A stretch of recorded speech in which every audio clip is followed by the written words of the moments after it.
There, I'm in it. I'm in it. I'm in it. Okay.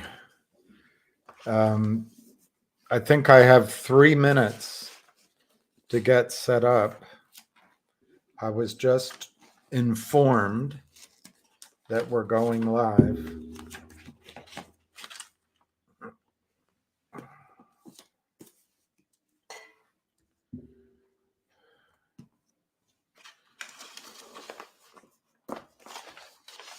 I wish I'd never heard this song.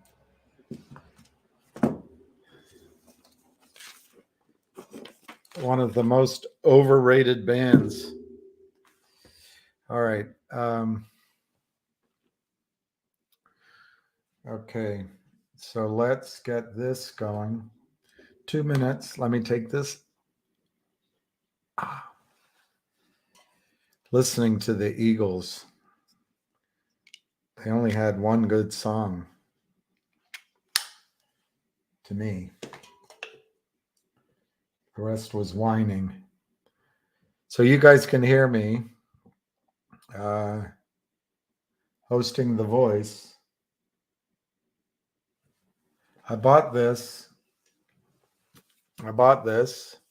but I haven't had a chance to set it up. The Voice wants to be heard. Time to hear the voice. But before you get worried that you're not going to hear him, guess what? That gentleman yesterday who calmly pointed out, is your microphone the one this service is using? Did you select it? And he was right. So I have now, and I think you'll hear it. Hotel California is all right, but I think the only one that's any good is Take It to the Limit. Take it to the limit one more time. I was on the end of the evening, all alone at the end of the evening. And something about time. Hotel California was all right. Desperado is good. But Linda Ronstadt sang that one. Desperado's a good one. I forgot about that one. I like Linda Ronstadt's version. Desperado.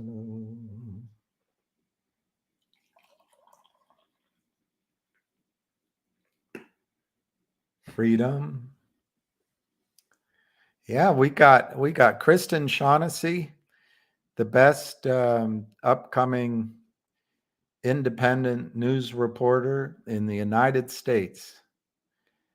Soon she's going to be more popular, and how could it not be than Megyn Kelly or Tucker Carlson? All right, here we go. Got a call.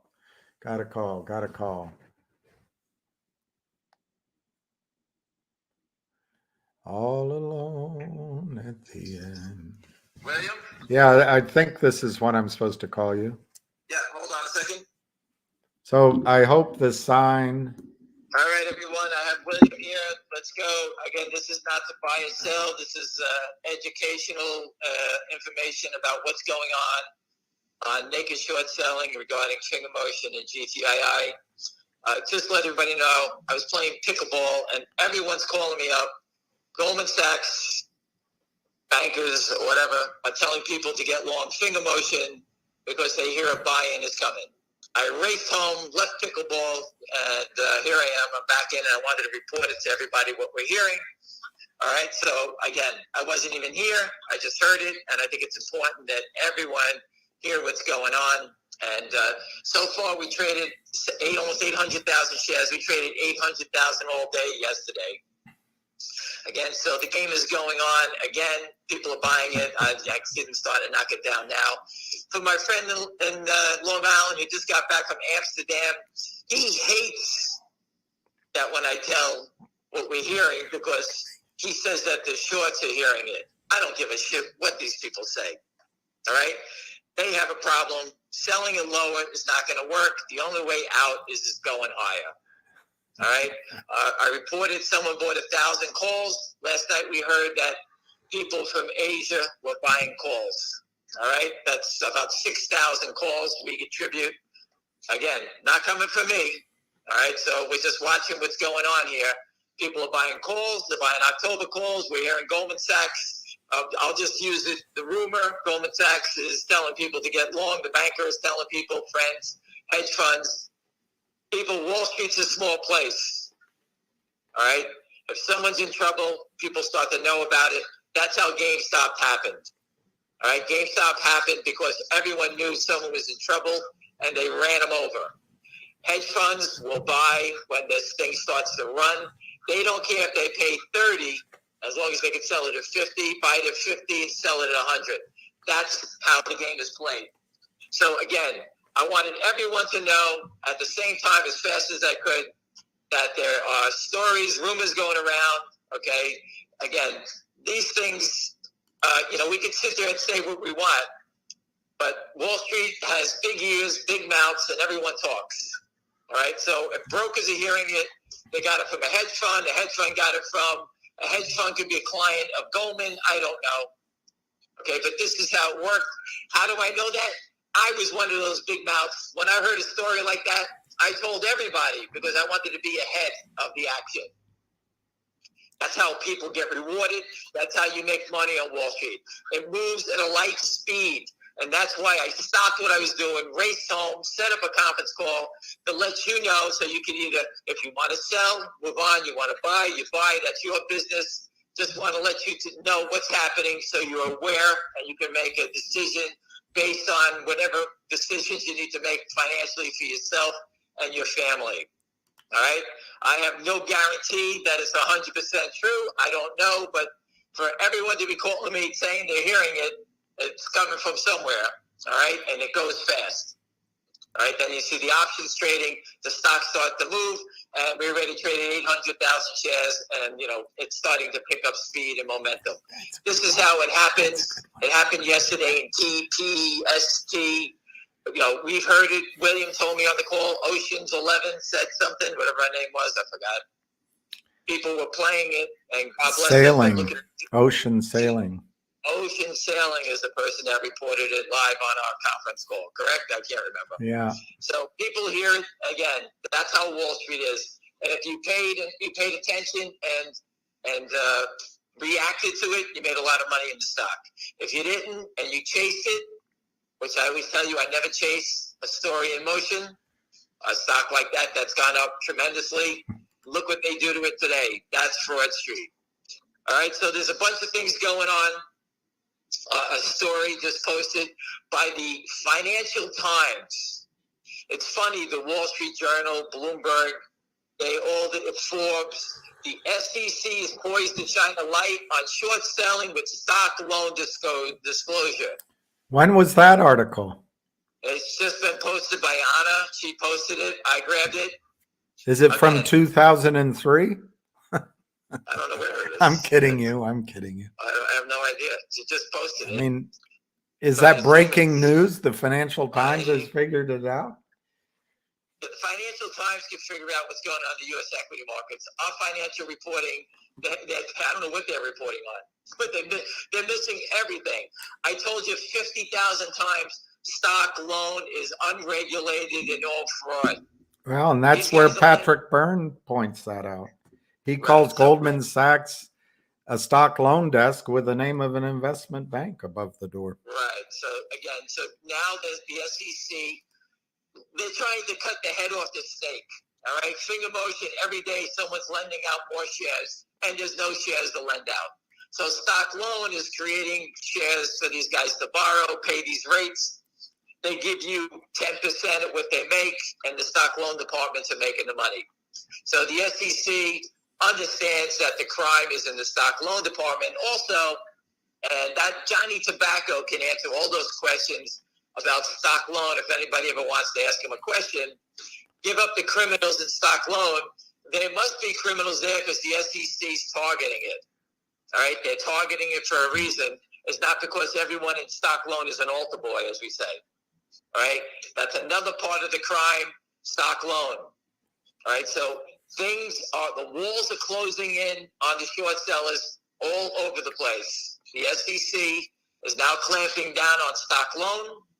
All right, the next issue is going to be going after these offshore hedge funds like Lynn Partners and the Kramers and Alpine, who are looting the country for whatever reason they are. I call them terrorists because, just look what they're doing to TPST, a company working on liver cancer.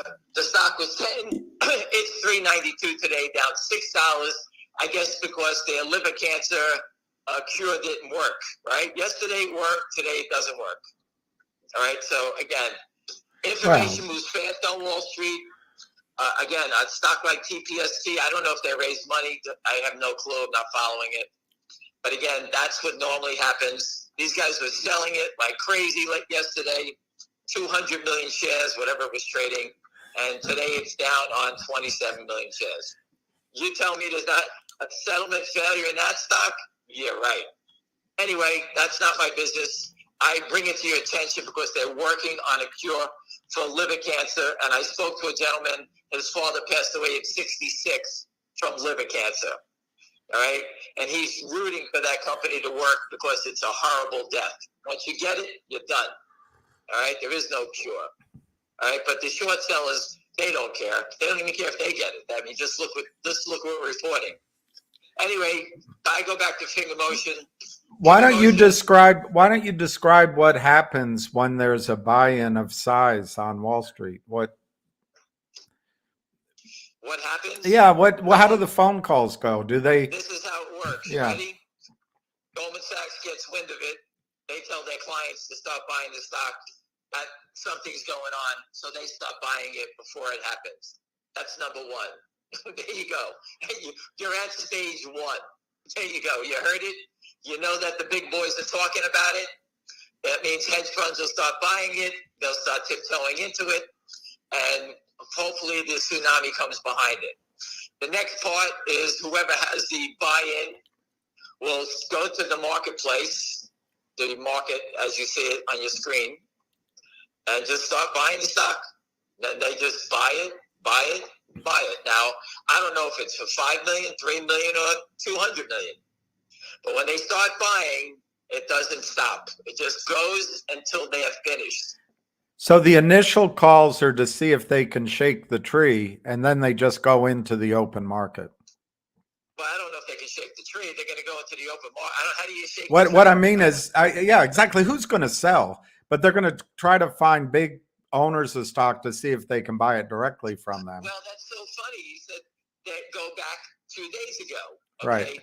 Things are popping up that we all say, oh, this is all bullshit. Really? A couple of days ago, we heard someone's been trying to buy stock. Let's make a name of a brokerage firm. Let's say Fidelity is calling around looking to buy a big piece of stock from big holders.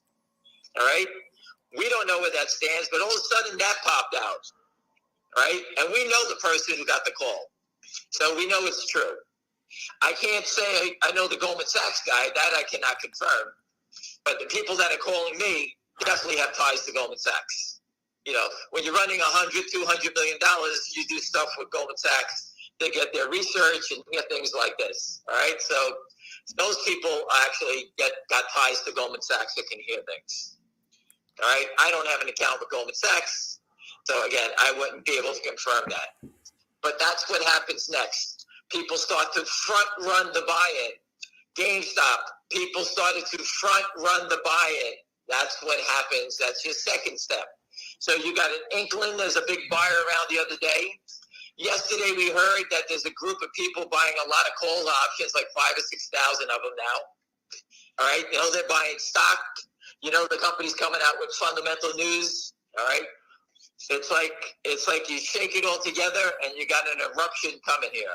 That's how it looks to me. So who sells right now? Is it still the criminals in the market? Listen, it could be someone who paid $6 for 10,000 shares, wants to flip it and make 70 cents. That's their business. Right. I don't really care who's selling it anymore. I've been here for years. The stock went to 10 people. we could, if it was a pump and dump or we thought that was the end, we would have all walked away when it got to 10. You had many days of an opportunity to get out. We're still here. So we're here for the bigger play. The borrow rate, according to Peter Sachs and Morty Bojangles, 115% right now. So they can't borrow any shares. There's no more shares to lend out. There's 4,000 shares to lend. 4,000. The stock is up 60 cents. Yeah. All right. If you're short 180 million shares, every dollar, they're down 180 million. So what's 60 cents? What is that? A little bit, 90, maybe $100 million loss already in margin money out the window. The real short of 3 million, he's down $2. He's down $6 million. All right. So these guys are taking a beating. And it's how long do they stay? I told you before, they cannot fight the whole street, the whole world. All right. If Goldman's hearing it and spreading the word, I thank them. And I don't know who it is or who's there doing it, but they're spreading the word through the street. It's time to go. And listen, I hope it's right on the nose and we all cash out and make a fortune. All right. So again, you make your determination. You got the scoop. What we're hearing, there's people buying options.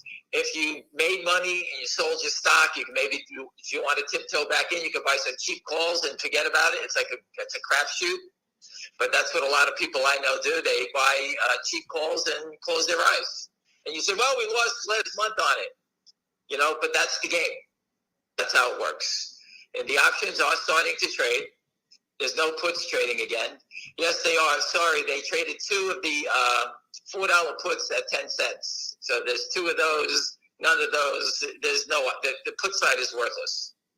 These guys are not even standing in the way anymore. It's like they know they're just wasting their time. So just in this case, whoever's being bought in, if there is somebody there, it's not their decision anymore.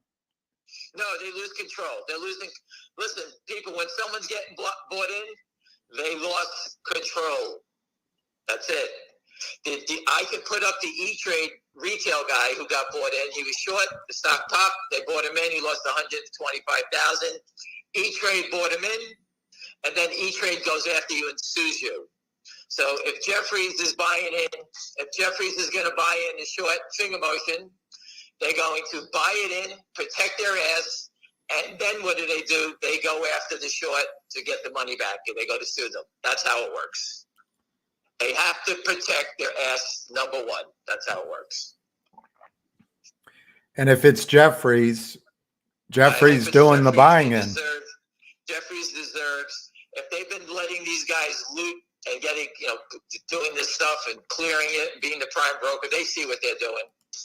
They deserve to get wiped out. One guy's asking, let me just give you yeah. Sorry. The brokerage firms that commit fraud get wiped out. Lehman, gone. Bear Stearns, gone. Right? Credit Suisse, gone. They weren't exactly small firms. They were very powerful firms. To zero. Once fraud enters the firm and they live by making fraud, what do they say? You live by the sword, you die by the sword. That's what they say. I think that's what they say. You live by the sea, you play pickleball by the sea. So they ruined my day by coming. I had to race home to come see what was going on and get William on a call.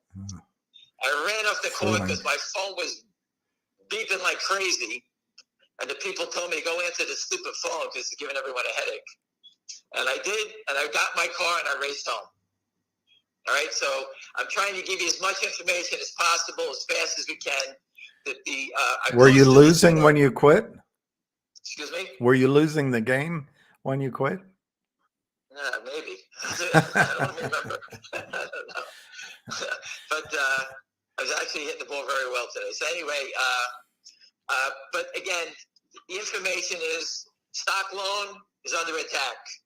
Hearing rumors, Goldman Sachs is telling clients to get long the stock. All right? So if you work on the street and you got the connections to Goldman Sachs, you go find the source and get back to us to let us know. All right? But again, that's pretty much coming from a high level that people want to get there.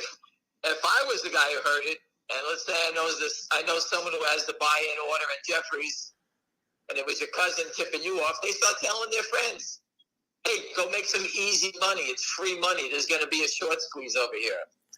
Everyone wants to be part of it. Yesterday, everyone was cheering and yelling, short squeeze. They all love it. What do you make, 4,000%, 35 times your money yesterday if you own TPST at the bottom or near the bottom? Those are the best opportunities ever when you catch it. Better than owning Apple, Berkshire Hathaway. Catch that short squeeze. Ride the wave. All right? We've been reporting on a short trap for 3 years. We put a truck in front of the SEC, called them out 1,000 times already. I told you the last few days, something is going on, something has changed. Today, Anna put up the story in the Financial Times. They're going after stock loan. They know where the criminals lie. There's all types of fraud in stock loan. So the stock loan people who help the naked shorts out, when you need to borrow a couple 100,000 shares, they can always pull it out of the drawer. Not anymore. It's going to be followed, and they're going to be exposed. I can't see stock loan people now risking going to jail for a crooked short, which has been going on a long time now. All right? So, again, these guys can keep trying to attack, trying to knock it down, but at the end of the day, they have to buy back everything that they sold. And you saw TPST in real time go from nothing to $10 or $11 overnight. All right, overnight in one day. And what do I always tell you to do? As the stock goes up, never turn your winning trade into a losing trade. Take advantage of the opportunity. I can't tell you if it's going to go to 10, 50, or 5,000. But you need to, as it goes, take advantage. Take advantage of your opportunity to protect you and your family and learn how to play the game. Hopefully, all these conference calls have taught people how to play the game. Again, there's no guarantees in this game, so you have to protect yourself. If you own calls, the 5s, the 6s, you can always flip them and buy a cheaper call with the profit. If you make 30 cents on an option, you could buy an option. You could buy the $10 options or the $9 calls for 35 cents. Use your profit, and you roll it into that option. And you got an option, you say, well, I can lose that money. But you can only lose the profit that you put into it. That's the way I love to play. All right, so I got a lot of that stuff off my chest. Any questions? There's some. One gentleman wants to let you know that you are a godsend and you've helped save retail from these nefarious actors. And listen, we're all doing it together. It's not just me. I told you I was out at the pickleball court today, and when I heard the information, I wanted to make sure you heard it. When you work on a trading desk, if I had a trading desk back in the old days, I just want to let you know I had a box in front of me with 400 numbers on it. And when I hit it, it was a direct line to Citibank or this bank, Bank of America, whatever it was, or Lehman. You hit that button, and I used to hit that button. There's a buying going on here. Boom, boom, boom, boom, boom. I can get that down. I can call 400 people in 7 minutes and let them all know what I just heard. And when they do work, they come back and they say, thank you. And here's an order for give me a heads up about a stock, that I was not in, or maybe I was selling it, or maybe I was trying to buy it, and you just pass the information on as fast as possible. When I heard the information, we used to try to figure out if it was good or bad, right? We don't know. I didn't have time to go down the street and ask everybody hear about this? We just went on it. You make that determination of what you want to do. But I tried to get the information that was relayed to us as fast as you can. And if the SEC is listening, every trading desk does that. Every hedge fund, everyone does it. That's the way we were trained. You decide what the information is. I'm just passing on what we're hearing from the street. All right? So, again, that's how it works. And that's how fast it goes. And you make that determination. All right? So the stock has been moving up. I can see them, whatever they're trying to do now. The buying is, 666. Yeah, that's the fourth time it's traded 666.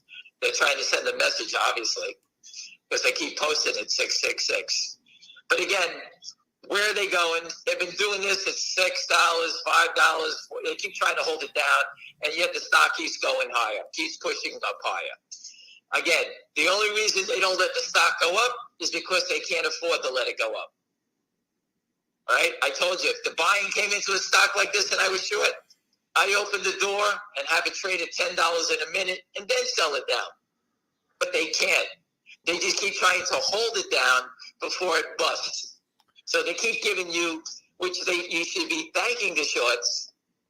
If you think the stock is going higher, they're always giving you a discounted price. You know, I have friends that are adding stock in today that they bought the other day at $6 or $5.90. They're buying stock up here. If I bought 5,000 at $5.80 and $6, what's another 5,000 up here? My average goes up a little bit. And that's how professional people are adding to the stock. People ask me about $1 billion fund that Robert called up the other day, said he was buying, gentlemen. They come in every day. They buy 10, 20,000 shares. I told you, 20, 25,000 shares a day. 125 a week is 500,000 a month. Those numbers keep adding up. And someone actually told me to look at the institutional ownership in Finger. I posted it. And there's actually real names that are starting to acquire the stock. All right, there's some funds that are buying the stock. All right, so this thing is not a fly-by-night company. It has fundamental value because you're starting to see institutional ownership in the stock. Go look yourself on Yahoo. I put that up the other day. Go to Yahoo, hit the institutional ownership, and you can see BlackRock owns stock and this guy owns stock. These guys own the stock not because it's going to zero, all right? Because they believe there's something fundamentally positive in the stock, if I got that right. Anything, William? Go ahead. I'm just miles an hour. I have to go backwards, but TPST was halted 40 times yesterday. Will that happen to Finger? Well, listen, did the stock go up? You can hold it all you want. The stock continued to go higher, right? Right. The difference between FingerMotion and that stock was there was no real short that stock until yesterday. Right? When it started going up, the shorts came into it. That's what I try to describe to you in FingerMotion, because everyone's saying, how high is it going to go? It depends on the resistance. All right? When the short in our stock throws in the towel, all right, which we believe is close, once they throw in the towel, will there be other shorts that are going to jump in front of the freight train? I don't believe they will. The word on the street is pretty loud that Lynn Partners is back here, friends of Lynn's, whoever it may be. And I don't believe other shorts that have a brain are going to jump in front of it. So there will be very light volume and the stock will jump. Maybe when it gets to the moon, then you'll start seeing the big boys coming in because there's real numbers to short against. But until then, no one's going to come in here. In that stock, they caught the idiots like a Lynn shorting it at $1, $2, and they got busted in it. New guys came in at 3 and they got busted. Then it just goes to 4 and those guys got busted. All right, until it goes up to the top. Once it gets over 10, it's trading 300 million shares a day. Then it's a complete shit show of what's going on there. Another person asks kind of my question I asked you, who and how, who is and how are they selling all this stock when there's nothing to borrow? Well, if you look at it, the Financial Times is telling you stock loan. They're going to shut it down there. So they're closing all the ways for these guys to flood the market with stock. All right? They're closing the doors. It doesn't happen in a second, but the SEC, the DOJ, they know about this crime. All these little moves that we're seeing now is telling you it's coming to an end. I know everybody wants to see the stock go 6, 7, 20, 30, go. This is a major crime. We fought the biggest players in the game here, and we got them trapped. That's how I look at it. And you get paid shortly when they fold. That's how it is. There's 3,000 shares left to borrow in Finger, down from 9,000 this right. morning. Hurry up, guys. They're out there selling it short. Good luck. 3,000 shares. So you're telling me 3,000 shares is all that's left, right? 3,000. That's what it says. All right, so we're at 843. So when it gets to 846, they're done. All right, so where are they going? Do you think Finger will be a different kind of monster than TPST? Yes. The shorts in that stock, they have the shorts in it. 1, 2, 3, 4, 5. Our short is completely underwater already. We have the short already. We don't need to build the short. We have them. Very different game. Schwab just posted that earnings might be released tomorrow. My E-Trade says Monday, but anyway, it'll come when it comes. Right. Again, I don't follow. When it comes out, it comes. I watched the video last night. A couple of people reposted the CEO on the New York Stock Exchange telling you about their fundamentals. Go watch it yourself. You determine it. They're doing business with Munich Re, Pacific Life Re, China Mobile, China Unicon. We all know it's Assurant on the cell phone insurance business side. I mean, this is a small company that's doing business with the biggest players in the world. And they're doing business already. So again, that's, what you got. Go watch the video yourself and you figure it out on fundamental side. There's a couple of comments and I don't really know how to phrase it, but I'll just point out, are they using dark pools and will that affect the squeeze? No. The dark pool is just an exchange looking for buyers and sellers matching it up. People sell their order flow to the dark pools. That's all it is. Okay. Not legal advice. Oh, no. He's up already? He wonders if you use the ladder to get higher returns. You know what? He's correct. You should. You ladder up. That's exactly what you should be doing. Very good, Richard. That's a very good one. Yeah. He's nothing if not clever. He is clever. All right.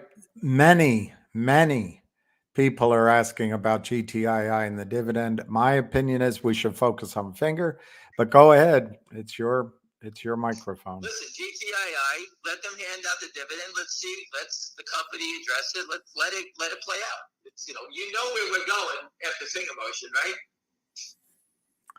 right? So what? I can't possibly read and study two things at the same time. I'm not that type of guy. All right. I try to keep up on it. I know the dividend is due. We know dividends create havoc in the street. We know that. I put it up yesterday. The Whole Foods, how is it possible a company can have too many shares? It's impossible. All right. So again, you have to look at it this way, people. It's getting to showtime here. We've been documenting this thing for 2.5 years. We know the unregistered toxic lender. We know Mark Bazile. Bazile is on this thing. He's going after the fraudulent short and distort story guy, the big rat. He's going to go after them. The next thing he's going to go after is the Lynn Partners for being an unregistered toxic lender. That's my guess. Looks like the blueprint. It was nice enough for the shorts to give us the fake story because that was a layup to go after them. So again, there's so many different things that are happening, and you have your choice. You want to join the dark side? Go buy puts and go short the stock. There's 3,000 left to go. Go knock yourself out. Do you have a sense of the price which would turn it from a margin call to a buy-in? I mean, maybe there's already one. What price do we rock and roll? I think if that rumor is true, Goldman Sachs is telling you there's a buy-in coming. I think that point we're there. in your experience, I don't know, it's been a while probably since you've been on a desk, but what are there various times during the day that are important to watch? In other words, Yeah, those we always thought the morning 2 o'clock, but this is something that is a major mess, and whoever is giving these guys credit and who's allowing them to continue, they're watching every tick. Trust me. You don't put the money up, you're done. Obviously, someone is not putting up their money, or they know is out of money. You know, it could be that the bad guys are telling their friends to get long to help make their friends some money off of their demise. right. Do you remember? I wouldn't put that past them, that they call up their friends and say, "Hey, the stock is going to explode. Get long," because you know what? In their next life, they want to make sure that people look at them and say, "Hey, that guy gave me that call, and the stock made a fortune. Thank you very much." That's right. Do you remember, since you have such a memory for numbers, what price the stock was at before they attacked it so unceremoniously? In other words, aren't we getting close to that price? The last pop was to 719, right? Okay, so we're getting close. So is that the number? I think the number we discussed recently, we thought it was coming down to like 665. I think that's where we are now. So I think we're right in the zone. They call this the kill zone. We're in the kill zone right now. I don't want to use that word with all the terrorist nonsense going on in this world. I hate using the words. But I think we're here. I think this is where these guys are going to get wiped off the face of the earth. And it could happen to them. That's a tough word choice, too. How long? Just look at that girl. Was it Sam? I forget the guy. The Bitcoin. Sam Bankman-Fried? Yeah, whatever. Yeah, Sam Bankman-Fried. His girlfriend ratted him out in 2 seconds, pointed the finger. He's the one that told me to do it. I told you. Once they get busted, they all rat on each other. It happens all the time. The guy who blew up Credit Suisse, the guy Hung, whatever his name was. Bill Huang. About that. His CFO. Here we have 666 again. Huh, William? How's that number? 666. I doubt it's a communication. Right. Everybody wants to communicate the stock at 666. It might be the number. It might be. I think we're here. You got to remember, every day they're selling the stock at 580. It's lowering their price. All right. They're not averaging up. They try to average down. They do the opposite, these idiots. All right. So again, where are they going? They're trying to push it down to save a couple of pennies. All they're doing is reducing their average price. That's all they're doing. I like your idea that they might be communicating, telling their friends to get in, and maybe this is the inflection point. There's no question that happens on Wall Street. There's no question. So they're holding it here for everyone to load up, and then they could sell it. They could be moving. They could be buying the stock themselves at another account, defrauding their own prime broker. So we went to 666. We stood there, and all of a sudden, all the bids disappear, and the sellers come in. There's your 3,000 shares we just borrowed. There should be no more shares at the stock loan department. That's right? all communication. It's all illegal. It's 666. They marked it 3 times, and then they come in and try to mark it down, and then they stop. No selling. It's going to turn and go right back up again.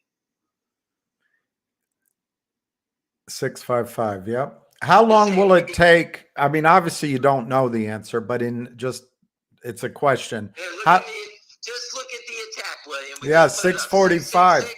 So 666 was the signal. Right. Hurry up, hit the bids, try to knock it down. That's all they said. The devil is going down to Georgia. How long will it take this short to be bought in? Obviously, you don't know the size and all that, but if it's on... I can tell you this. Once it starts, I guarantee you, everyone I know will be calling every hedge fund on the street and giving them the information to be part of this squeeze. That's what's going to make it epic. We're going to turn this from the retail, okay, And when they write the story on this thing, it's going to be the retail squeeze, because the retail is what trapped the short here. But in the end, it's going to lead to the big boys ripping their hearts out, getting all the money they can out of this thing. So it's going up the ladder. I'm just going to answer this. The GTII dividend already has value. It's just restricted. It's exactly the same price as your common shares. Listen, read up on it, educate yourself on it, so that when we come back to it, you have all the information about it. I'm not here to educate you about every gory detail about the stock. When that dividend comes out, everyone's saying, "Oh, they're holding it back, they're doing this, they're doing that." The dividend doesn't mean anything to me, because the brokerage firms are trying to commit security fraud by manipulating it, whatever they're doing already. But at the end of the day, once finger goes, we're going to trample them in GTII. You can mark that down. One gentleman's asking you, why is the volume in the $5 calls non-existent? Because the other, okay, here's an example for the gentleman who just asked that question. You ready? I'm going to give you an example. The $5 calls are $2. You buy 100 of them for $20,000, right?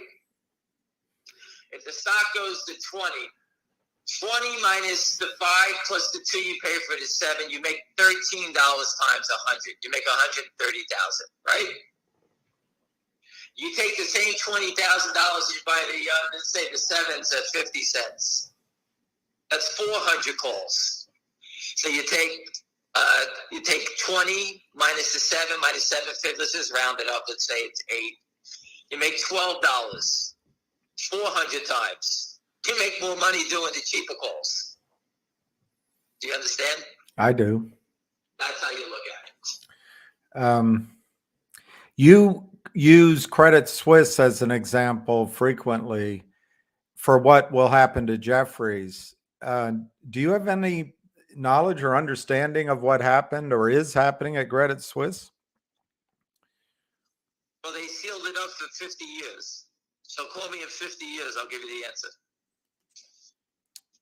Whatever they sealed up for 50 years.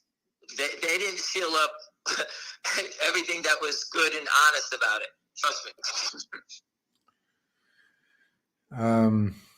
And one person is reiterating, I guess you're saying it's possible that Goldman is telling some of their own clients to go long finger.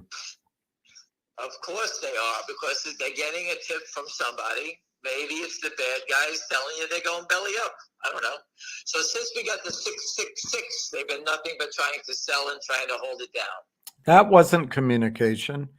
That 666, 3 times, 6666. Listen, they cannot speak on their phones. The DOJ is going after people communicating on their WhatsApp phones, right? They're going after them, correct? Mm-hmm. So they can't communicate using their phones, so they communicate using codes on a number, on the price of a stock. It's pretty easy. It's right there. You can, for those who are too lazy, just Google Wall Street trading desk under investigation for use of cell phones. Don't look at it. It's right there. This is how they communicate. Remember, this is an organized crime. These are terrorists. They're financial terrorists. What they do with the money, someone needs to follow the money in the paper trail to see where it goes, to prove to me, us, they're not terrorists and that they're trying to kill people. Because money like that being stolen could be used for anything that they can't be possibly buying more steaks. They can only eat so much. What are they doing with the money? So again, this is a major crime. I told you it's the biggest crime in U.S. history. I told you that since we started this. You can see how the selling just keeps coming in, 100 shares, 100. They're just doing everything they can. So we traded another 40,000 shares, and yet there's still 3,000 to borrow. I find that hard to believe.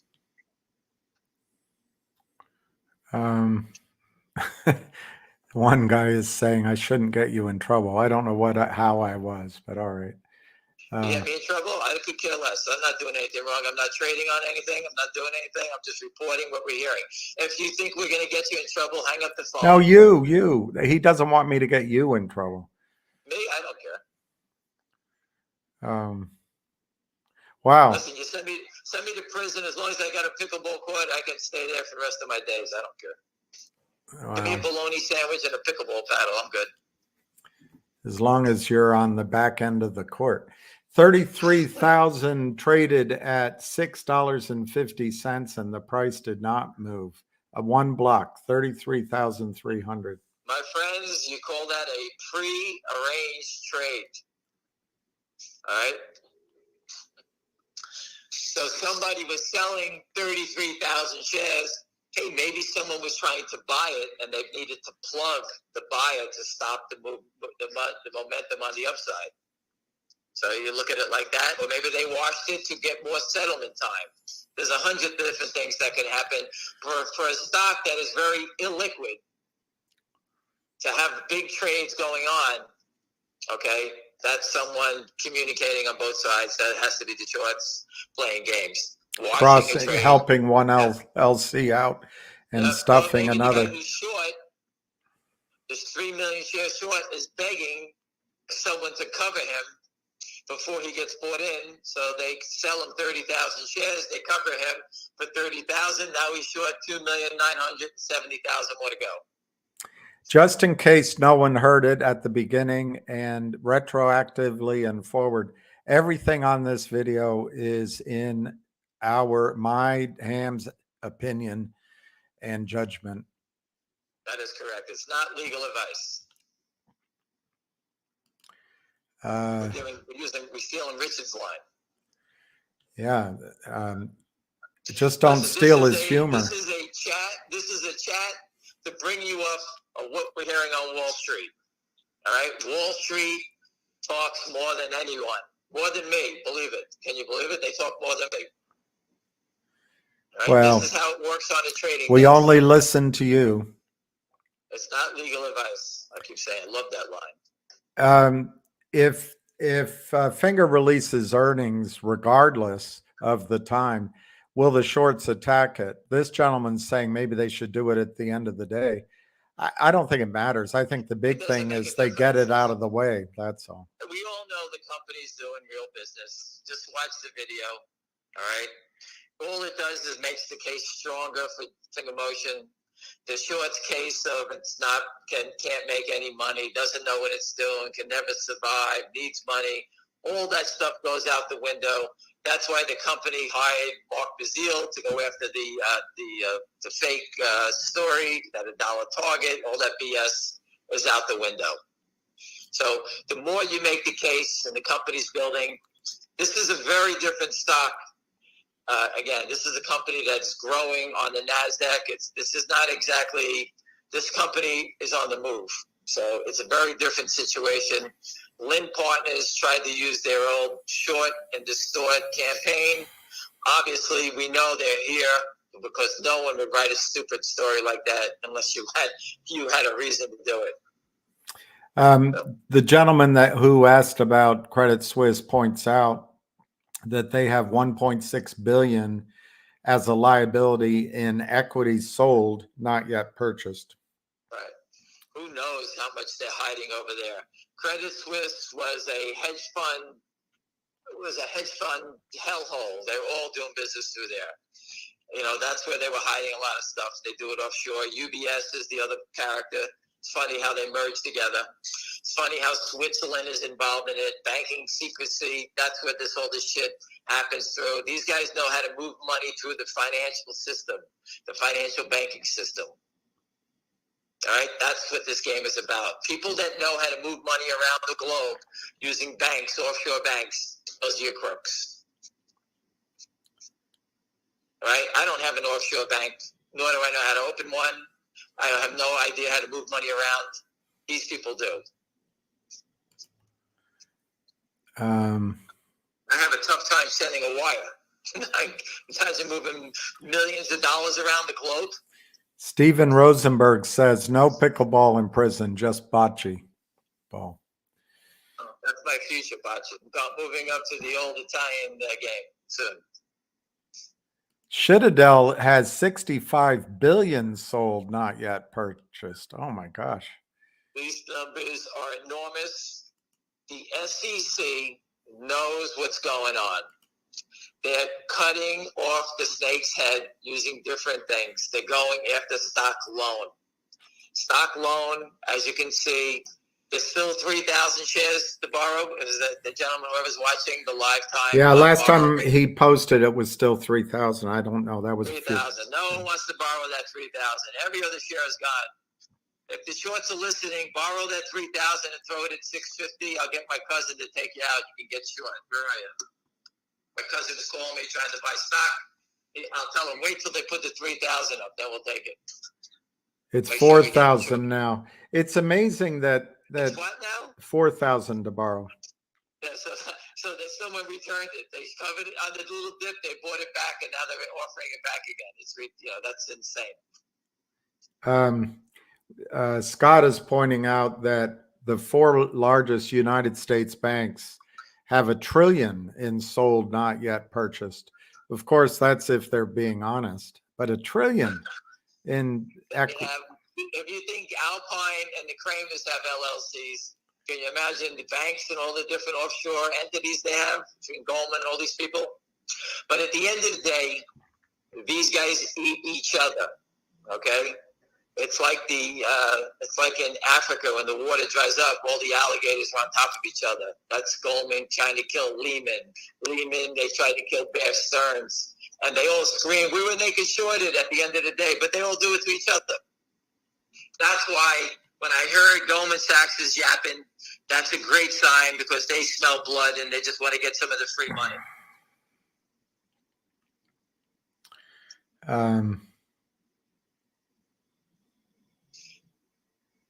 Remember, we could have, Lynn Partners account 1 short, Lynn Partners account 2, Lynn Partners account 4, Lynn Partners family fund. They're all different shorts. All right, so they're trying to protect one and meanwhile blow up another one. That's what they do.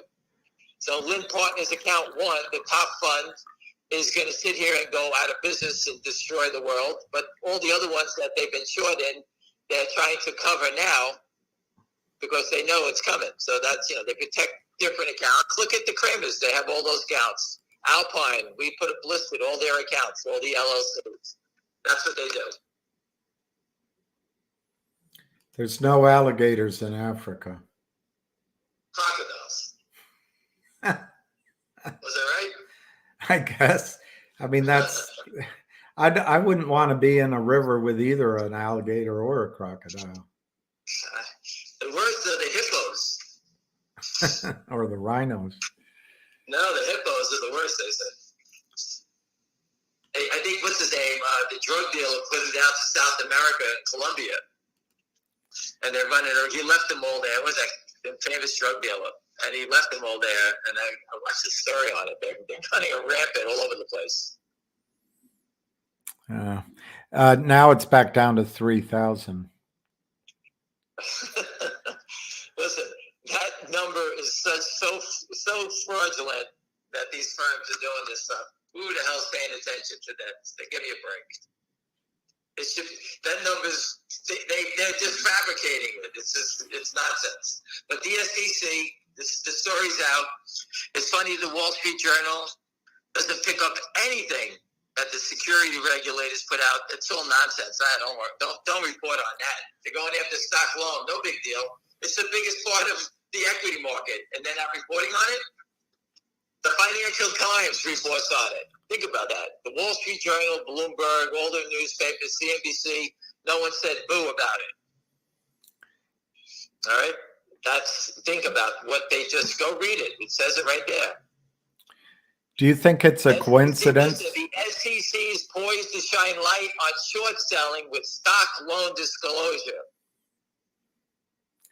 Do you think it's a coincidence that SECO, TPST, OPGN have all run recently with 500, 4,000% gains? I think that something is going on. I've been saying the stocks look different. I don't follow all those names, but there's definitely something going on behind the scenes. And I've been saying it for the last couple of days. Someone's been served. Something is going on. And here it is. The first shoe to drop is, we had two shoes drop today. The SEC is going after stock loan. Goldman Sachs is telling people to get long the stock. We know that, let's just pick a brokerage firm. Let's say Fidelity has been calling around trying to buy stock from shareholders. Again, don't hold me to that Fidelity name. I'm just making that up. I'm just making that up. So again, that's not a name that I know. But We again, understand that you're picking Fidelity's name out of all the hundreds of brokerage firms purely. I'm just thinking it's an easy name. It rolls off my tongue easy. It's like Rolling Rider Penthouse Pens. I heard last night, maybe you were on the call, that that's a privately held firm, and the woman that owns it is a Godzillionaire. I'm sure she is. I'm forgetting her name, Ambrose or something. Listen, the system is set up. They all follow the same system. We want to change the system. So if we were able to change the system, listen, I tried to set up an exchange in Abu Dhabi. It was going to be a buy and sell only exchange, settled in blockchain. No short selling. Why? Because stock loan is fraud. That's what I told every regulator in the world. Eliminate stock loan. That's where the fraud is. And this was part of my pitch. Okay? If you have two people in Abu Dhabi, and they're two of the richest people in Abu Dhabi, and what do we call them? A sheikh? Sheikhs, is that what you call them? Shake and bake. The sheikh, and you have one sheikh from the east side of town and one sheikh from the west side of town, and they both want to borrow stock to short, and you're the stock loan guy, and you have 100,000 shares, and both of them want to borrow 100,000 shares. What are you going to do? You're going to tell the other guy, one sheikh, I'm not going to lend it to you? Yeah, right. He's going to lend it to both of them, so he'll commit fraud because he doesn't want to get his head taken off. So that's why you can't have it. You eliminate it, and there is no fraud because you don't have to insult anybody as a stock loan guy. That's pretty forward thinking. Well, that's how it works. That's good game. That's good gamemanship. On a trading desk. I'll give you an example. Marty's wife, I'm not sure if it was Leon Cooperman and Michael Steinhardt. The three of them were short the same stock. And in the morning, I got a call saying they were buying in 200,000 shares. So I had three clients that were short the name, and they had to make a determination on who was going to get bought in. And they looked at me, and I'm like, split it up. I'm not going to call them up and tell them to get bought in. Because now I have to insult my biggest clients because I can't carry their short position because the shares are being called in. So whatever it was, each one of them lost 75,000 shares of their short position because they had to buy it back.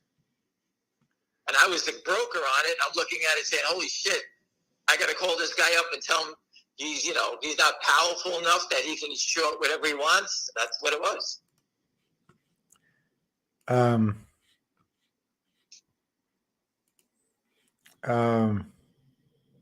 Trying to invite Busy in, but give me a second. Kristen Shaughnessy points out that they're still selling below the ask. That means they're washing it. What do you mean selling below the offer? She's talking about selling it low. Yeah. A lot of these trades are prearranged where they're trying to cover somebody. Right. Or there could be a buyer trying to take the 654, and if they're trying to take the offer, and they're shorting it before it gets to the offer. They don't want it to trade at the offer. This is the second time we had a 650 bid for 5,000 shares. Before it was there, they dropped it. Let's see what they do this time. All right, the last time they dropped it was 650 bid. They dropped the bid with no trades. Right. So there's a lot of spoofing going on here. A lot of spoofing in the house today. But again, you know what it is. GTI's kicked down on whatever down point, blah, blah, blah, blah, blah, on 103,000 shares of stock. So there is actually nothing going on there. And you know what? The quieter it is, the better it is, because when it happens, it's going to be a rocket when it goes. I think I invited him. The tape is telling us all the place to be is FingerMotion right now. Right. That's what it's telling us. If you want to be ahead of the curve, I had a friend that bought a lot of GTI the other day, and he said he wanted to get in before it ran. So every day he calls me up after he bought a lot of stock over the last 2 weeks, and he said to me, I'm going to buy it before it goes. I says, great. He calls me every day, can you give me an update? I said, you told me you would do it. What you told me what you wanted to do. What do I got to do with that? You know the update. You were buying it because you wanted to be ahead of the curve. You didn't want to buy a $6 stock. You wanted to buy an 80-cent stock. So you know, you choose what you have to do. Volume is 1 million shares. So it went up pretty quick all of a sudden, and then they put up a wall here. So it's either they're going to keep trying to hold it down, or it's going to get run over shortly, because people are starting to buy it in size. So that's all you need to know. Buyers are here. It took us all day yesterday to trade 800,000. We're over 1 million already. We're 12 o'clock now. Do you hear whether or not banks are having liquidity problems? We've been hearing that for weeks. Yeah. Frankie Nez keeps putting stories up about that. Yeah.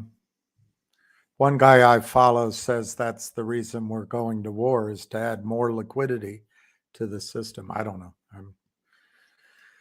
Listen, what's going on in the Middle East makes me sick. I know. I have many Jewish friends, and it makes me sick. It's just awful. It's a disgrace, and it burns me up just thinking about it. All right? I don't know who's behind it, what they're doing, but it's a disgrace.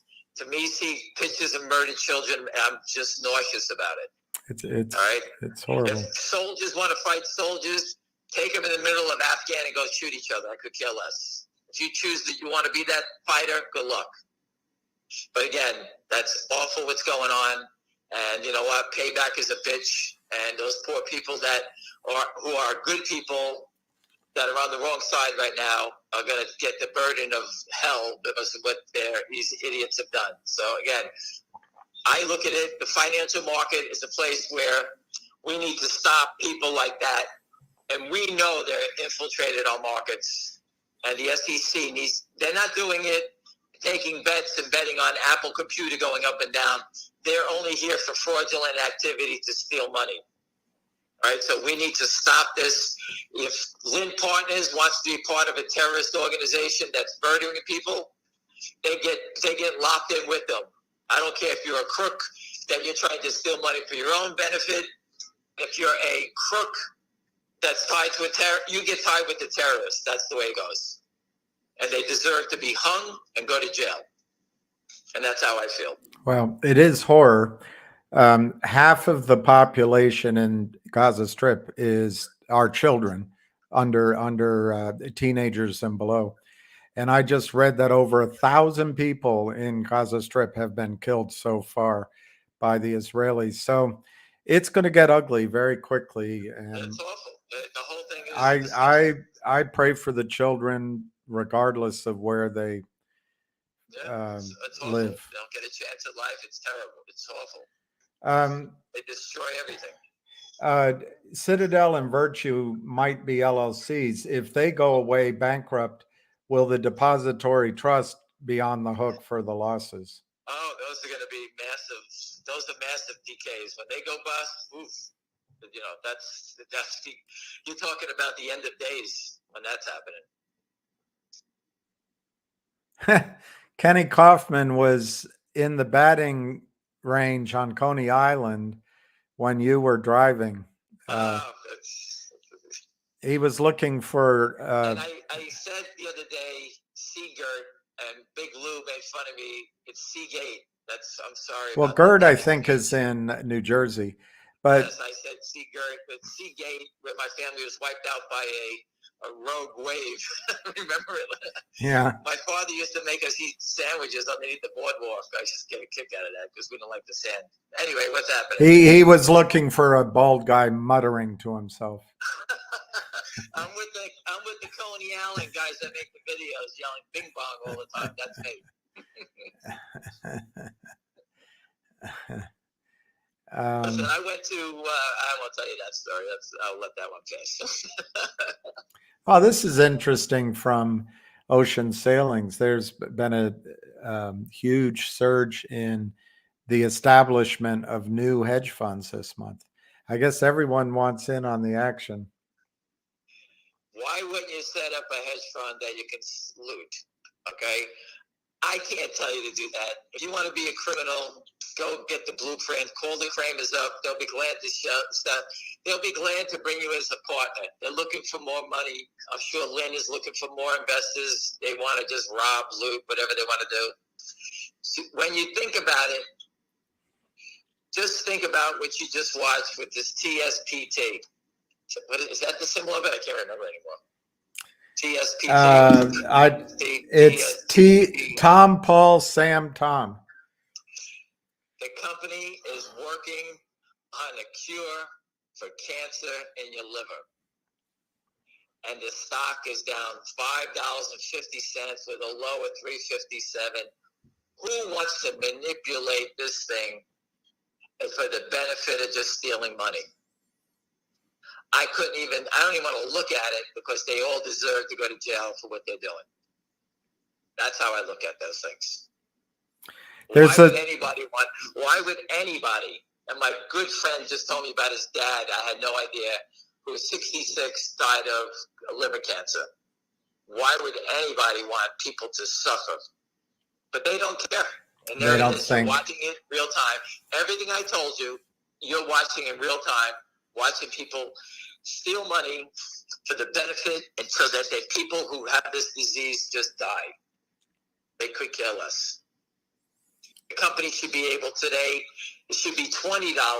The company should have raised $1 billion, and they can go out and hire all kinds of people that they can hire and train to help work on this disease. But instead, the company has 20 people in the company, and eventually we'll have to raise money, reverse their stock, and get killed like everybody else. That's what will happen. There's a stock, I don't know if you ever mentioned it, Tom, Oscar. Yeah, TTOO, I read that. Yeah, according to Mark Maddox, they just did a 1 for 100 reverse split effective today.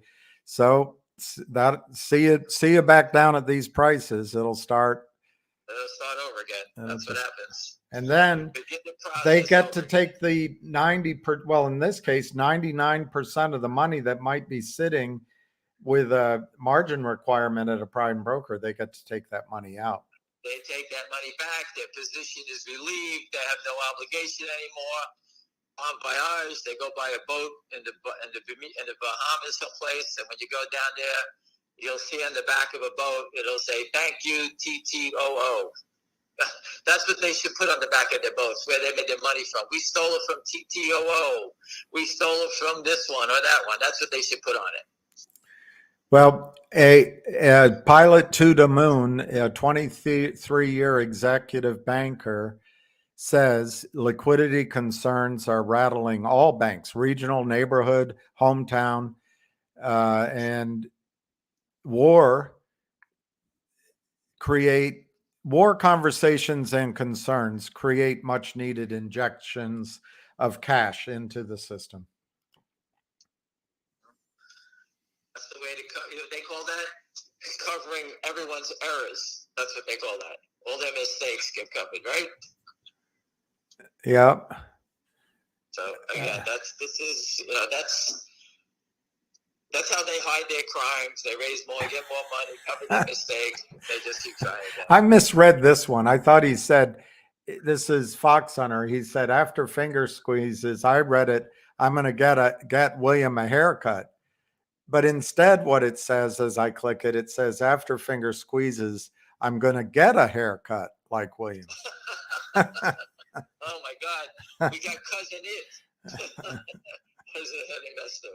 Oh gosh. Listen, I just wanted, I don't want to keep you guys all day. I left pickleball because I'm getting phone calls from a lot of different people telling us that Goldman Sachs was telling people to get long the stock. I raced home because I wanted to get that information out to everybody as fast as I could, and that's what I've done. All right?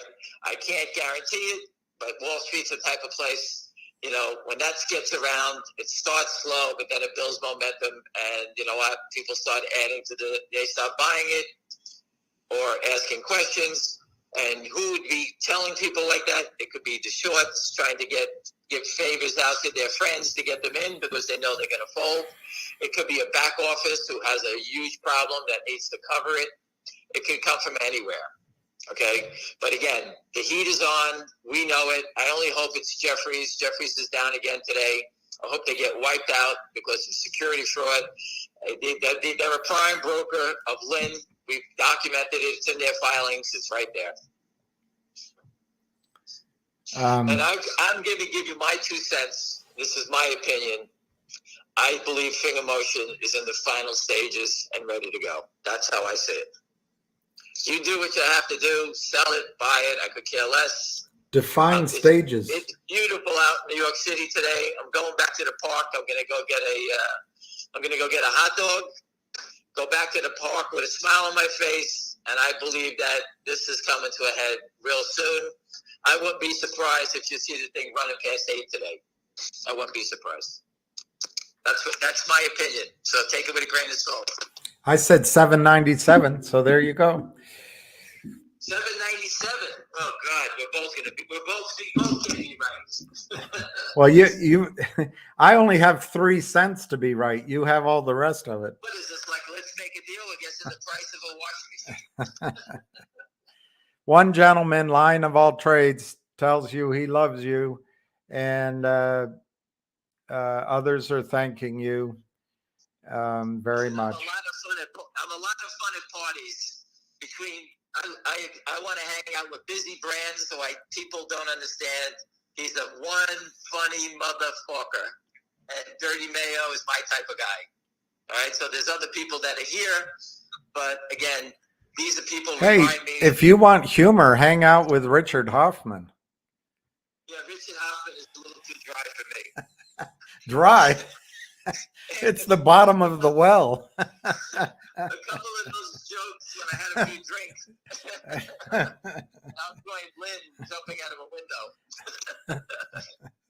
They'll see the people. Who are those people jumping? Oh, Richard just told them more jokes. He can't take it. And the courthouse is cleared out. They're all jumping. Why?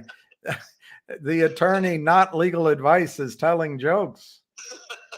The judge committed suicide. No one can take it anymore. Listen, if he was like Rodney Dangerfield, I'm in. But he's too dry for me. 80% of the shit he says goes over my head. I can't even figure it out. But he says it as quickly as Rodney. Listen, I appreciate him, but I came from the other side of the street, and my jokes, he doesn't want to know the jokes that entertain me. So again, I'm a different person. But I can't thank him enough. I can't thank his buddy, what is it, RJ? I can't remember what else. JR. I keep getting it wrong. I love their enthusiasm. I love their way they dig into things and talk about it. If those guys, if people don't understand, I shoot from the hip. I don't give a shit what comes out of my mouth. This is how I feel. I have no script. I can't even find a pen. I got a marker. So again, I don't write anything down. I memorize things, and that's how I go. That's how I play. And that's it. So again, I feel that this thing is going to go. I think it's going to run. You can make your own determination. It's beautiful in New York today. I'm going to the park, and go play some ball. That's what I'm going to do. All right. I hope it all. I put a good till cancel order in at the highest you can. Whatever you want to do, spread it out. Never turn a bad trade, a winning trade, into a losing trade. Here we are, 666 again. So now maybe they're going to go up. Somebody thought that might mean unleash hell or something like that, or send them to hell. too much. Yeah. Hold. Oh no, that's the other movie. No, this is Gladiator. Gladiator, when he says, "On my word." Right, Alicia. Yeah. The other one was Mel Gibson. Hold, hold, hold. Again, listen, people. Again, this is the biggest security fraud problem in the United States. I've been reporting it for 23 years. A lawyer? What do you call a guy lying on the floor? I'm going to guess a lawyer. I'm the guy that likes to pray for money. I don't believe in that. I only wish health is the most important thing for all these youngsters here. I know you guys all want money. You want to, be a pig and get that money and spend it. I got it. Health is the most important thing that you could possibly have in your life. Enjoy it. I know you want to have money and to do great things. I believe we're on the right path. I believe we're all good people here. Again, I can't stop these criminals that, give me a gun and a badge. Give me 10 minutes. Give me, my friends, a gun and a badge. And trust me, it'll be over within 10 minutes. My guys in Brooklyn, they all want to get a badge and a gun, and they'll say they'll come with me. So, again, we're all ready to go. Anytime the SEC wants to give us a badge at DOJ, we'll take care of these short sellers real quick. Well, you've done a magnificent job again. Lion of all trades says they can beat, I think it's a guy, but maybe, I'm not sure, but can beat you in pickleball. Oh, good. I can cut that shit out. Listen, I'm only having fun with you right now, but before I play, I hit 100 balls in my forehand, down the line, cross court, that's 200. Then I do the same thing with backhands, that's 400 shots. Then I hit 100 forehand overhands, and then 100 overhand backhand shots before I play. So I'm fine-tuning what I do. And I am like a tennis player. I'm a marksman. When you tell me where to hit, if I put a can out there, I'm going to hit that can. And I'm going to try to hit it 9 out of 10 times. That's the game. I'm not a dink and dunk guy. If you're going to stand in the front, I'm going to shoot it at you as hard as I can. All right? So you better get out of the way. And if you do get out of the way, the ball's going to drop in. That's how I play. And I'll go anywhere, anytime. And the bigger the guys are, the bigger the target you are for me. So that's how I play. And that's only because I was trained to do that stuff. That's it. I think I'll just watch. William, if you stood there, you'd be like the type of guy, I would shoot it at you all day long, and the ball would just tail away from you. For some reason, you have that ring around you that I won't be able to hit you. I got that feeling. Other people just stand there, and it's just like the ball is drawn to them, and I just can't stop hitting them. By the way, you have one listener listening to you, I think, at 30,000 feet. She's in an airplane. And her uncle just was diagnosed with liver cancer. It's a disgrace. It makes me listen. I was a trader over my life. I never really paid attention to what goes on. But as you get older, you start looking at this stuff and say, "Oh my goodness, who the hell would want to destroy this company?" And they do it. And I just, as you get older, you sit there and you say, these things are hitting home. It's just like, it's a disgrace. It's just phenomenal. And I feel for you, and I hope things pan out. But again, it's awful. And here's a company working on it, and they could care less. Could care less. I forgot that symbol again. What is that symbol, William? What is it? It's Tom, Paul, Sam, Tom. Okay, I gotta write it down. Yeah, it's $4.20, 34 million shares. They're gonna hold it down to people who bought it at 8. It's short squeezing. So for the people that follow us, I told you before, if this stock was in the 20s, it'd be a tough play. It would be a tough thing to talk about. This is a lot of risk. So TPST running to 10 or 11, people thinking it's going to gap the next day. You know how dangerous that was? You know how dangerous in this world to let that happen, to play that at that point? It's terrible. We're back at 666. Interesting. We're back at, how? How is a stock stuck at 666 all day? It's got to be. It's got to be. It's a code. Yeah. So I believe that this is the spot that they get wiped out at. That's what I think. They can do all the talking they want. Okay, people that are calling me or texting me while we're on the call, they're all buyers. They're calling me, I'm buying it. They're texting me, I'm buying it. They're buying it. They're buying it. And I'm like, do what you got to do. I'm on the phone. I'm on a conference call. Hey, it's broken out. It's at 667. Okay, so at a big move, we went off of 666 to 667, and we still have 3,000 shares that they can borrow. Is that number still there? The 3,000? I don't know. I don't know how to look it up. It depends on the brokerage firm. They have borrowers. Well, one guy here said it's interactive brokerage that provides interactive brokers. Interactive brokers, IBKR. Just Google it. Interactive brokers was fined $5.5 million for naked short selling. So here is that.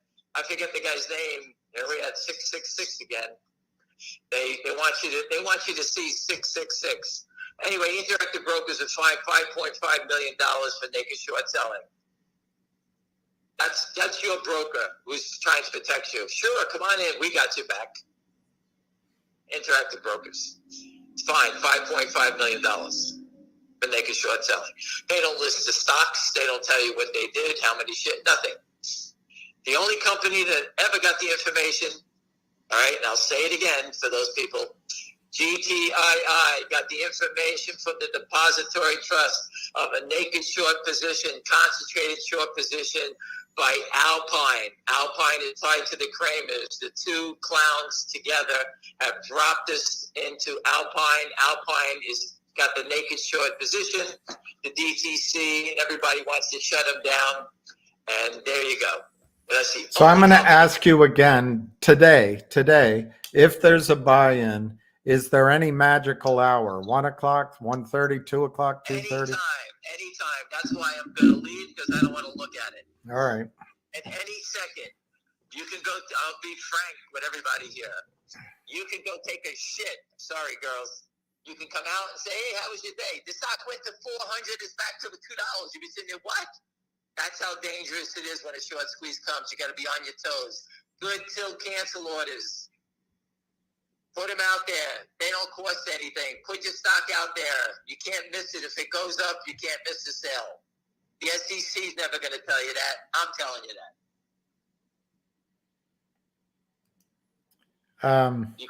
You can't make a sale unless your order's out there. The stock can't go past your offer price. If you have an offer out there, you get filled. If you go to put it in while the stock is running, they can say it's a fast market and you can't make a sale. Do you understand that? Yep. So if the stock goes from here to 30 in a second, you say, oh, I want to sell my stock at 25. You put it in and the stock is falling. They're going to say, well, the stock was 30 bid. How come I didn't sell it at 25? It's a fast market. You're going to sit there. You got to be kidding me. Tough shit. If you have it out there and it goes through the number, you're guaranteed to sell. Well, the way you described that visit to the loo, it must have been a French water closet. But anyway, that positioning, I wish I hadn't thought of it. Somebody is saying Schwab is threatening to remove worthless MMTLP shares to customers when switched from Toronto Dominion. Anyway, let's worry about that later. Listen, the Senate banking's on your side. If you're in MMTLP, just call the Senate banking. Torture them every day. Send them letters. Send certified letters. Make them sign for it. Let them know. If you have a lot of money at stake, fight for it. I know you don't want to fight for it. And it's funny, I told the gentleman, the young guy I met at the law office the other day, he's an MMTL people, and I said, get on the camera. And I said, this is what you need to understand. Where does it say when you buy a stock that you have to defend it? Get a helmet, a rifle, get a foxhole, and defend your investment every day. The U.S. equity markets has turned into that. Is it possible? The Apple shareholders are enjoying the new titanium phones. Berkshire Hathaway's having a party because they're so wonderful. They don't give a shit about anything, and everyone's smiling. Walmart holders, this is great. And here you own a cancer company, and you have to fight every day for it. Oh my God, it's like unbelievable. Is it possible market makers for options, the options traders could make a deal with the short so that they could buy time? The option market makers make a deal. Here, I'll read it. I'll read the question exactly as it's written. Is it possible an options market maker could make a deal with who's getting bought in to wait until after October expiration? No, that's false. Do you realize if you're an option market maker, the liability that you would have? Everybody's in. Listen, does everybody on the phone? Do we all work together? Everyone works independently. There's no way an option market maker is going to sit here and say, "Oh, there's a naked short here." You know what happened before the options came into FingerMotion? Was someone making a deal? You can't make a deal. There's no deals. Everyone has their own franchise doing what they want to do. I'm an option market maker. I'm selling calls. I do this. I hedge myself with the stock, and that's what he does. He's not here playing games. He's looking for volatility. He's looking for action. That's what the market makers are doing. What the naked shorts are doing, they're not working. They may know each other, but they're not going to help each other. Right.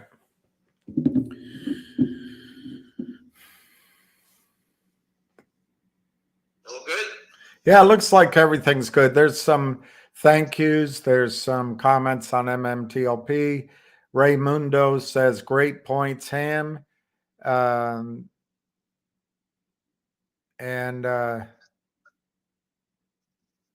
Someone says it's always the same pattern. Actually, the pattern's very different today. You're wrong. Everybody's wrong today. The pattern's different. They're actually letting it drift up against their will. It's very different now. I didn't see the open. I didn't see the stock. Did they try to knock it down today? I didn't see it. I believe that was the case. I can't remember exactly, but got as high as 683, and then they tried to hold it down. Yeah, that's what I. So they're willing to take 20 cents less. Think about it. Every 100,000 shares, 20 cents less. They lose $20,000. That is the naked short discount today. Right now, they're giving you, it's like Kmart, the blue light special. We're going to give you $20,000 off on each 100,000 shares you buy, because that's the type of guys we are. And you always say it, there is no price discovery because of manipulation. People are willing to pay higher, and they're selling it lower because they can't have it go up. And 665 or 666 looks like the number where we take them out and they get hung. Or it's a warning that people better be loading up before they let it go. Well, I don't. Listen. They're trying to hold it down. They're giving it to you. You know, that's your business. Again, this is not legal advice. Again, but these. I'm looking at the options. The puts. There's no put activity. Zero. There's 81 of the November 4s traded at 40 cents. Big deal. There's nothing really. 240 of the 6s traded. Nothing. 22 of the 4s at a nickel. Not even $100 worth of options. All right. So again, everyone's on the other side of the coin. The word on the street that people are buying it. When does this tsunami come? I don't know. But again, people are buying it. Let these guys listen, they want to keep trying to force it lower. What can I say? But again, stock loan is under investigation. The naked shorts are under investigation. You could pick the side you want to be on. And I just think that we have them, and they're going to get roasted alive.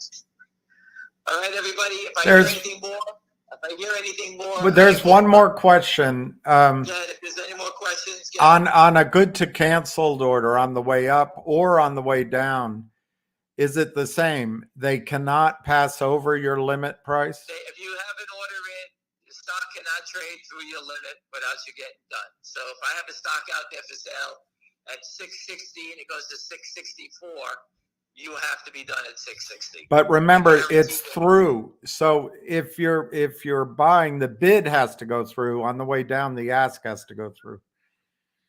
Right, so, right, whatever it is. If it's trading at 664 and you're offering at 660, you have to be done. If it's they use that line in a fast market, and they can use that against you. So that's why I tell you to put it in. It doesn't hurt, doesn't cost anything.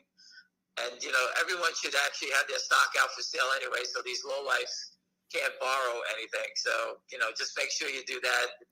But in the fast market, they can say, we didn't get to your order. But if you have a GTC in, that protects you. Right. You can't, you're right. They can't, if it goes through your level, if it trades, if you have it out there at $100 and it trades at $100.01, you're done at 100. Right. Right. You understand that? Yes, I do. If you put it out there and the stock's 100, you say sell my stock at $90 right now, $10 below where 100 is. Right. Because you're anticipating the stock is going to be attacked, right? Right. And the stock does start to drop, even though it's going up. And all of a sudden it starts to drop and it goes to $85. You can say, I should be done. They're going to say it's a fast market. You missed it. That's right. So you put it out there before. Okay, and one question is, can you change your good to cancel as the stock is running? You can always cancel it and change it.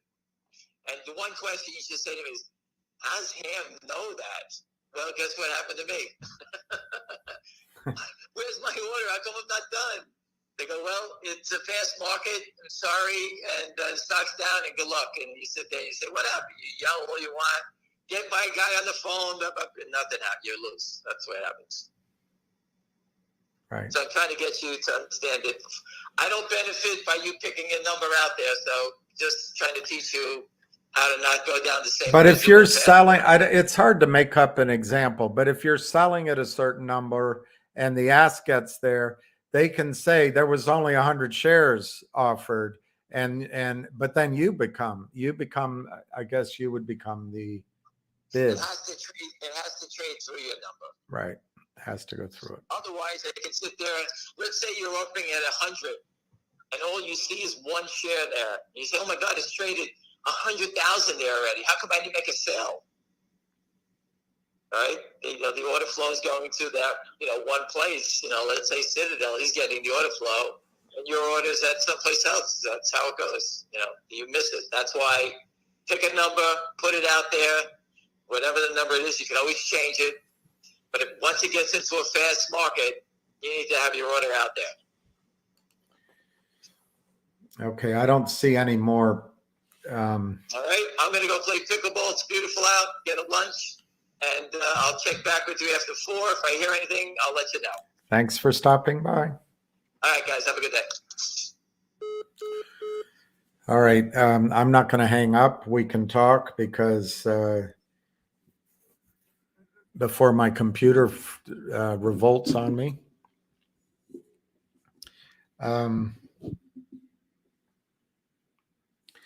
What is the breaking point for Finger?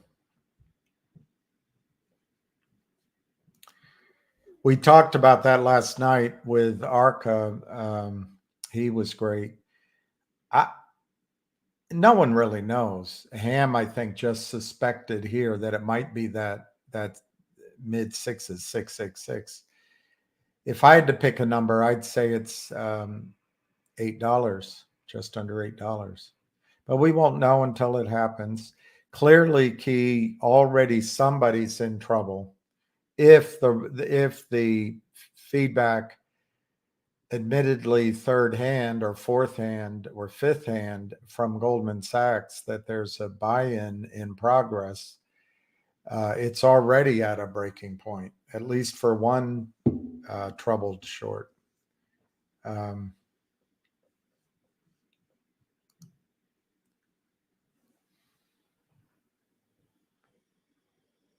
No, you can, in that case, if you have a GTC out to sell at 40 and it's halted at 32, when it's during the time it's halted, anytime until your stock is sold, you can cancel your order, edit your order, and change it. So you can change it. Just because it's halted trading doesn't mean you cannot change your order. You'll get a little feedback that the market, I don't know what it'd say for halts, but if you do it overnight, you're entering the order while the market's closed. But yes, you can change it. And you might, it probably doesn't matter, but you might want to put it in as just as a limit order instead of GTC. Anyway, it probably doesn't matter. Technically, day orders come first. If investor A put an order in at $39.99 as a day order, and the other investor put it in as a GTC order, the day order would go first, technically. Do I use a Windows? No, this is an Apple, and it's old. So I'm kind of hanging on a little bit to see if the M3 chip comes out. But I might just go buy, one of the M1s or M2s. And it's frustrating because when I bought this, I bought the maximum with the whole purpose that I wouldn't have to face what's happening with the computer. But anyway, it's Apple. I used to have Microsoft, but I don't know if I like it. I can't tell the difference. Yeah, Arca's the chart guy, not the whale. Or is that Orca?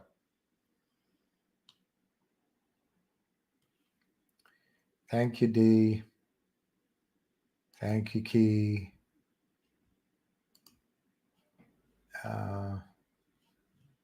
What's going on with logic? Same, no change.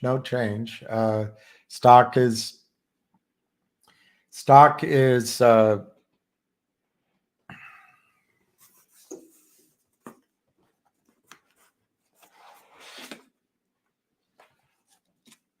I have to ask a question. I might have to change my numbers downward a little bit, but the stock is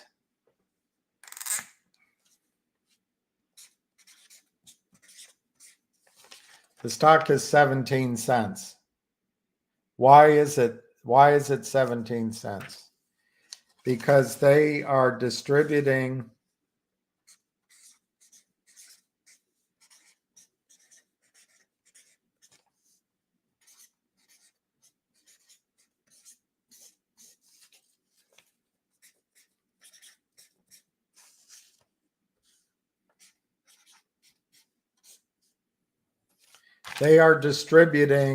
data logic from logic. Right now, logic has only one source of revenue. It's called data logic. Only one source of earnings. It's called data logic. They're selling data logic to the Aubrey SPAC, which is trading at $11 now. It's a locked-in price, and it's going to go into collective audience. I looked up the outstanding shares this morning, and there's more, not fewer. There's more.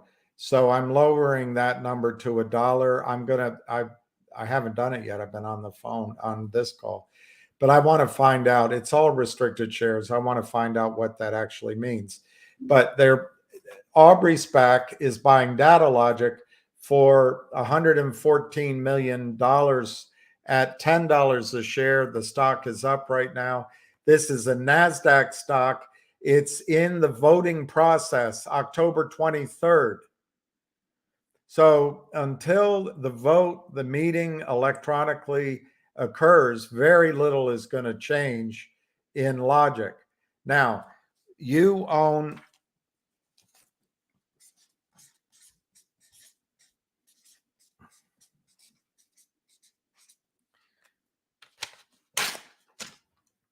Logic's trading for 17 cents. On October 23rd, they're going to have a vote. It's all out there, proxy, and they're going to sell Data Logic to Aubrey SPAC, and it's going to change its name to Collective Audience on a price to you. This piece of paper that you paid 70 cents for, you're going to get this distribution. You're going to get this distribution. Let's call it $1 a share until I figure out why the number of outstanding shares went up. So I'm lowering that a little bit. That's the low end of the value, $1 a share for 17 cents. But then that 17 cents remains as logic, the shell. There's a shell. And so what the criminals are doing is selling at 17 cents, figuring the shell has nothing in it. They'll be able to drive it down to nothing. Well, what you're counting on, what I'm highly confident in,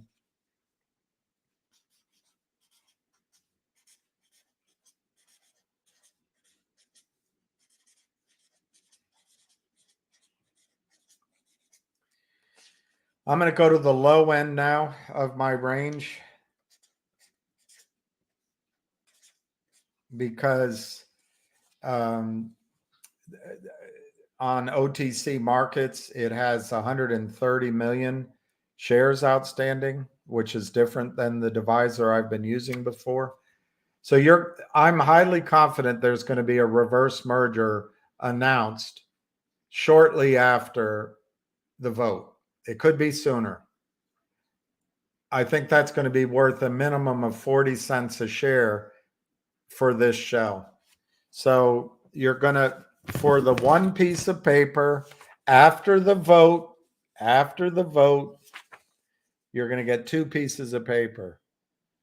NASDAQ traded Collective Audience with a value of $1, could be higher, could be $2, could be $3, but let's go the lowest possible, and then a reverse merger, maybe 40 cents. All of this is subject to what the actual arithmetic works out, but nothing has changed. They're just going through the notification period that is required by the SEC, where you notify shareholders there is a vote, then you set an effective date, a record date, and an effective date. Meanwhile, the shorts just sell shares that don't exist. They don't have to notify anybody.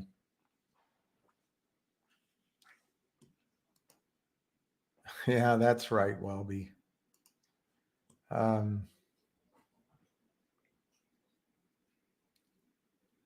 We'll try.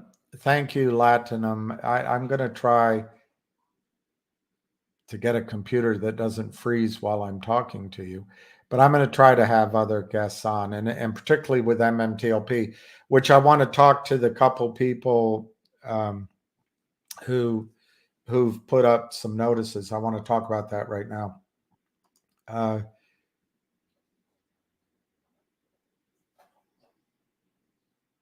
Well, if it's a fast market and you change your ticket, you're exactly right.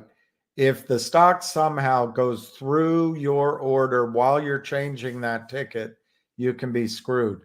But I think that'd be a really unique situation.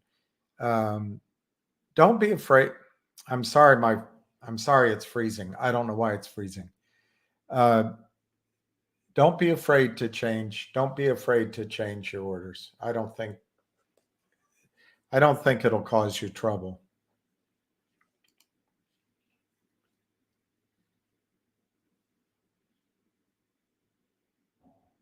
Yeah, exactly, Matt. They don't want it to show up on alerts.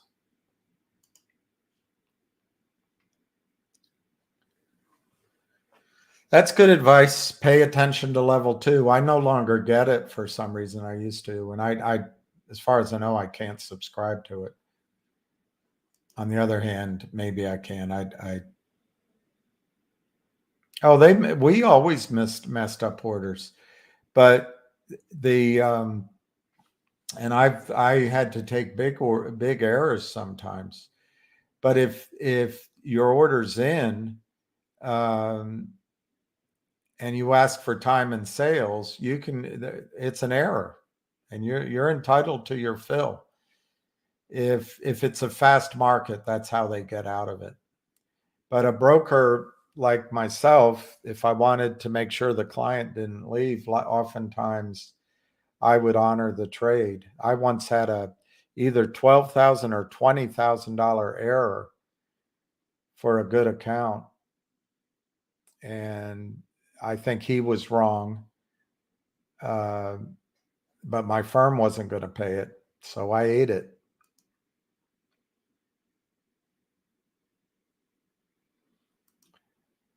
Yes, I have a core problem.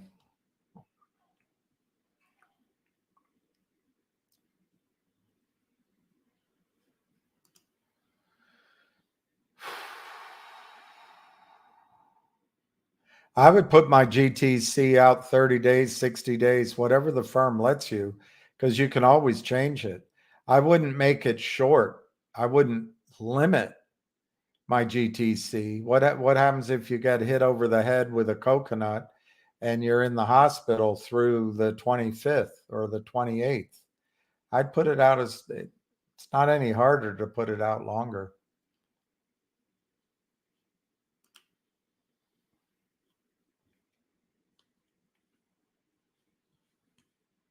You can do alerts, Key, but the other thing you can do is limit orders for the day and just enter them in each morning.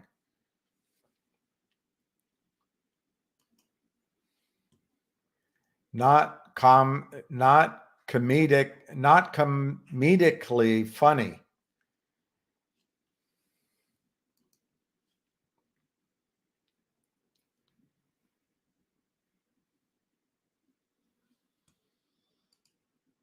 Yes, it is. Yes, it is.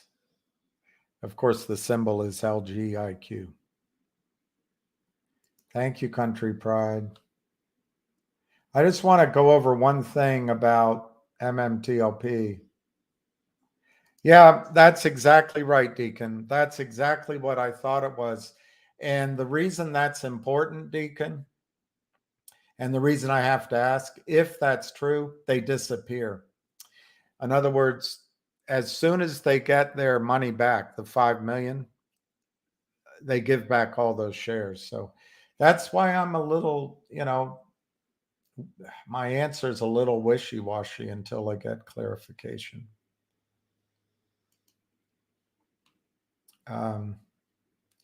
You know who she was in The Exorcist. But there's also a Blair that was the head of,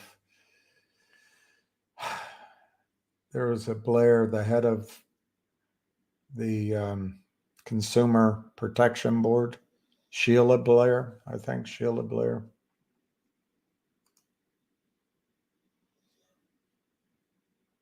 I don't know the answer, except they got caught out on GTII maybe before.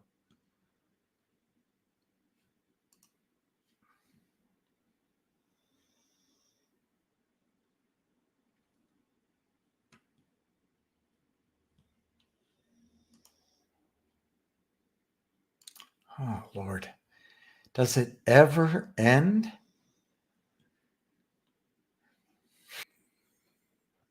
It's ceaseless. Rather than get discouraged, commentary only encourages. All right, let's go over the open interest. Wow. So the open interest is 40,000 and the 15s have half of it. I mean, obviously I'm rounding, but that Jason, you can see that potentially people with more knowledge than we are thinking that's a reasonable punt. Let's talk about MMTLP. I'll do that. Just I want to get down.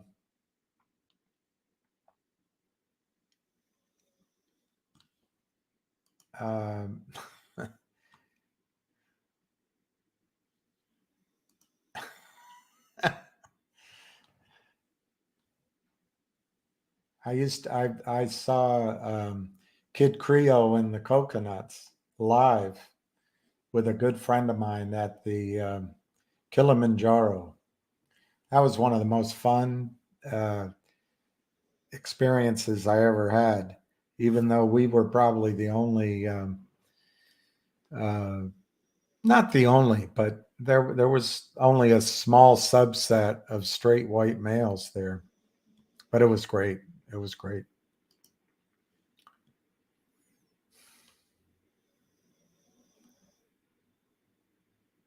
And there's Tony Blair. All right. I'm at the bottom. I never get to the bottom of the chat, and I go to the top, and we do it again. Yeah, yeah, yeah. All right, I want to show you guys something quickly, and I can use my calculator to show it to you. And we can go into more depth when there's a smart oil man and when I have time to go through the Pioneer, if they're still posted, I assume they are, Pioneer presentations. And I have sat through Satin. I have spent time in my life sitting through Pioneer presentations. I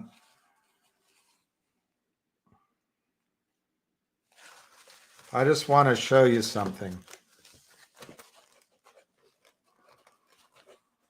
Exxon just bought Pioneer. PXD is the symbol. For 60, I'm going to use a higher number than some of the news stories, a little bit higher, $65 billion in stock. And Exxon stock is trading for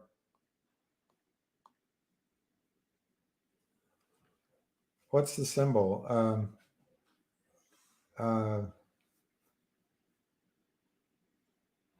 XOM, that's it. God, it's been so long since it used to be XON. All right, so it's $107. That's the high. So the market it has a dividend of 3.5. The market is taking this deal as very nicely. But anyway, so Exxon is buying in all stock. I don't know if it's locked in price. So it might be paying more than 65 billion, but let's use $65 billion.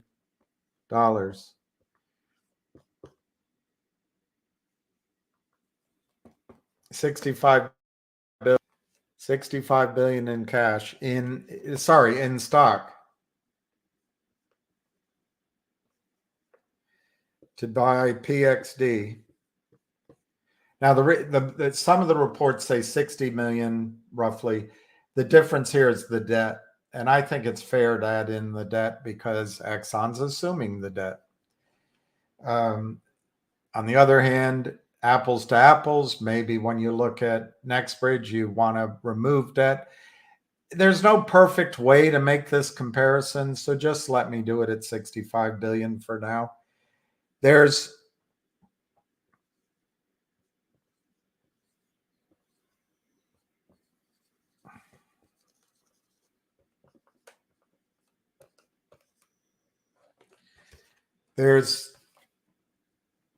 in Pioneer, there's 2.222 billion barrels of oil equivalent proven. So they paid 65 billion for proven reserves of 2.22 billion barrels. This is just a there's a lot of adjustments after I'm done with this calculation I want to let you be aware of. But 65 billion divided by 2,222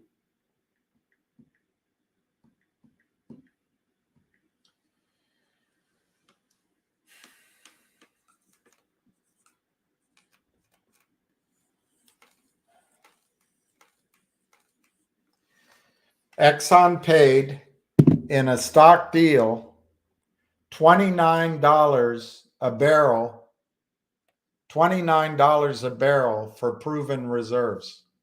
$29 a barrel for proven reserves. But let's go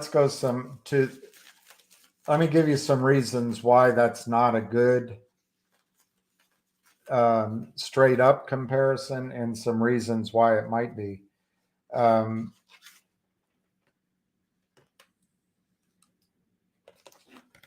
the value creation curve, NextBridge is down here and Pioneer is up here. So Exxon is buying Pioneer after Pioneer has drilled hundreds of wells, has, I think, something like 2 million barrels a day in production. Anyway, whatever it is, it's a lot of production. And any wells they drill are not going to meaningfully grow the reserves of Pioneer. So Exxon is buying when the valuation has already climbed the hockey stick. NextBridge is down here. That's a positive to us. The risk is NextBridge doesn't perform the way Pioneer did. Pioneer is in the Delaware Basin. This is all their acreage. Sorry, this is Exxon's acreage in the Delaware Basin. And this is Pioneer's acreage. That's what they're buying, so they're filling in. But one of the risks is that Oro Grande doesn't turn out like this, but it's the same geologists, and they're putting more money in. All indications are it's going to be a similar type operation. So anyway, one of the things on our side of the calculation I just did is when you're down here, what you pay in the ground is lower than when you're up here. Because up here, there's cash flow, there's proven reserves, and I don't know how to make a symbol, but your risk has been reduced. You have hundreds, if not thousands, of wells. So if one of them fails, it just keeps going. So Exxon is paying higher up the valuation tree. That's good for us because NextBridge can climb that valuation model. All right, so one negative to make the comparison. I've already said it.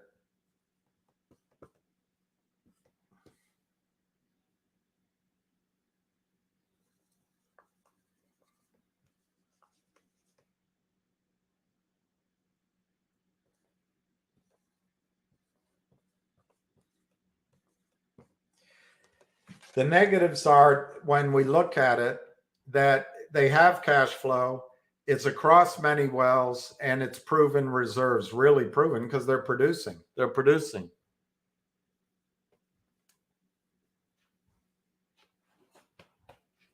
They're producing. So Exxon might have been willing to pay $29 a barrel in the ground for proven reserves because they wanted to buy the cash flow. They wanted to buy the diversification. And they know how big the reserves are. They know the economics. Okay. Those are the negatives. In other words, those are reasons why my strict comparison could be wrong. But,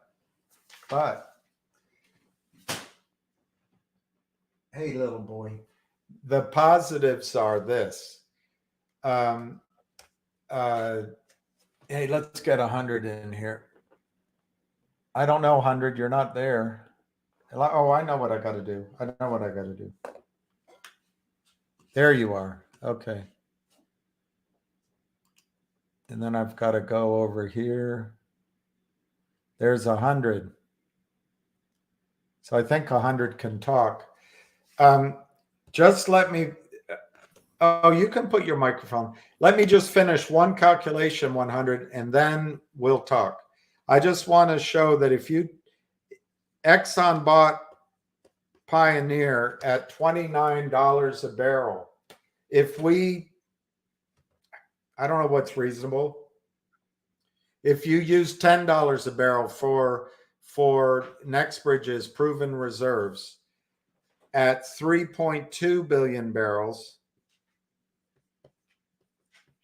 in the ground, I think that's very low, $10. And I think the 3.2 billion barrels is very low. But if we use that,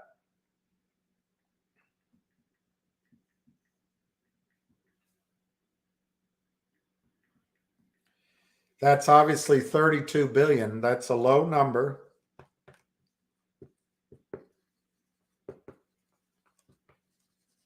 But if you divide it, I'm going to use dividing it by 165 million because I think you're entitled to the non-diluted shares.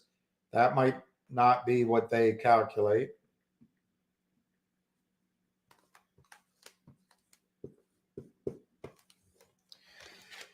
It's $193 per share. Now we'll leave it at there because we have a guest. There's a whole lot of reasons why I can tell you that number could be much, much higher. Very few reasons why I think it'll be lower. Obviously, NextBridge is earlier in its development stage. But anyway, all right, 100, let's go. If you can hear me. Is 100 there? Am I talking to myself? Your mic there. Now I can hear. Now we can hear you. Yes. So I guess you were going over some strategic positions in regards to oil and how it plays out. Well, would love your thoughts. We were talking about Finger, and as you know, maybe if you listened, Ham came on with that. There's a buy-in rumor going around from Goldman Sachs. Not that the buy-in is necessarily in Goldman Sachs. And then some people were asking about MMTLP in various commenting on MMTLP. So yes, I was trying to compare it to vaguely. I guess what I was trying to say is Exxon did acquire proven reserves nearby, and it gives us something to work with. So anyway, I'll be quiet, listen to your thoughts. Well, I just think that, oil plays a strategic position in national security. And I think that any pressure that's going to be placed on U.S. resources in any capacity whatsoever, including the public markets, it gives ample opportunity for the U.S. government to get involved. And if it comes to be that we are in a situation where there is a high demand,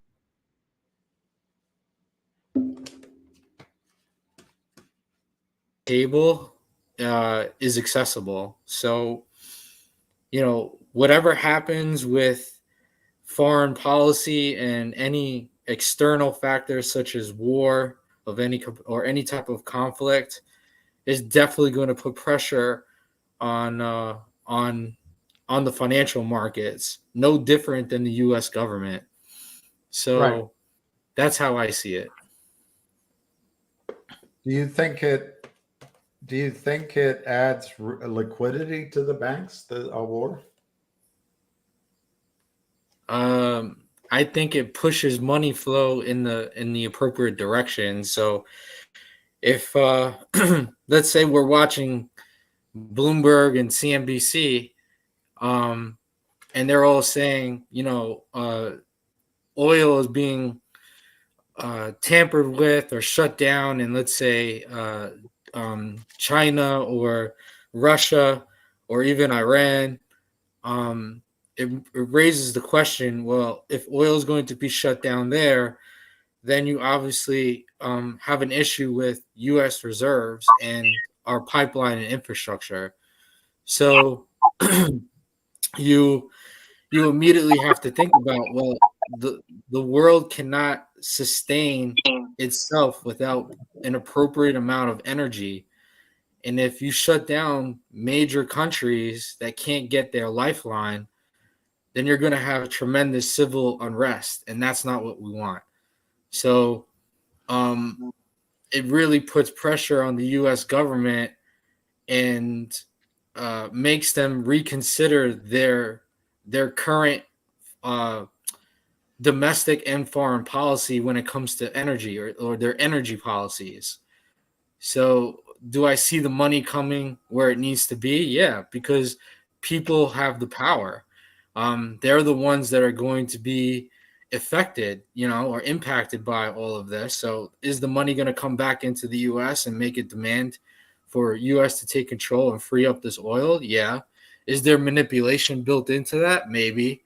But at the end of the day, we need to have the liquidity there, and we also need the opportunity to take those natural resources and be sustainable. So I think it's a natural thing that will happen either one way or the other. Kit Kitteridge just joined, and he's knowledgeable in oil and gas too. But do you think 100 that oil? Well, do you think the war will expand, and do you think oil prices are headed higher on a sustainable basis? You asking me or Kit? But you, 100, and then Kit. Oh, yeah, I think oil is going to go higher. I think it has no choice but to go higher because of the market conditions. Mm-hmm. I don't know how long that's going to last. Because if oil increases to go higher, you're putting a tremendous strain on the economy, the labor force, and if unemployment continues to rise, which we all know the numbers aren't accurate. If unemployment continues to go it rises and productivity starts to go down while interest rates go up, then you're putting a tremendous strain on the economy, and now we're dealing with treasuries, right? And that relationship. Right. So it has a domino effect. So yeah, oil will go up, but I don't know how long and how much it will, and I don't even know how much it's going to be sustainable. Welcome, Kit. Welcome, Sir William. There, a voice. Uh-oh. What happened? Okay, you want to talk about oil? Let's talk about oil. Let's talk about oil, and you can talk about Exxon, you can talk about NextBridge, you can talk about whatever comes to mind. Talking about this PXD acquisition compared to NextBridge, the honest opinion is we may have more in reserve possibly, but they have the entire infrastructure operation actually going where they're pumping out 50,000 gallons a barrel per day. Yeah. So we're nowhere near that. I agree with that. But there could be, and my idea is there could be a possible JV that's out there that wants to see it for themselves on what they have. Yeah. Now, Pecos Bill would probably he's way more knowledgeable than I am. I'm more of an energy trader. And I took a position in Gush, and I also took a position in the UVIX, which is a VIX product, to protect myself over this weekend, just in case. For oil itself, we have 17 days left in the strategic reserve. And from our policies of us not wanting to be energy independent, and because of the Green Deal and whatever, we are one pipeline blast away from oil skyrocketing. So with the, I try to warn people from what happened on 9/11 and things like that. I'm a career military vet, and I could see this country being very complacent, especially with the border crisis. And I put out videos on Twitter of actually people crossing the border that had Chinese passports, rubles found on the border, euros found on the border, and the very real possibility there is sleeper cells that have probably ties to cartels and things like that that have infiltrated this country and have been. Shoot. And all you need is one maniac to say, hey, we're going to do an all jihad starting on Friday. Who knows what's going to happen? Yeah. If things come to, let's just say it's September 10th, 2001, everything's hunky-dory. What happens 24 hours later? So something serious could happen. I'm prepared for it because I've been in overseas countries for 9 years, and I've seen the worst of it. If it does happen, I'm just saying there's a real possibility if something happens to an extreme amount. Let's say they hit weak targets, or they hit targets that are going to cause the most attention. Let's say the worst of the worst. Okay, let's say it's so bad that the market won't even open next week. Well, then, that's funny, kid. If the market stays closed more than 3 days, you got a settlement problem in all these short stops. Right. I understand. And that's why I took position in a VIX product. And what are the symbols? Gush, and what's the other one? One's a newer one. It's a UVIX. Okay. It's actually a 2 times long VIX, long-term VIX. Usually the one was UVXY, but this one runs UVXY is the 1.5. Sorry, VIX is the volatility under it. Right. It's a leveraged VIX play. So if the SPY gets knocked down, the VIX is supposed to run up, which is usually 6 times what the SPY does, if it's a dramatic move. Okay. And then UVIX would be times 2 the VIX. Normally, it would things. Let's say in 2020 that happened. Okay, when they used to have a thing other than UVXY, they used to have a thing called TVIX, which, yes, was run by Credit Suisse. Okay, that went from $20 to $1,000 in a matter of 20 days. Wow. Okay, and UVXY went up 13 times its value in 20 days. Wow. Until President Trump came out with the rescue plan, the credit facility that was created, and then the market rebounded. Wow. So preparing, just as a precaution, I put some away as protection for the weekend. Wow. If things just go, out of hand, get out of hand.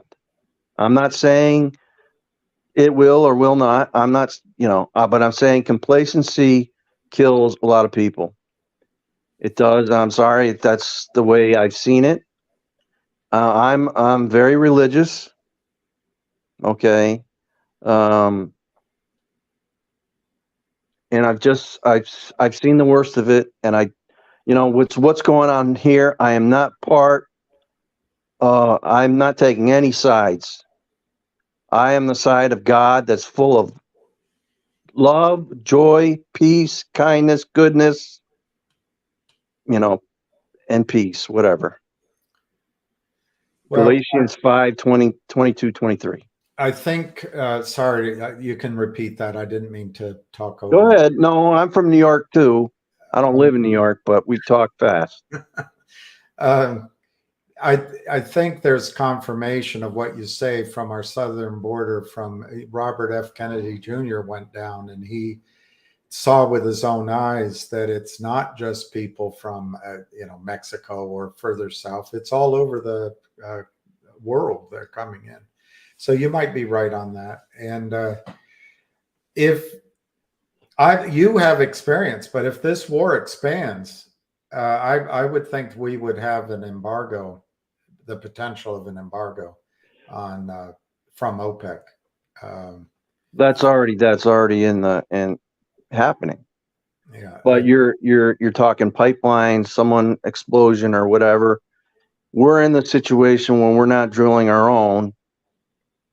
Okay, the strategic oil reserves down to 17 days now. Well, and you're fighting two wars at the same time now. Real good idea. To bring it home to each of us, Three and wars. you probably know this better, but Three wars, right? I read repeatedly, gave it away, Matthew Simmons' book, Twilight in the Desert, and I got to know him. But he pointed out that if the system is drained, let me say it differently. If people panic and drive to fill up their gas tanks, you could drain the gasoline system in less than 2 weeks. And if that happens, it takes months to refill it. And it could get dicey if something like that happens. I'm not projecting that, but it is smart to take some precautions at home, I think. Right. Now, the other side of the coin is if the market, let's just say the global market slows down. It's going to take time. We already know that it's slowing down. This jobs report that came out mostly heavily relied on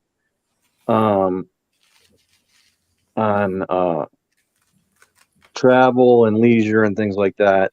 Most of those were part-time jobs. It wasn't actual high-paying jobs to make a real difference. I just, I don't like how the inflation, how the 1980 standards aren't being used anymore, where they're counting food and fuel or whatever. But they're using these little standards and not they're deviating from the actual problem that we have. And you can't fight, I would say, estimate that 20% inflation, all right, or off across the board, just let's average it out. You can't fight 20% inflation with inflation rates, Fed fund rates that are 3 or 4. It's got to go much higher. And I tried to tell folks before, you think 8% mortgage rates are high? Wait till you see 13. Yes, I remember the gas lines. 16.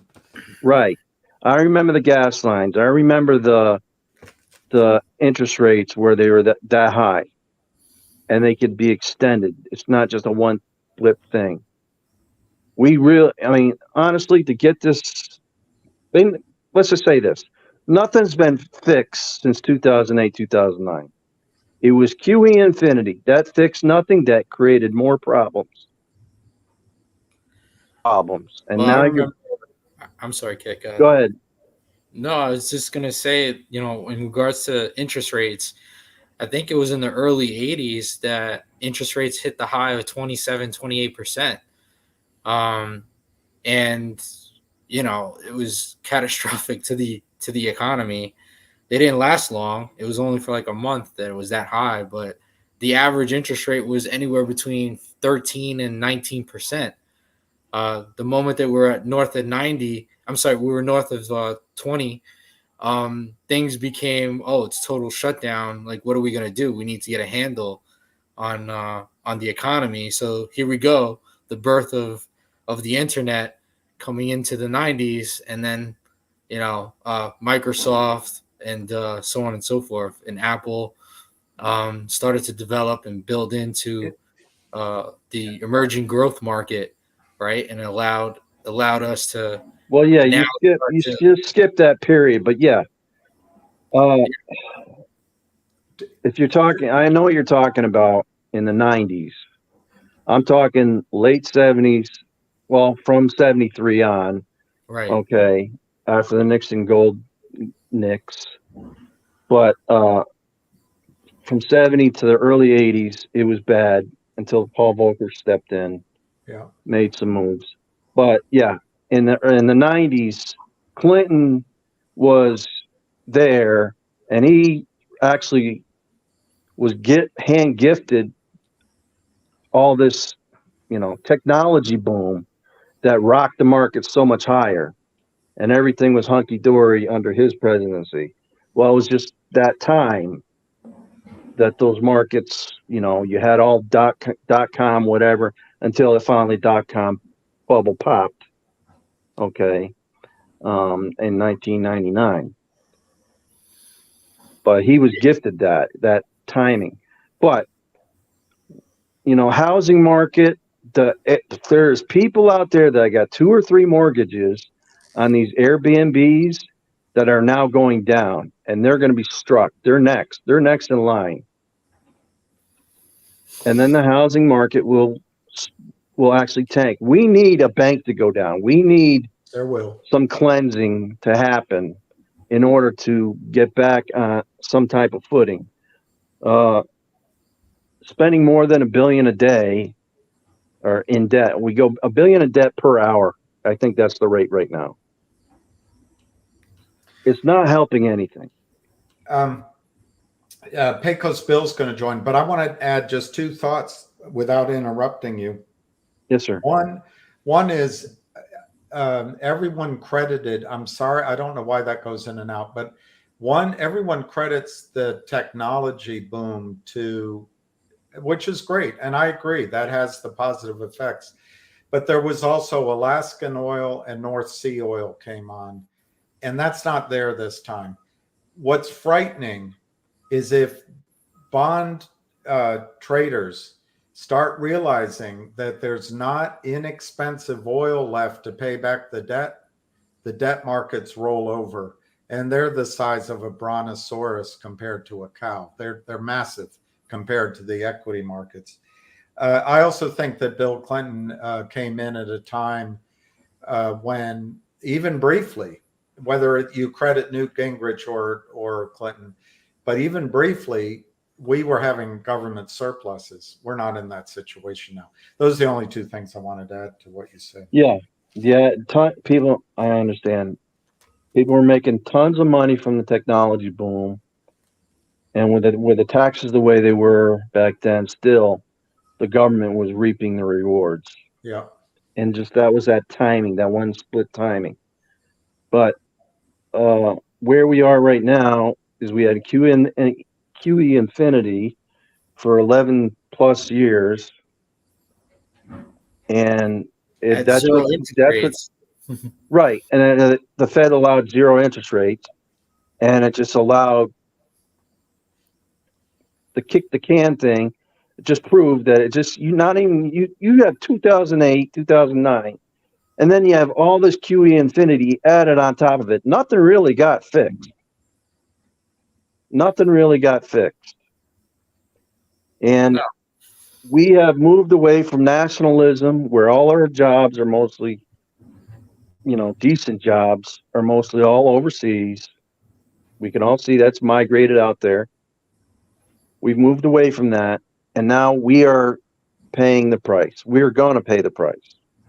I feel, and I've been opinionated, a lot of people will disagree, that the Fed has a game book, and they play, and they're propping these markets up. And I'm sorry for the administration right now.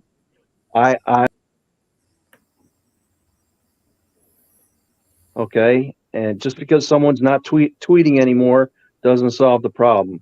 The policies are terrible. We are now back in what you said, 3 wars. Yes. I'm talking Asia too. That could pop off. That's an opportunistic time for us to be spread out this far and then something actually happen, to Taiwan or whatever. I don't know. But there's a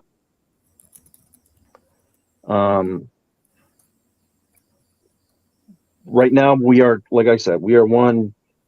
I can pretty much sure there's going to be a pipe explosion somewhere, something else. Russia's not dealing with us. BRICS wants to take us down. You see all the sides against us right now, and we're in this situation. Well, to me, I don't know. I might be getting it back assward, but it's possible for the reasons you describe, both of you, outside of war.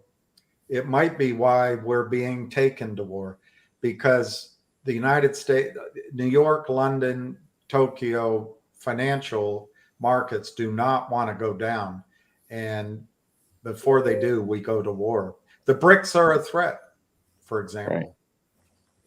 Right. And now I'm going to tell, go ahead. You're going to find out more about this, where we are going to start entering the Suez Canal. And guess who controls the Suez Canal? I guess right now it's, well, I don't know the answer. You got Egypt and Saudi Arabia. You got Iran. Iran's controlling it. No, I didn't know that. Well, they control the barges that come through there. So, I don't think they're shooting down barges, but there's a blockade. It could be a blockade, could be, all these things that are, want to escalate. I don't want to escalate. What these two groups are doing to each other is demonic. I don't like it. I don't want to be a part of it. I don't want to support one side or the other. Okay. I pray to a God of peace and love. That's it. So. Well, you've also got the Straits of Malaya, basically. I don't know if that's the real name, but Strait did I got that wrong? Straits of Hormuz. I apologize. I got my geography wrong. Right, because the Straits of Hormuz, that's the Gulf, the neck of the Gulf. But right. anyway, there are real choke points on the flow of oil in the world, and it could, oil could go to $200 or $300 a barrel, $500 a barrel. Correct. The only thing that's going to tame that is the global economy itself, like what we saw in 2020. The global economy, slowed things down, and that's where you had the oil glut. But I think we're not at that part of this equation yet. Right. I see that 100 has gone incognito. There you are.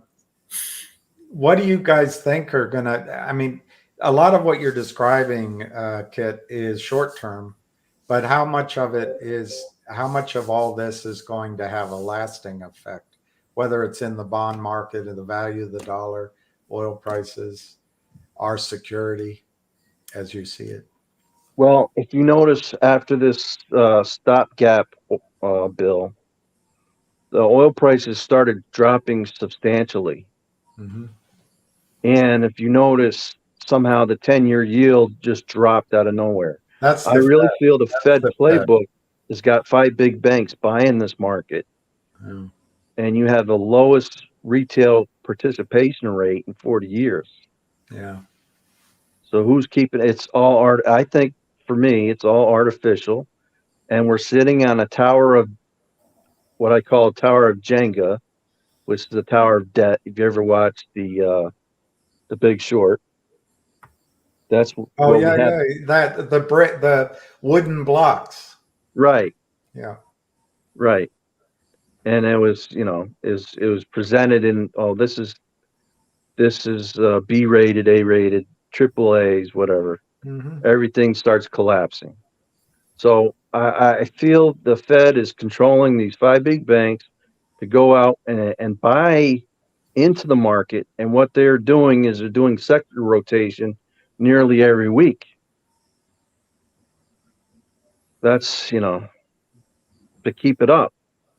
And Well, who is trying to tame the yields right now? Who just the dropped Fed. the Fed is, right. Well, the Fed's arm of influence, let's just say that. It's an interesting point to bring up the Fed because I remember a time when the Fed lost credibility. And now Volcker brought that back in his way.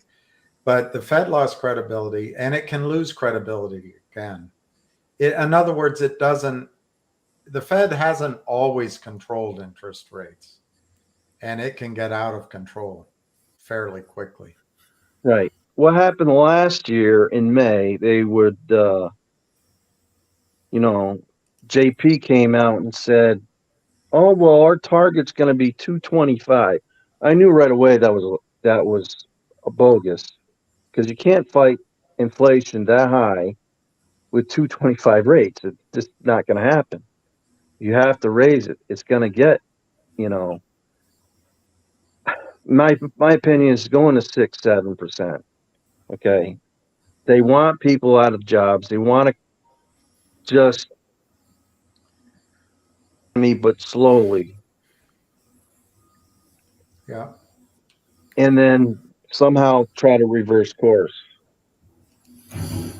So So I've been paying attention to a couple of economists, and a lot of the commentary or their points of interest is on the treasury market, and I've been following it pretty closely these last few months. And to Kit's point, in regards to the interest rates, they do need to raise the interest rates. And unfortunately, and this is my opinion, I think that the US Treasury is not only under the influence of the Federal Reserve because of the 1913 Act, but is weaponized by them because they are dictating monetary policy that has manipulated interest rates to this point in the last 10 years where we're at 0%.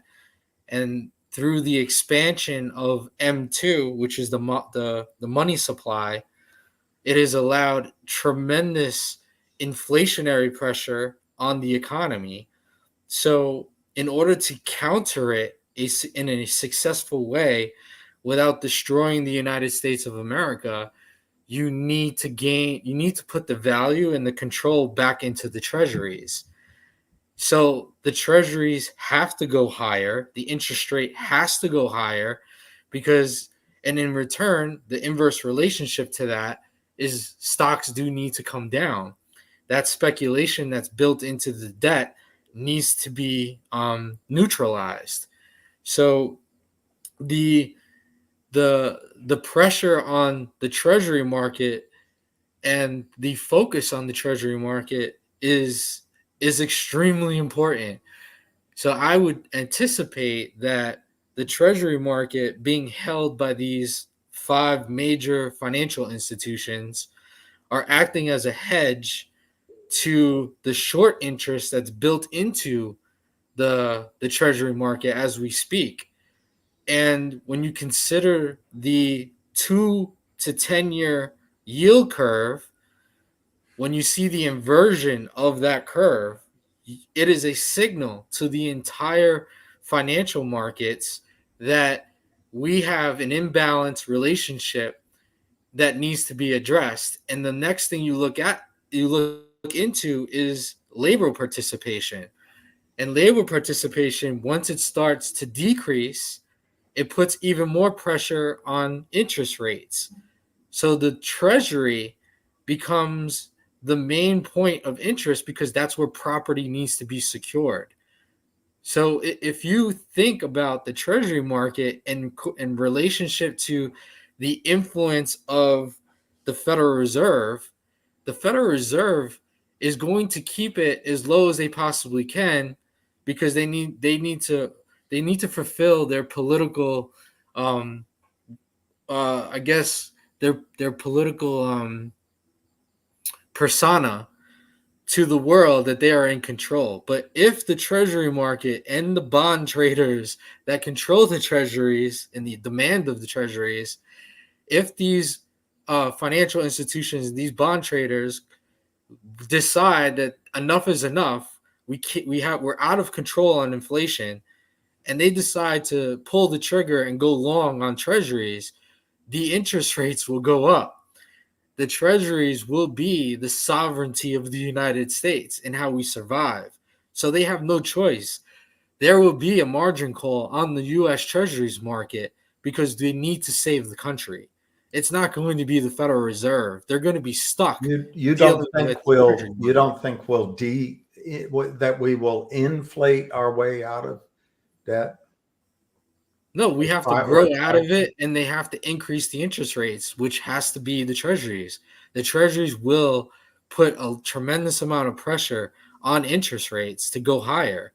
And I think that's what these major banks are banking on. They're holding on to their long positions on treasuries while publicly announcing that, we see that there's a short going on treasuries. It's a game. It's deception. Treasuries have to go higher. Interest rates do have to go higher, and we need to increase our productivity to grow out of the inflationary pressure that's built into it for such a long period of time. This is the treasury being weaponized by a private bank, and at the same time, when we're fighting a counterfeiting war and trying to expose the issues here in regards to the market, you have to audit them, right? You need to be able to identify where those threats are. So I think what we're doing here is what we're experiencing is we're seeing multiple amount of tactics that are going on that's weaponizing the treasury market, one side good, one side bad. Yeah. And it's a battle. Like, who's going to win? Who's really going to come out in front? And these wars, these conflicts, these military conflicts are just traditional distractions against the relationship between the Treasury and the Federal Reserve.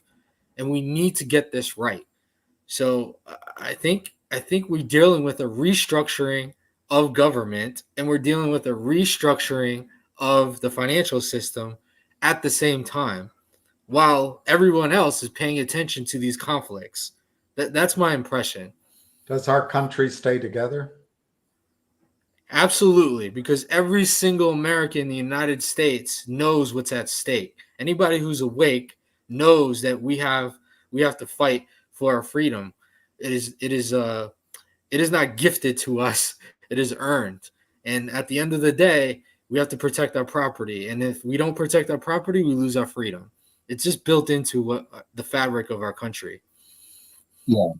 Look, when our backs against the wall, we unite. Yes. And you don't want to put a gorilla against the wall.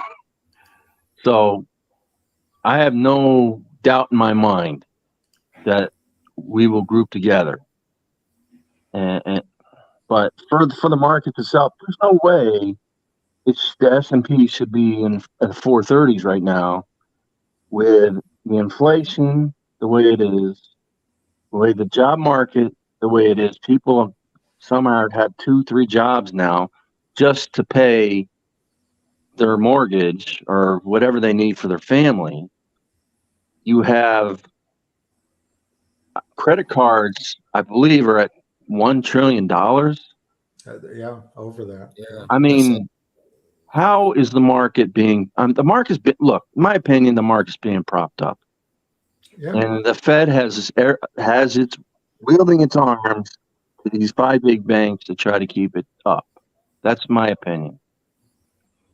Yeah. Meanwhile, they're shorting it at the same time. Yeah. And what's the leading index in all of this? The NASDAQ. And I posted about this before. Yeah, you got your Microsofts, your Amazons, your Nvidias, and your Apples, right? All of these are heavily weighted into retirement funds. the institutional control. And once they start to break down, they've been leading all the other indexes. Once they break down, technology is the growing factor, right? Once they start to break down, the U.S. financial system starts to become very vulnerable because all of the other pillars in the economy are breaking down. I So, once heard that described as the S&P 6, maybe 7 stocks, just the ones you said, the same stocks, and the Fed is always coming in to buy. right. But then when you consider last 30, 40, 50 years of super cycles where major companies that were in the top 10 investment interests They're for gone. those decades, they go away. Yeah, There's maybe one survivor, right? So the law of supply and demand, the law of survival of the fittest comes into play. And these companies are facing significant pressures, not just because of the natural elevation of demand, hey, Pecos Bill is here. but also because of litigation that challenges their control over the financial system, and how they're being manipulated also plays a role. So, this is very complex, but once you start to see the bird's eye view of things, you start to understand that we are just witnessing and experiencing cycles. So we have Pecos Bill in 100%. Hi, And Pecos. What's up? Kit Kitteridge. And Pecos, it's great to see you. Welcome. You can see me? Yeah, I can see you. You look like you're driving. I am. I just got to put my horse up and heading down to the fairgrounds. We started off talking about, I did a little bit about MMTLP and Exxon's purchase of Pioneer, which is a really, as Kit pointed out, that's a late stage acquisition, and I think NextBridge is very much early stage. But anyway, we talked about that. Then we talked about oil, and then we got into the Fed and interest rates and all that. But I don't know if you have any observations on the Exxon deal as it might relate to NextBridge's value. I don't draw a lot of parallels in Okay. anything that we'd be looking at, just because of the tier levels of those Pioneer assets. They're mostly tier 1, readily producible. Right. About 500,000 barrels a day of flowing production, BOE, 350,000 of oil, and about another 150 of natural gas liquids and other oil derivatives. So it's just a different analog, but I do think it shakes the oil business up a little bit, and it can cause a domino effect for other mergers.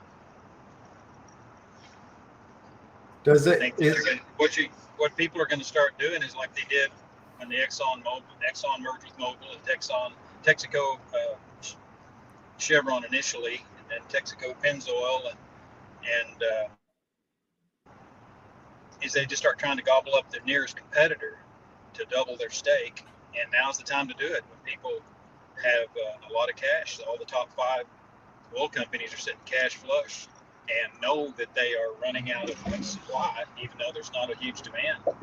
They are. It's the best opportunity for oil businesses to pre-plan that I have seen in my career. We usually get caught, unaware, and but everybody knows the demand is there and it's just being artificially suppressed. The supply is being artificially propped up, but it is dangerously low, and people with cash, they don't have to increase their debt. With the high interest rates, the cost of capital, are certainly going to benefit. Yeah. Do you see oil prices going down, or do you think they're going to be sustainably No, I don't high? see. Well, I know it's hard to predict. Well, short term, you could see you're going to continue to see this instability, partly. I don't think the stuff in the Middle East is going to affect like it would if it was a major oil producing region. But if Iran decides to join, or it's found out that there are other backers of the aggressors here, and they pull more allies in, you're going to see an impact to the oil, and it's all going to be upside at that point. Right. And that's a But risk. typically, you'll see a pullback in every economy that I've ever seen. And during the initial stages of the war, everybody gets nervous. They pull back a little bit. Overall markets withdraw, except for the defense contractors and usually the oil companies. But in this particular case, I think it's going to be a little different. Depends on how long they predict this conflict to go on, and who enters on what side. This is a very unusual time. Well, China's entering on. Well, anyway, I don't want to get political, but China's choosing a different side. It appears. I'm not following. Yeah. Or just, did you hear me? Yeah, you were fading out a bit.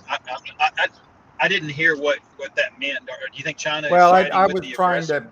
I was trying not to be political, but they seem to be supporting the Palestinians, which Okay. I'm not trying to be political, but Well, no, it's not political. I think it's just facts, and I think that what I would guess is they would side against the U.S., not necessarily for any particular position, because they don't stand to gain much more than just another ally against us in this whole thing, unless right.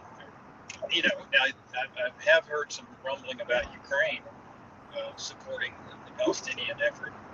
Again, it seems odd, but gosh, that doesn't surprise me in the least if that were true. Anyway, we've got a shambles as far as our position on foreign policy. Shouldn't be too new to anybody in our generation and younger. It's we really haven't had a great foreign policy since the late 70s or early 80s, in my opinion. Yeah, it's been high. We haven't had adults.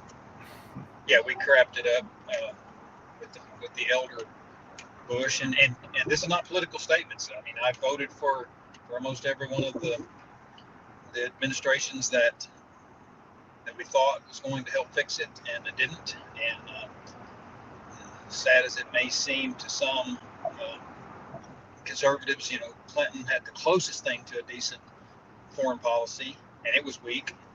But since then, we've just everybody since Clinton has just taken us down this road, and so here we are. Yeah. The war itself, if we get pulled into it, it'll be about one thing, and people would love to make it let's wrap ourselves in motherhood, apple pie, and the American flag and everything holy, but it'll be about money. That's all. Yeah. It's the banks. Every war will be about money. We can wrap ourselves. I mean, I believe in the people that are over there fighting. They actually have a belief that it's for religious or sovereignty rights, but everybody else that's watching this thing's only driven by greed and power. So that's my political statement for the day. I'll shut up. On NextBridge, are you? Is there anything you can say? I guess 2 points. I'm trying to convince people not to despair, and that there is a value in the Oro Grande for NextBridge. That's a separate issue from what will Wall Street do to true up counterfeit shares versus real shares. That's a separate issue. But right.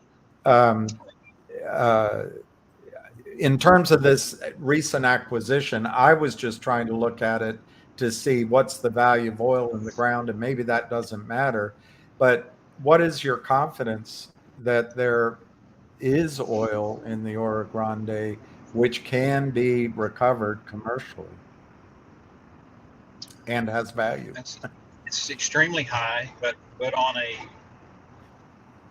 prudent basis, let me put it that way, Yeah. prudence tells me to stay within the 85 to 90% confidence number until we see real production being measured over a sustainable period. So they can do well test, and you learn a lot. You can create a lot of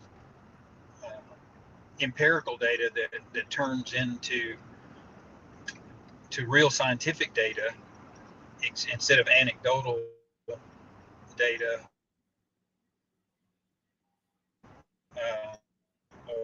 or situations. But you can only do it once you're sustaining, you're moving that much mass flow out of the earth, shifting things around. So a well that may test at 1,500 barrels a day of total fluids may want to settle in 700 or 800 barrels of total fluid, and then some fraction of that will be oil and the rest will be water. And until you get those flow rates sustainable, do a 30-day test. They're not going to do those 30-day tests for a long time, not long time, but till they get more wells drilled. So yeah, my confidence in the Oro Grande having a lot of oil is extremely high. Producible under normal conventional technologies, still extremely high. Profitable is still a price bet. You tell me how much oil is going to be on any given day, and I'll tell you about what I think they can make if they produce it. But if it's flopping down around $60 or $70 or toying with 70, 75, it's just so risky for someone to go in and start working those assets. But changes in a heartbeat if oil spikes to $100. And we're close to that now. I mean, one little, I was listening earlier before Busy contacted me about joining, and I heard someone say we're one pipeline explosion away from being in a disaster. We're That was getting Kit. closer by the minute. Okay. And that is true if you just looked at extremely short term. But if you look just a step away from that, could happen in any tactical moment against anybody. It could happen because of an accident. It could happen through aggression. But we're even more precarious than that. You think about we're one hurricane, one Gulf storm. This morning I was listening to Art Berman. I don't know if anybody here listens to Art Berman, but I've had dinner with him. Expert. Yeah. He's the ultimate expert, in my opinion, on not just how oil is gathered, how to determine source rock and viability, but he's also very tuned into geopolitical sensitivities, and I trust him implicitly with. And so he was saying in this morning's podcast, which was recorded last week, just the day before the invasion in Israel, and he said we were holding on to barely 17 days worth of storage if we had a supply interruption, and we were in bad shape with 504 million barrels withdrawn already, and most of that was withheld from the public. Most people think we only took a couple of 100 million barrels, but we took 500 million barrels out of Big Hill, and so it's making me more nervous with what we can use that for if we have one supply interruption. It could be tough, and again, it gets tough first on the people that can least afford it. So that's my big concern. Anyway, I feel like I'm talking too much. No, you're very interesting. If Kid or 100 want to ask Bill. No, it's 17 days on a strategic supply. But yeah, you're talking if, let's say Syria gets involved, let's just say these other countries do get involved, you can have, one pipeline explosion or whatever to cut fuel off. Then you can have a fleet go into the Strait of Hormuz and create a blockade. All these things, I mean, these could be a temporary thing, whatever, we don't know. I don't want to be in part of this at all, part of these wars. I don't. But it all depends on the global economy. It's all going to balance itself out in some way. You know, there's no glut right now. We had, like I said, there's possibilities we can go into one of those. There's a possibility that we need to fill the barrels. Let's just say that. And that's more about what it looks like. So I don't want, I'm trying to tell people, don't be complacent. Don't be complacent over this weekend. Do not. Get on a swivel and, Yeah, I feel like it's dangerous to hold any open position, any open trading positions right now. You really do need to know what you're doing if you're trading in the market. Yeah. So I agree. I mean, I got UVIX. I'm up 8 points over the last. So that's just protection. That's just take yourself back to the day before 9/11, where everything was hunky dory, and then everything hit the fan. So those things can happen. Things escalate. Whatever. I don't want our government.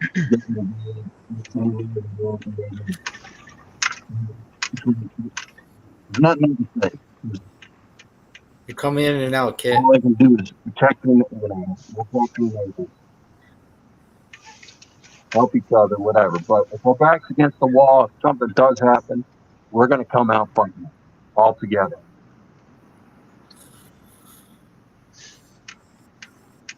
That's all I got to say.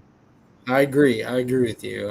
I think I just want to touch one thing based on prior comments, and this is before Pecos joined the conversation.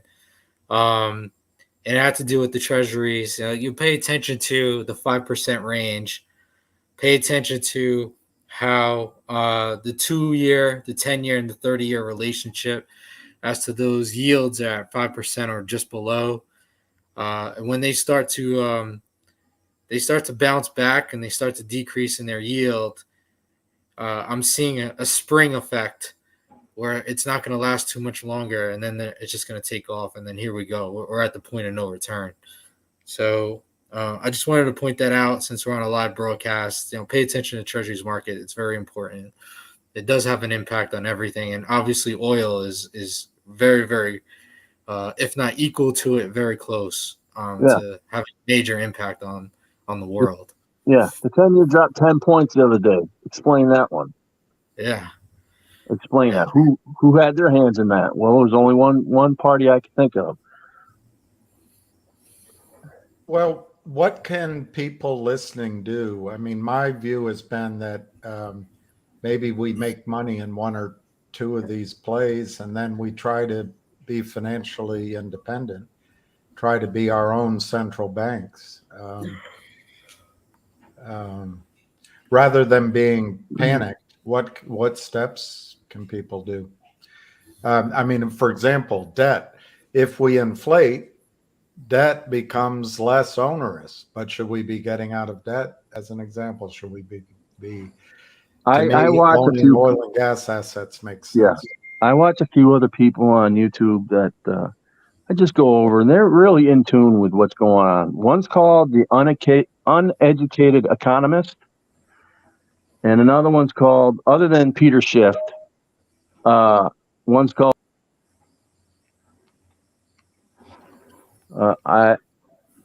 he gives up a daily wrap up of what's going on, and he more likely prepares. Can you repeat that name?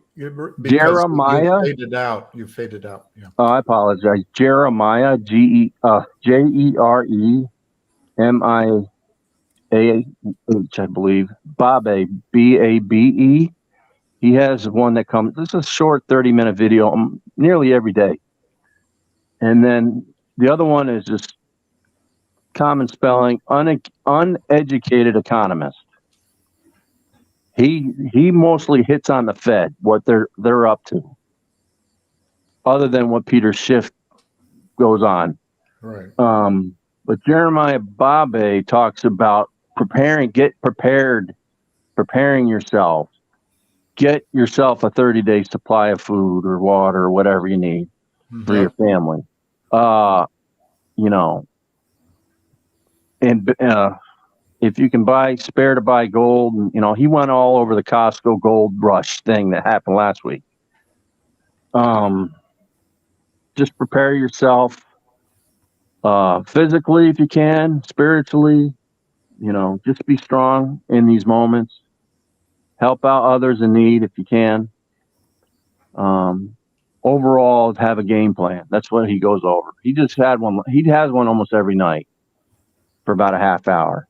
It's not a live. It's just a editorial type piece. So I've never listened to either, so I will do that. I appreciate it. I think you'll. Peter Schiff, I listen to once in a long while. He's very self. He's a gold bug. He's really a gold bug. I get that, but he was right on. Well, I'm not anti-gold, but cash flow is king too, and that's what you get in oil and gas. Right. The way I see it, I don't know how they're going to replace the dollar with this central digital. What's a digital? It's the same thing. We already use most of our money digitally. Right. But I don't think you can get Americans to accept that they can't use cash. I don't think that's going to happen. There is banks in China now that just deal with precious metals in grams. Well, the guy Jimmy Rogers was. Is that his name, Jimmy Rogers? Jim Rogers, yeah. He was over in China, and it's on a video. And he went to buy an ice cream, and he couldn't do it with cash. The woman said, "No, you have to use your phone." She ended up giving him the ice cream. Right. Because everything's done by the phone, which leads back to finger. But maybe that'll come here. I don't know. I find it hard to believe. I try to tell people this digital, all this mumbo jumbo, it's going to take a while. Because credit cards, when they came out, it took 20, 30 years before it really fully migrated into a high percentage where we're using them. And that was the thing. You know, but you still have people that will, old lady will be in front of me in line and without her checkbook still. One thing to me is money. You know, we can argue the definitions of money: a store of value, currency, exchange value, all of that. But to me, one investment, and because we're talking about oil, one investment, oil and gas, is energy is going to have value, whatever it is, whether it's sold in tokens, cash, or renminbi, or whatever. Once we get into a new if we get into a new financial life, the value of oil, the value of natural gas will translate into that new situation. So it's why I think they're good investments if you can find one. Yeah. So somebody said Whole Foods does not accept cash. I guess they're owned by China. Yeah. So the VIX position, it's up 11 points now. What is up 11? UVIX. It's just, it could be a temporary thing, but I know people are, putting on positions going into this weekend, especially with this warning that was put out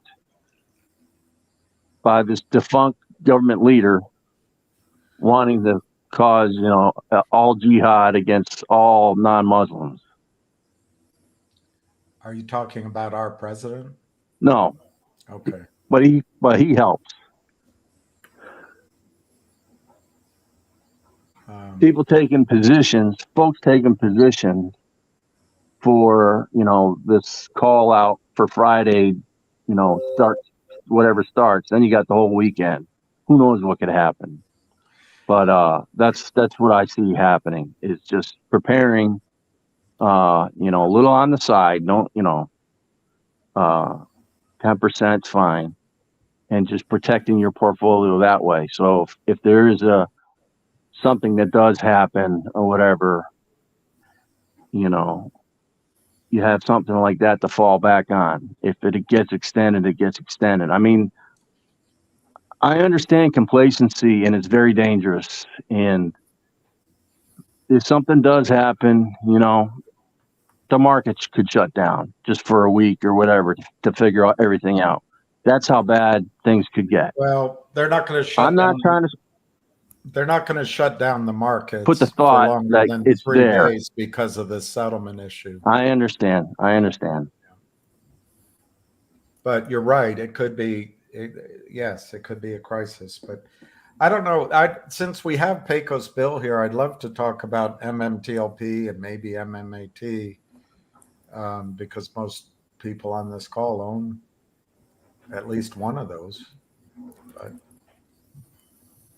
I don't know. Bill might have gone. No, MMTLP. Look, I'm totally in the AST. I don't see a 2-day trade, because how could you do a 2-day trade with the same people in charge as regulators to actually do a fair, free and fair trade? I don't believe it. You won't sell blue sheets, and how do we know the shorts are all going to close? That's my goal, Kit, is to try to show people that owning NextBridge is valuable. It's oil and gas. There's always risks. Things can happen, but it is valuable. So people haven't lost their money in that sense. The other issue is, how do you settle up whatever it is, 1 billion fake shares, 500 million, whatever it is. I don't know. That's a different issue. But anyway, I forgot the point you made, and I overtalked you. But I mean, you don't want. How can you trust trading with the people that are still in place? 2 days. 2 days, in my judgment, it works to the advantage of the shorts. Right. Whoever's pushing for it, in my judgment, either innocently or on purpose, is forwarding the shorts agenda. They could say, "Oh, well, we put it at $1 to close, but no one was taking it." So there's no urgency. They don't follow the rules anyway, and there's no penalty against them anyway. There's no urgency to close the position. So you get your 2 days trading, and at the end of 2 days, it never goes above 5 cents a share. You go to Congress and you say, "Hey, we lost money." They're going to say, "Well, we gave you 2 days to trade." Right. There's no MMTLP doesn't exist. So if you don't buy it back, what's the risk when you don't buy it back? It has no value. Right. The only value it has is the obligation of Wall Street to convert MMTLP into 1 share of NextBridge. Right. And that's what the courts are duking out. And I believe in the background right now, Wall Street is debating, because I think the value. I just did a calculation. I don't know if Pecos was listening, but and it's totally back of the envelope. I used, I think, $9 or $10 value of the oil in the ground, which is probably preposterous at this point, but I came up with $300 a share. That's a lot of money. $100 is a lot of money, and Wall Street doesn't want to take that risk, and they don't want anyone to know that they're shorts in the MMTLP, because it's in everything. It's in our bond system, by the way. It's in our precious metals, and I would argue it's in the pricing of our oil markets too. It's in the treasuries, William. I mean, it's in the treasuries. If it's in the institution, if it's in the institutional accounts and the retirement accounts, it's in bonds. And if it's in bonds, it's in treasuries. And that's where the problem is. That's why I'm so focused on the treasuries market, because it has a direct relationship, not just to the stock market, but to oil as well, right? So if you think about it, the interest on debt and the complexity of how these instruments are being used in the financial system, and they're not settling properly, there's imbalances in those relationships. It goes back to how treasuries are utilized in currencies, right? How they're used as an insurance against currencies. And then now you have a concentration on FX swaps. The Bank of International Settlements just came out with a report saying that there is quadrillions of transactions not recorded on the balance sheet. It's off balance sheet. That means the Fed is not recording it. So if the Fed, who's in control of monetary policy, is not recording all of these stresses on these debt instruments, God knows how much we need to get our act together, because the treasuries are the only thing that secures everything in known to man in regards to the United States.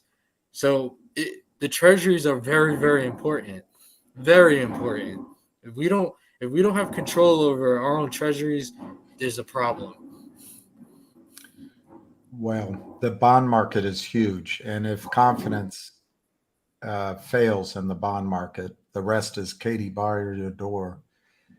I just don't even want to think about it. It's No. like, to me, it's the moment that you come to a realization that if the treasuries market fails, you open up your front door, and it's war. There's survival of the fittest. Like, that's what it is. I don't want that. I don't want to have that reality. It won't. Like that. I don't A want lot that. of it's confidence and trust. I actually have felt that way, believe it or not, more about oil than I have about the bond market, but it's all related. Things could get really desperate if we don't maintain orderly supplies of oil in our country. But anyway, I don't think it's going to transpire in that direction. I think this will come back into play where the markets will recycle just like they have done in the past 400 to 600 years. I'm not as conversant or probably as intelligent as you are, but what I believe is that our economy is based on oil, and as much as anyone younger wants to change that, it's not going to happen. It's just, and I'm not sure that we've been investing enough in supply. So that's where I expect the shock to come one day. I don't disagree with you, William. I don't. Yeah, okay. I think I'm not arguing. I'm just explaining. Oh no, I know, me either. I just think that monetary policy is changing. The petrodollar is not as strong as what we used to thought it was back in the 70s. I just think that itself has been restructured. And the reason why I think it's been restructured is because of the dependency on digital currency and where we're moving into a different infrastructure of banking, payment systems, how we try to make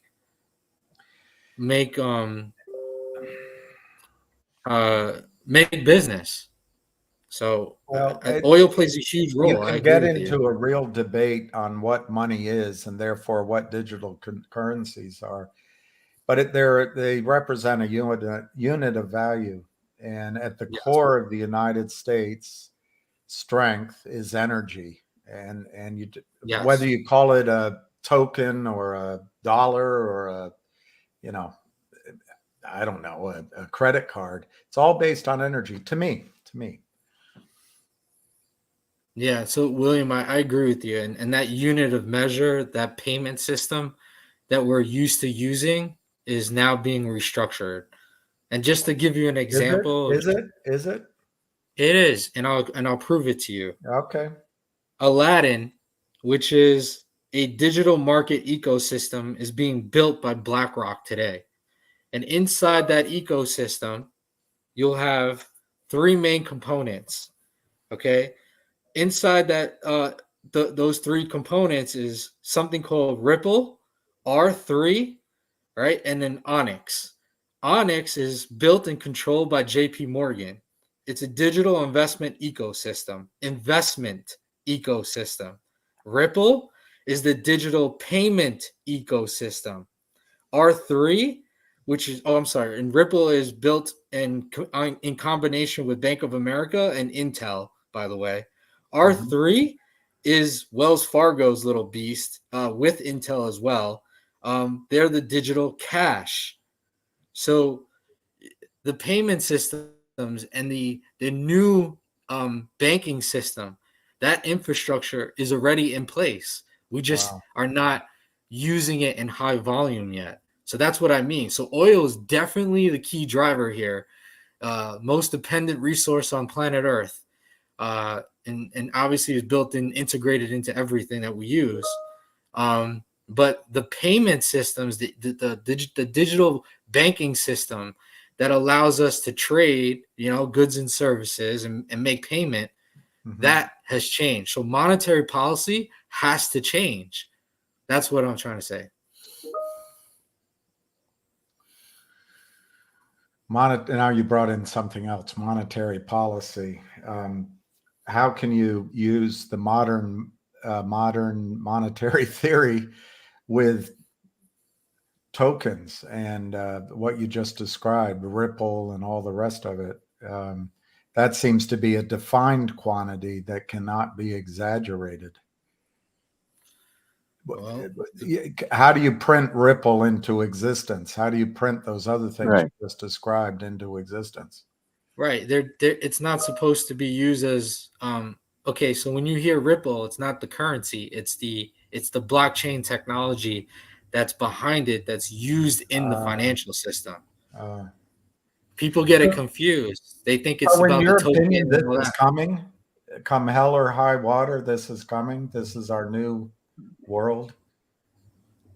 Yeah. I mean, listen, in the Northeast, I can go to a gas station, and when you normally use an ATM, there's a Bitcoin ATM. You can't make this up. They have Bitcoin ATMs. This is not authorized U.S. currency, but yet the ATMs are there. This is not constitutional, but it's there because the banks have built the infrastructure for it. And if they're building the infrastructure for it, and they create a demand to use a different banking ecosystem, like what Aladdin is doing, BlackRock, which is the owner of the most, real estate properties in the world, is going to leverage that power. So here we go. It's the Fed and its board of directors and its banking relationships versus the U.S. Treasury. And what's going to determine the future growth of the United States is going to be monetary policy and the dependence on the strength of the U.S. Treasury. You'll never be able to kite a check again. You probably don't even know what kiting a check is. But to explain that, if you explain that to an average person, okay, that just uses credit card, cash, or checks, they won't know what Ripple is. They're not going to understand it. It's going to be another 10 years. I thought it was a wine you bought at 7-Eleven. But I mean, regardless of the situation, if you're in Ripple or whatever, if the government uses something, they're still going to be in debt. And there's your problem. There's the problem. You're masquerading the problem. We have a debt-based system, All right, so Bill left us, so I apologize to him because it must have been boring. But he left us. But anyway, we have a debt-based system, and that's the nature of it. It's always going to grow. It has to keep growing to keep going. And that's why I think each of us has to think as if we're our own central bank, which to me means get out of debt, own real assets, own cash flow, and everything you said about having people to support you, having your back. Yeah, that's Jeremiah Babe said exactly those words last night. Be your own central bank. Yeah, and some of the digital space is trying to accomplish that as well. It's called self-custody. So it's an interesting time that we live in. Well, it's interesting.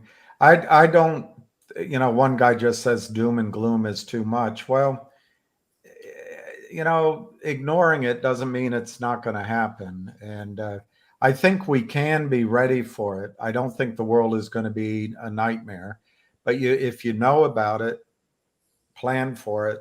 Yes. It's like that scene in that movie Back to School where Rodney Dangerfield brings in Bruce Springsteen and everyone runs out. Then you can go pick your own classes. If you have a plan, you can get through it. It's just not being, even just knowing about it is enough.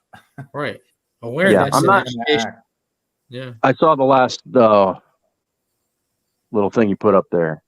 I'm not bringing doom and gloom or whatever. Okay, I'm providing just different ways. Okay, to be ready, to be proactive. That's it. Yeah. The news headlines will take care of themselves.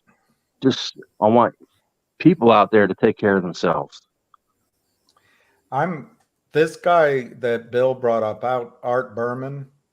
I followed him for a while, and I did at a conference. I sat at a table and had dinner with him. He's really good. I recommend him. He was one of the people who was highly skeptical of the shale revolution in energy in the United States. And no one wanted to listen to him, but I did. Anyway, I just throw that out. I think you should watch Art Berman. And if I'm going to see if I can Google him. Yeah. Yep. He comes on YouTube. So I'll start watching him and you guys will hear about it. But I used to follow him when he had a blog. Anyway, that was a dead end conversation, Killer. No, it's I think it's important to be aware and be educated. And we all have our own interests and who seems to be intelligent in particular areas and things to consider. And everybody appreciates that you share that information. So I know I do. I'm always trying to learn as much as I can. Well, even if I'm educated on certain things. I respect Art Berman because he had the courage to tell the banks and the oil industry, you're chasing a pig in the poke, because the shale, some of the really tight sands, it was like being on a hamster wheel, and the decline rates were so fast, and the money was cheap. And we're not going to have cheap money again, which is what you've pointed out, 100. And by the way, I really appreciate what Busy's doing, what all of us are doing. If things get difficult, I'd like that something like this helps everybody get through it. I'm not trying to be doom and gloom at all. I'm just saying, first you have to understand the problem and then be ready to act, and we'll get through it. We're still a great country. So we'll get through it. We're the greatest country on the face of the planet. Well, as long as we keep our ideals. Right. Otherwise, and that's we're the reason why we're the another greatest. continent. Yeah. That's true. You sound like you're underwater, Kit. I can't hear you. Huh?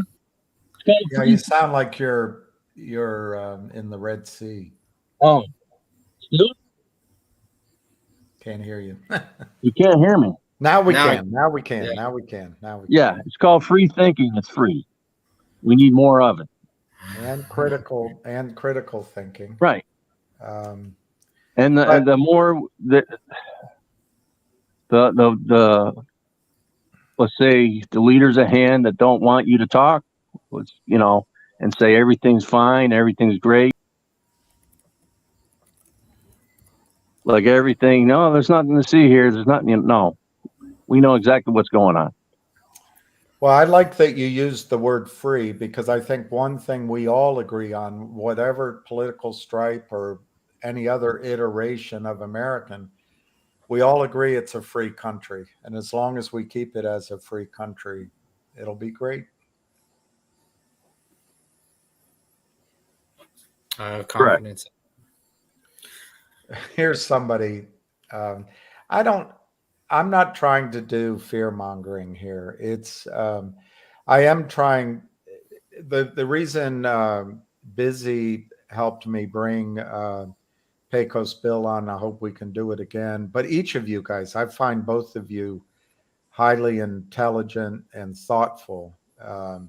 Kit Kitteridge and 100. Oh, I didn't ever see the mile per hour, but 100. Very smart. But anyway, we're not trying to fearmonger. I am trying to educate people to the extent I can that I think oil and gas and trying to own cash flow from oil and gas is one method to get through a period of panic and be independently financially independent on the other side of that panic. All right, here's Busy. Yeah, I'm not doing fear either. It's just strictly telling folks, look, just be prepared. Have some plan. Yeah.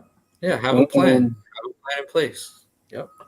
My reason for AST is my reason. Everybody else can have their own. I hope there's a great settlement, but I want to be there. I'm already working on some other deal that's 5 years I've been waiting. The complex restructuring with KKR, that'll fall through, but that's how long I have to wait. I understand patience, but I want to be there, and I want to get my dividends.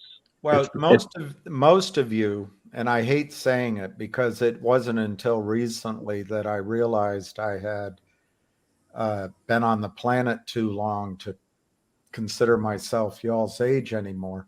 But most of you have lived during a Goldilocks period, in my opinion, for everything: energy prices, housing prices, food prices, life, travel. I remember a time when you got on a plane, you put on a tie. I was a kid, but I don't see the world ahead of us being the same as the last 40 years. But it doesn't mean it's going to be bad. But I do think you have to get prepared. Exactly. Yeah. There's Heidi. That's great. Fingers at 672. Sharon is saying, thank you, Kit, for sharing your insight. And earlier, Barb said to both 100 and to Kit, thank you. She left me out. Yeah. And I want to say thank you to Kit and 100, and William downloading the software and having multiple screens is just gonna better educate your listeners, William.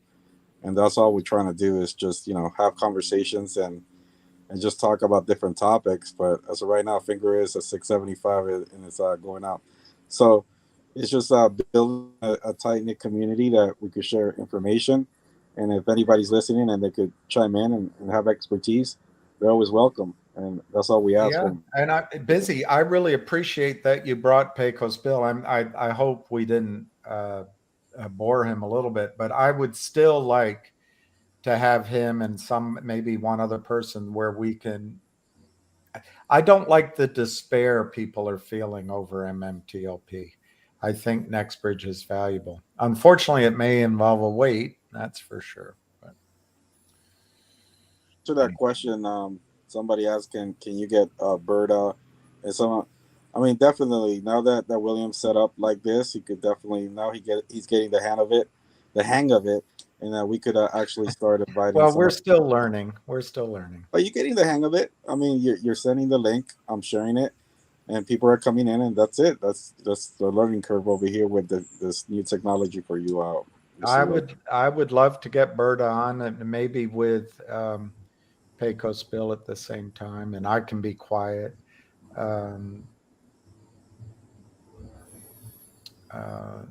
But I Yeah, really that's enjoy awesome. hearing from both Kit and 100, particularly on this. See, I understand some things that I think I understand, but this new financial system, I'm amazed at the knowledge these guys have. I just hope they let old people carry around $300 in their pocket instead of a Bitcoin wallet. But Yeah, it'll still be some time. Yeah, yeah. I don't think it's gonna go away. It's just a transition. Yeah, Right.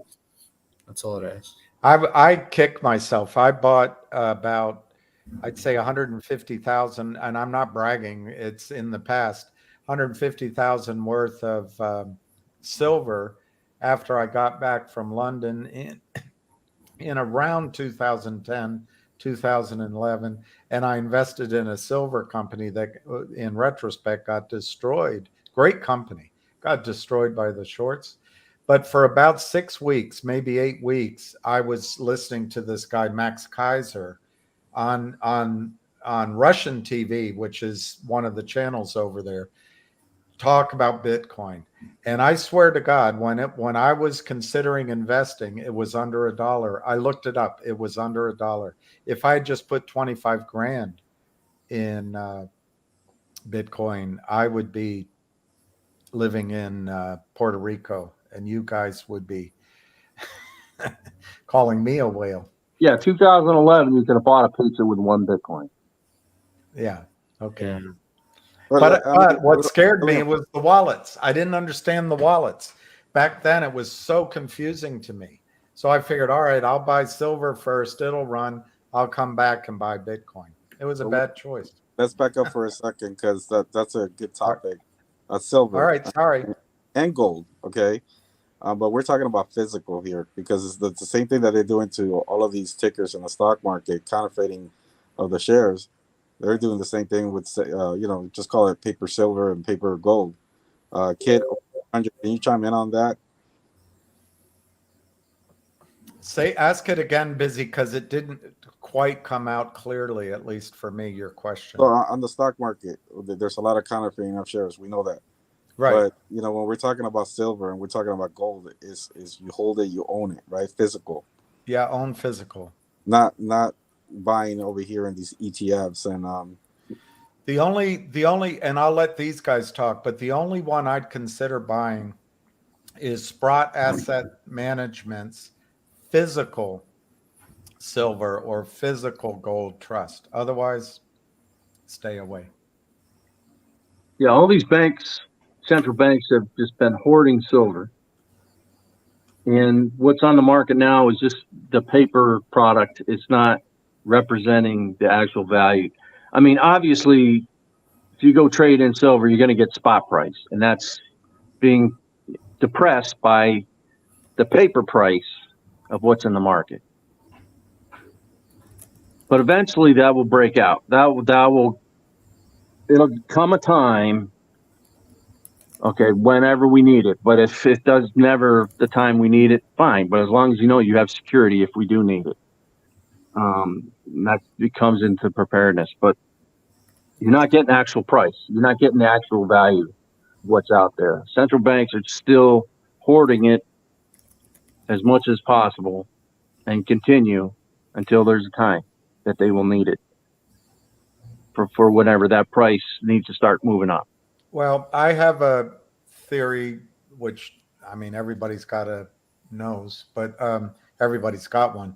But I think China, maybe Russia, but certainly China are accumulating gold, maybe silver.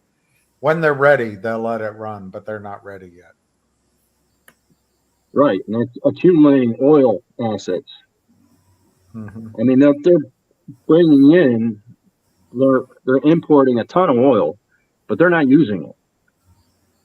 Well, see, the one advantage China has, and I used to, when I was young, I lived overseas as well, but The below the government level, it's pure capitalism. Everyone works hard. They never stop working. It's extremely industrious. But their top level, they have 5-year plans or 10-year plans, 15-year plans. But they believe what they study. They do a study, they act on it. And you're right. They're building out their infrastructure, accumulating oil. Yeah, they got a 100-year plan. Oh, Pecos Bill glitched out. Okay, let's see if he's back in. He's not back in, but Pecos, if you got bored, that's okay. But Busy's here now, and I really want to do a call where you can talk about any of your thoughts. But I think oil and gas in particular is going through the typical cycle that I've seen many times before. And Exxon buying Pioneer, that's hitting it off. And guys, I think, and girls, I think you can make money in oil and gas investments again. Not right away. I'm not saying it's going to be a one-day thing. I don't see Pecos Bill. Billy Mack, I don't think electric vehicles are the answer. What I think is interesting is the ammonia engine that Toyota has created. Ammonia has the same or almost the same or slightly better bang for the buck as gasoline. I don't think electric vehicles have a future.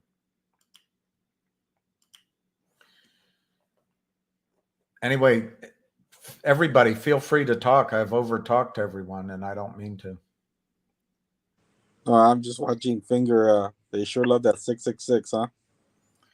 Well, I think Ham was correct. Busy. That 666 is like a Maginot line. This is the important level for them.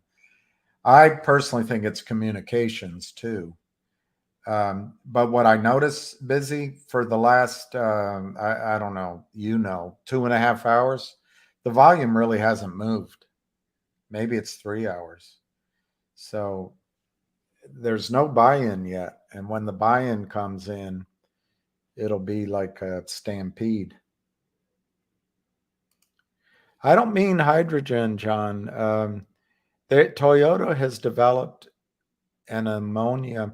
There's a guy I followed. I've mentioned him now twice in 2 days, who wrote Twilight in the Desert, Matt Simmons. And his idea, and he was testing before he died with the electrolyte. I'm not a technology person, but the big offshore windmills, they only produce electricity for a while. And so you can use them to break down seawater into ammonia and fresh water. And the ammonia could be the source of power for automobiles. But that, he died, around the time of the hurricane. So it's been a long time since I spoke with him. But I used to call him just like I would call Busy.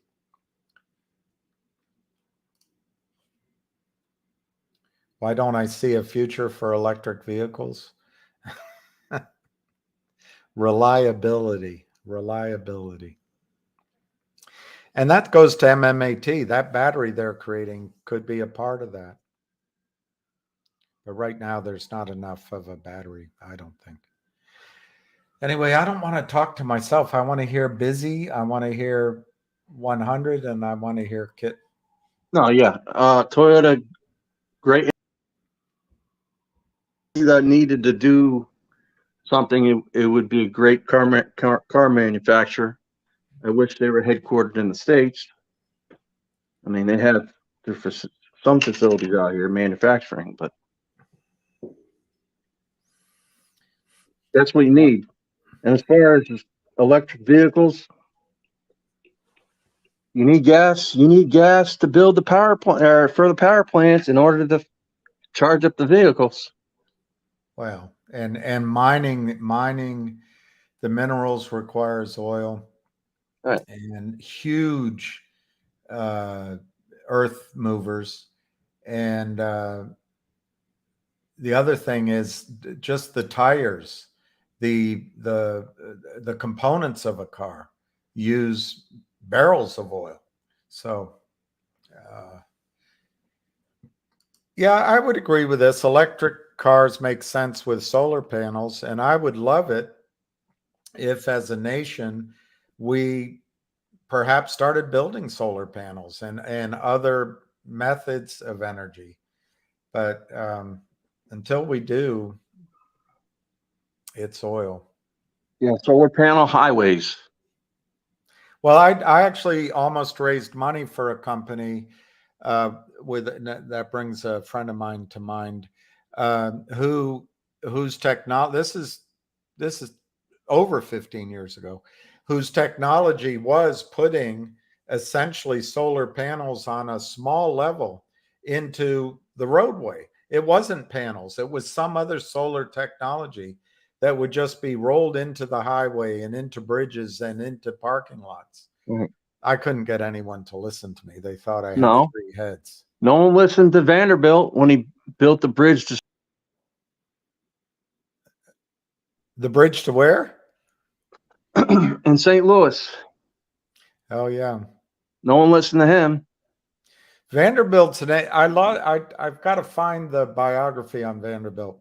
Vanderbilt's an interesting story because he started with one ferry and built the wealth that I guess is gone now, but one of the great concentrations of wealth in history.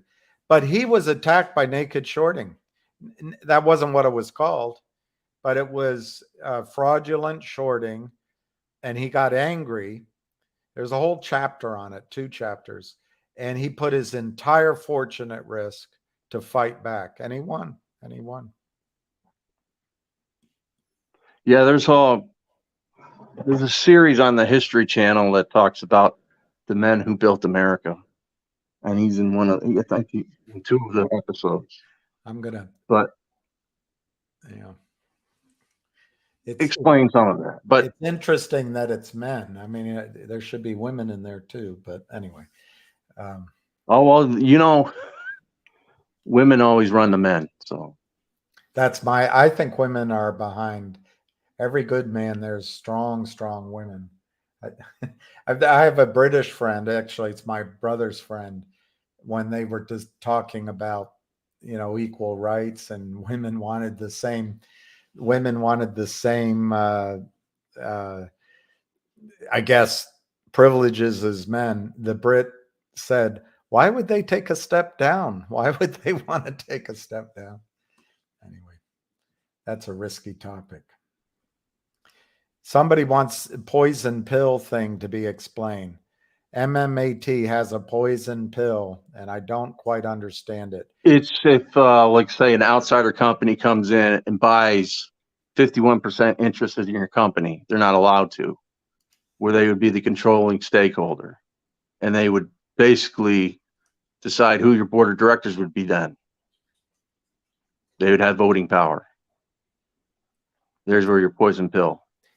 It's interesting. Mark Bazile, according to Ham, I didn't get it directly from Mark. One of his strategies is to question whether these toxic convertible notes that CEOs sign are legal on the basis of that control,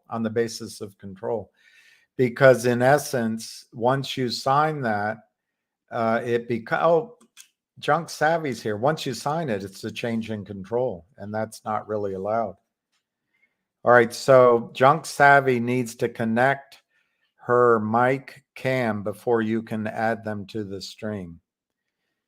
So maybe Junk Savvy wants to connect her mic because she has a voice for television, a voice for radio. Here, okay, let's see. Junk Savvy, I don't see, it says that you have to connect your devices before I can join you. Probably because we couldn't see or hear you the way you have it right now. And I don't know why Kit Kitteridge keeps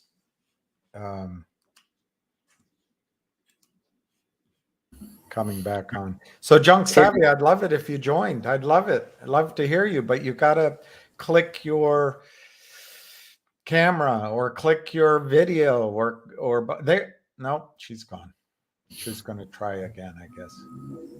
Hey, Kit, by any chance, are you on Wi-Fi? Yes, I am.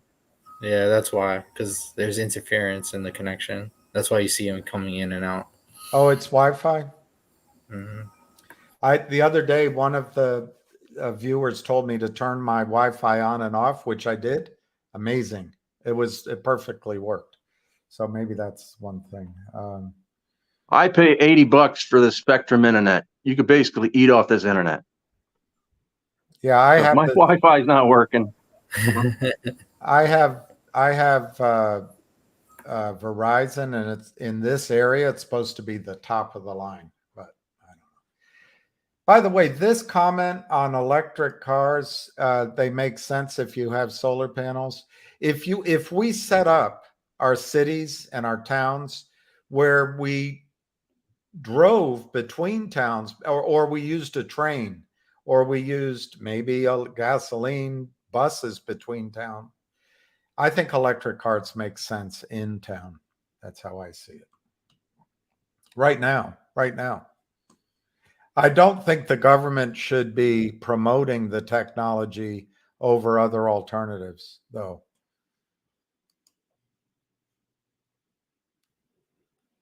Read the book Cobalt Red, and still, if you still think so. I'll read that, Cobalt Red. Is Junk Savvy coming back? No. Cobalt Red. I'm not familiar with that. That's interesting. I'd like to read it. I'm telling you, this idea of the ammonia engine from Toyota intrigues me.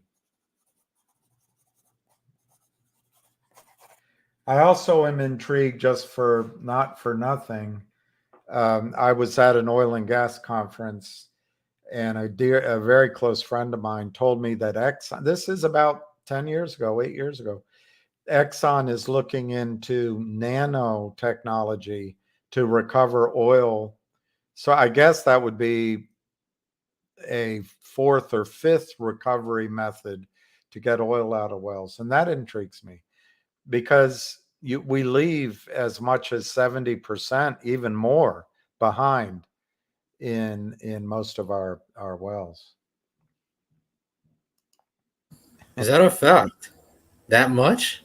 Yeah, I mean, I would listen to Pecos Bill first, but the oil wells down in eastern Texas that won the wars and built the skyscrapers in New York, they don't have any energy in them anymore. So they're going to bring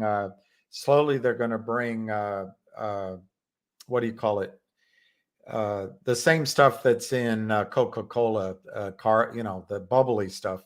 They're going to start bringing that down to push the oil out. But there's anywhere from 70 to 60% of the oil still in the ground. It's incredible. Let me see. Ham just called me. Maybe he has an update. Let me just see what he has to say. No, I'm on the call. Do you want to come back on and talk to people? All right, hang on, relax, everyone. Here's the man. Am I in? You're on. All right, so I couldn't stand it. I had to come back. I couldn't take it anymore. So all I kept thinking about is the stock going, and I'm sitting here pickleball. So it drove me crazy. I came back. Very good people bought 500 of the November 550s, 500 of the 8. Hold on a second. I just lost track of what they were. 500 of the 8s, and another 500 of the 7s. So two guys bought 2,000 calls just now. Of what? Of October. October. One guy bought 500 of the 5,000 calls November. Hey, William, can we get Ham on the October. on the live? Can we Hey, get, like, Ham, if I send you a link, Busy's asking, can we get you on the computer live like you did with Busy can send you the link right now to your email. Click it and you come up without your face. Let me try. Let me call you right back there. Let me try that. All right, dude. Okay, Busy, send it to him. Busy? Dizzy? I know I'll get a rise out of him if I say Dizzy. Where is Oh, I Junk sent it to- Savvy? Thank you, Junk Savvy, I for just sent it joining. to him right I'm now. here. I'm here. The best voice. Sorry, guys. I was on a Zoom call, so The sorry. best voice in since Alexander Graham Bell's. Hardly. I heard you say I have a voice for radio. It's more like I have a face for radio. A face for radio. That's Well, why I have the voice. Anyway, how are you? I William? used to have a girlfriend. Really, I did. Her grandmother taught me that expression that the guy has a face only a mother could love. But I think you have a better face than that. I'll keep my mug. I'll keep it. I'm kind of attached to it. If we're reincarnated, do we have to come back the way we are? I guess we do. Or anyway, all those things. We're waiting for Ham to come in. Busy's working on it. I heard a Already texted rumor the link. that Busy Pecos is coming. Bill Pecos was on. He just Oh. he just texted, or whatever this thing is over on the side. Do you call that texting? The chat. The chat. He said that he was dropped, but I think he is willing to return. He probably ran away when you said that I was coming. No. I would suggest Busy dropped out. I guess he got a call.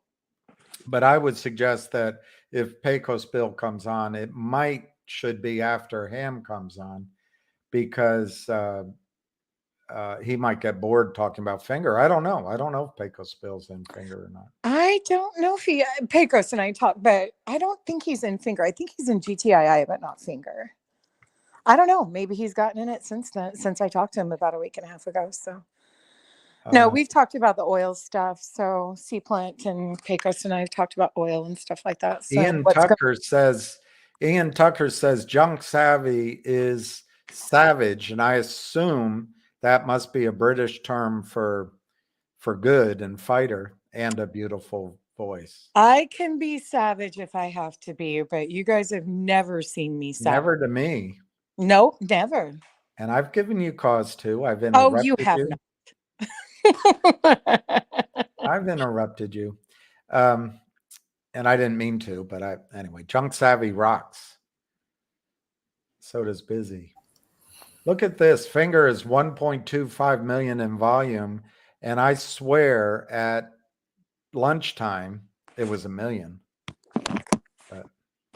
Well, I know when you guys did Ham's call earlier, it was 1 million. Yeah. That was over an hour ago. So Junk Savvy, before Ham comes on, and what Busy has just been great at, I'm alarmed to the point of emotionally feeling it. That gentleman that almost took his life, the gentleman whose daughter, let's say, ran away.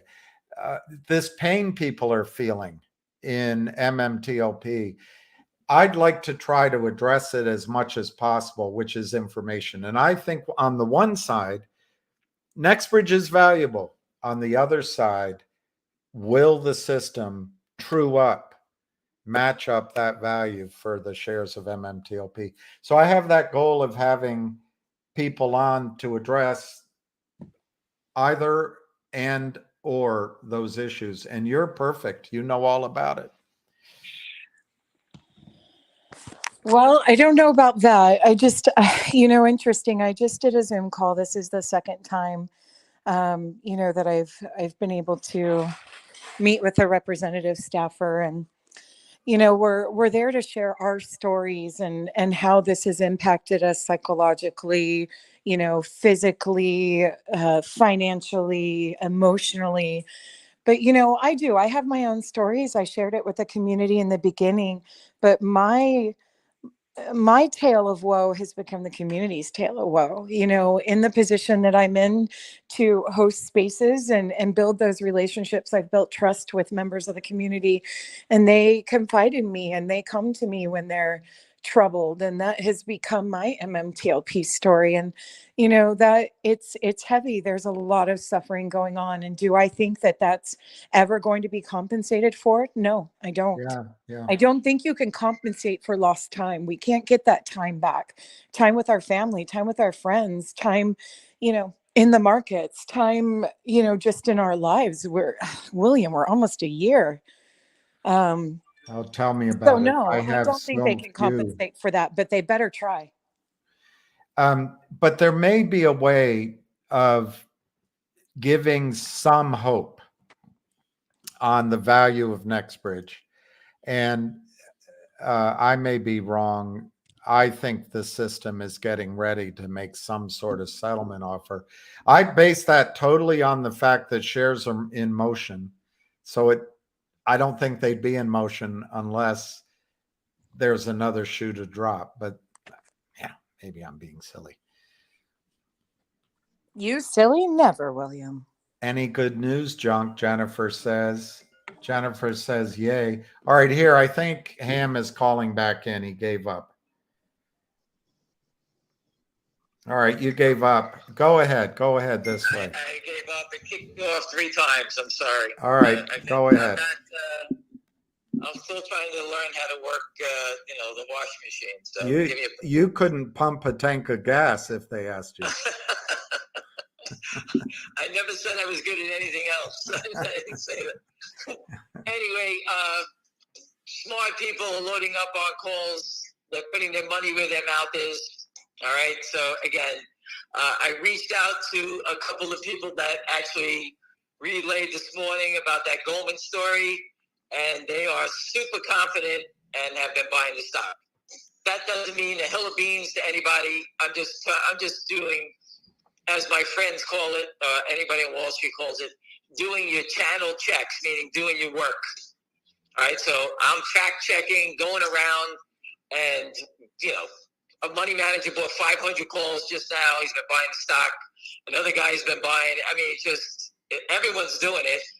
One gentleman just emailed me, Interactive Brokers has no shares. No shit, there's no shares. All right, so there's no stock to lend. They can't short it. They can't borrow it. What's going to happen here? Everybody knows what's going on. And to me, it's just a matter of time once we get past this 666 for the 50th goddamn time. I don't understand what they're doing. Do you think that's a Maginot Line, or is it a communication to say? What do you think 666 is? It to me tells me that that's the no-fly zone, meaning they're dead. Okay, all right. That's what it tells me, because they've done nothing more. Why wouldn't you want to sell your stock at $6.99 or $7? They want to sell it here. All right, it's not like people are racing through, bum rushing the door, trying to grab all their stock. They're just accumulating it. All right, which is the proper way to do it. But they continue to try to mark it down pennies and pennies at a time, and that just tells you that they're dead. Yeah. Smart people know it. Smart people, every time they offer something, they take it. They're buying the calls again. And again, I haven't heard it on a phone call to me, but everyone else knows that the game is on. All right. Again, no put activity, all on the call side, and people from the street are not stupid people. And people go, why don't they buy more? People have been buying it. If there's 180 million shares short, there's 180 million shares long. So people have been buying it and putting it away. Remember that, people. Everyone calls you up. Why don't they just go and buy it? People have been buying the stock. Why do you think the volume is essentially dead since you hung up? There is no volume. That's the best. People, when they stop selling the volume, it's going to go up. It's going to be like it's just going to it's going to be like just a rocket. No selling with buying, and it'll be like an elevator, an express elevator to the top. And that's what I'm looking for. And they keep holding his stock in with all this buying, trying to hold it below 666. I don't know why, but again, their time is coming to an end. So I just wanted to give you a heads up of what I heard. I couldn't stand. Repeat what you heard again, just because of the interruptions.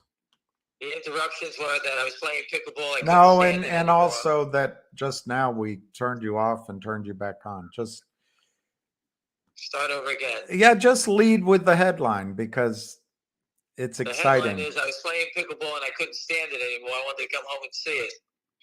I didn't work all these years and have it go without me looking at it. So I came back home. Chicken Nuggets says hello to you when you're her hero. All right, so again, it ruined my day. Beautiful outside, and I raced home to sit here and look at my computer like everybody else, which pisses me off even more. But anyway, smart people are buying it. I called people back that called me earlier, and they're super confident that this is going to happen and have bought more stock. And that is on the story that Goldman Sachs, a banker there, is calling his clients or his friends to get long the stock. So obviously somebody knows there's a buy-in coming here. Someone's in trouble. And, when it goes, it goes. All right. But again, you can see the manipulation for 100 shares here, there. That's the same pattern. They offer 100. They offer 100 at 659. It doesn't trade. Now it trades at 660. It's just manipulation. There's nothing else. They're trying to make it look like they're sellers, but there are no sellers. I don't know how to explain it any other way.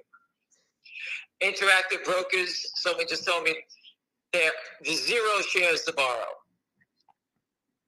And unless the stock moves violently, they cannot offer any more shares because you can't buy the stock and return it. There's nothing to return.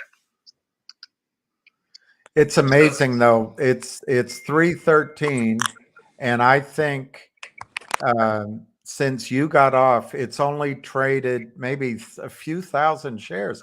I think it was 1,020,000 when you went to go play pickleball. It's about 200,000 shares. The last guy I spoke to just told me that. Said since I disappeared all day, it's traded maybe 200,000 shares. So does that portend anything as far as you're concerned? No, it's just that they're basically just waiting in the bushes. So when buyers show up, they try to knock them out. That's all they're doing. Okay. Before, it's very different from before. Before, they were attacking, knocking it down. Now they're just maintaining the position, trying to hold it below a certain number, right? Right. And that number we believe is 665 or 666, whatever it is. So they just keep trying. It pops above it for a second. They move it right back below. This is like the fight that we had at 6 or 5. Eventually, this wall is going to fall down. Anyone that is playing with them, okay, at the end of the day, will cover the stock on the close. They're not going to go home short this stock. So if a guy like Timothy Sykes is sitting here shorting it, trying to be part of the team, looking for a break, those guys will all turn and cover on the close. So I expect it to actually close up higher. That's my guess, just my opinion. So that's why I came back to watch it. Option buyers are here. People are buying the stock. And the only thing that's holding it down is the manipulation of the shorts. Frankie Nez just put out a great little story on Twitter about the U.S. and stock loan. Again, read it, give him a tweet. He's a good guy. He's writing great stories. I sent it out to everybody. So again, this story that is a major story, stock loan under investigation. All right. So again, the walls are collapsing down on these guys. All the little tricks are coming to a head. Stock loan, I told you, they create shares, and that's all drying up. And they're going to look into these people that are creating these shares. And when they have no shares, they have to report it to the SEC. and that's coming to a head. Finally, someone's going to oversee fraudulent stock loan. And I've said that 1,000 times also. I had something else to tell you that I thought was important, but I'm blank. Well, it's Thursday. What do you think could happen today and tomorrow and Monday? People, listen, these things happen in a blink of an eye. That's how it goes. Yeah. They don't let the stock go up because they're our friends. The stock is sitting here. It's not even trading. It's sitting here at 655 to 658 right now. They manipulated it down a few pennies. It's sitting here. Investors, no one's selling the stock. If it wasn't for the manipulation, this stock would have took off already. There's no one selling it. This means that everyone in this stock is educated and knows about the fraud and knows what's coming. That's what tells me. The stock was it TPST? I can't remember the stupid symbol. It is TPST. No one has a clue which way that stock is going right now. It's $4. It's up. It's down. Who knows what's going on there? FingerMotion at $6.57. Everybody knows what's going on. Very different. This is what makes it life-changing. Because people get on a call like this. I don't care if it's 1 or 1,000 or 5,000. Everyone gets on the calls, spends the time. I hope jots down any questions and ask any questions that will help them understand it. I do believe I think everybody understands it. I just listen to Ace at night. I listen to Richard. It's not legal advice. And, everybody seems to understand it with a little twist on how they educated themselves on it. But at the end of the day, it all leads down to what these guys are creating counterfeit shares. I posted it on Twitter. Where's the Secret Service? These guys are counterfeiters. They belong in jail. Counterfeiters go to jail. Show up with a fake $20 bill, you're going to jail. These guys are stealing. They're stealing millions a day. Just in FingerMotion. Forget the other stocks. What is it? Trillions is the number? Trillions, yeah. Quadrillion. Quadrillions, 100 says. Quadrillions. Right. So, again, the number's massive. The Secret Service needs to know about it. We got the film crew out there running around Manhattan. I believe Charlie Payne's going to be on the show and other people. So they're doing their part. And we did our part. That's it. We're going to break these guys. Again, if this stock was $20, it'd be tough to handle because the volatility would be great, and that would murder people. But this slow march up, pennies and pennies back and forth, is a killer, not for the longs, it's the killer for the shorts. They need volatility. They keep trying to create it. It went to 683. They're trying to sell it down to create wild swings, but no one's selling. So they don't want to sell it down because they can't even borrow it or hide it anymore. It's so massive. And don't ask me what time the earnings are coming out. I have no clue. What time are the earnings coming out? Damn it. You beat me to it. I was going to ask them. Hey, Ham, I sent you that link to your email. So if you wanted to try it, you go ahead and try it. I tried to click on it. It opened up, and then as I clicked on it, it disappeared again. So no, this time I sent it to your email. It's 3:19. I'm trying to finish off this day so you guys can understand. I'm just like you. I was out. I decided to come back because I couldn't stand it anymore. I'm excited about what I think is going to happen. All right, there's people buying calls, there's people buying stock. Again, the stock, people are looking for people to run it like it's a fire drill. If anyone calls me, I say the same thing I said at 2, 3, 4, 5, or 6. Accumulation. You buy half, bid for half. Buy half, bid for half. This way it protects you as the buyer so you get a good price and an average price. Because if you bought some this morning at 683 and let's say you bought 5,000 there, and that's all the money you have, you can't average down. But if you did buy 1,500 at 683, you could buy 1,500 now, and then you can hold back some, and if they dip it down, you can buy more. That's the proper way to get into a name of this caliber. What do you think it means that there's essentially no volume all afternoon? Does that mean we could wake up tomorrow with a spike in the price? I guess anything could happen. Well, let's look at it this way. The market is down. I think the market was down 300 at one point. It's down 170 now, right? Right. Nobody's selling. They can't use the market sell-off as an excuse. No one's selling. So again, when you trade a stock, you got to try to take things out of it that you see. Is this stock affected by the market sell-off, a world event? Absolutely not. So that's off the table. Is the stock affected by criminals? Oh, that's all we know it's affected by. There's nothing else that affects this stock. All right, so we know the only thing that's overhanging this stock is the criminal activity by Lynn Partners. Remove them, and you'll see what happens. Right. Well, it seems to me if there is a buy-in going on, that's what we heard in size. It hasn't happened today. So it could happen tomorrow morning or Monday morning or something.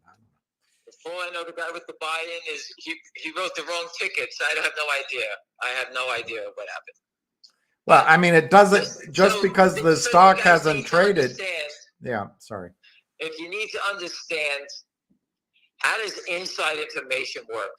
Inside information is many forms of inside information. Mr. X is going to take over a company on Wednesday. This is going to be upgraded on Thursday. Goldman's going to upgrade Caterpillar on Friday, whatever it may be. That's inside information. Right. Inside information usually happens a couple of days before the event.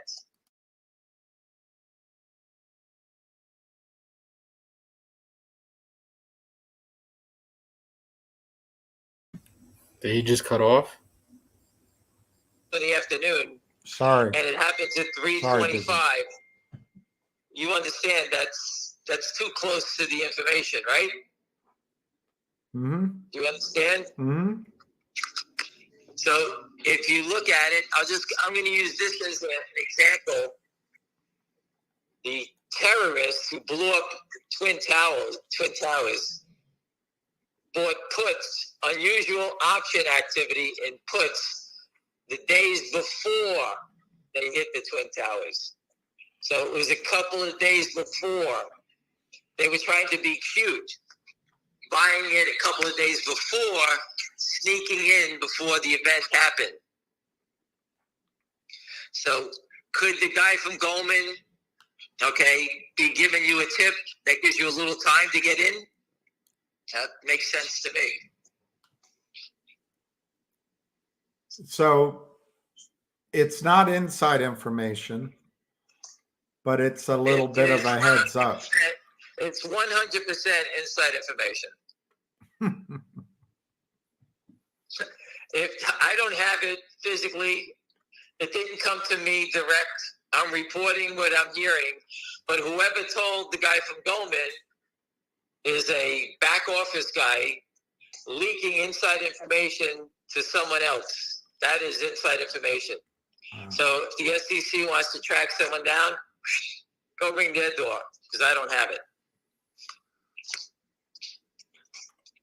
But now the information is all over the place. It's now, we call this fair disclosure, because we all have it now. Now think about the poor bastard who leaked it to the guy from Goldman. If that's the fact, he has a problem. Because he's defrauding his own firm. Because his firm, let's say it's Jeffries, I'm just making this up. If that's his firm, Jeffries, how do you think Jeffries is going to feel saying, hey, guy, you drove the stock up $1, $2 higher before we started buying it. You just cost us $180 million by leaking that information. Each dollar is $180 million. Do you understand that now? Yes. Does that sound like that sounds like inside information now, right? Well, you could turn what you settle slightly and say that you prevented. No, we couldn't buy any shares. We couldn't find anybody that wanted to sell to us. Well, or we can say we don't have any money. What do you want me to say? Listen, the information's not coming from me. The information's on the street. The person who's going to do the buy-in, let's say he works at Jefferies, he gave it to his friends at Goldman. Goldman's giving it to his clients so they make money. And basically, at the end of the day, the guy who has the buy-in order, he's the one that could get in trouble for this whole thing, for leaking information out. So that is the paper trail to a leak in inside information. If it is, would I consider it leak inside information? You bet your ass if I was Jefferies and Company, because, up $1, they lose $180 million from the start.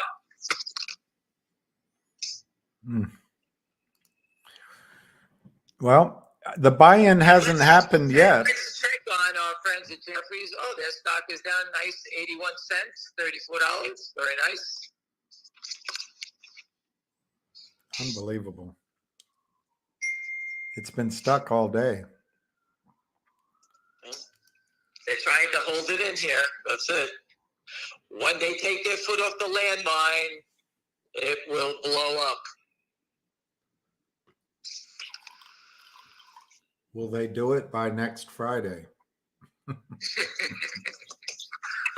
people are buying options, making that bet that it is.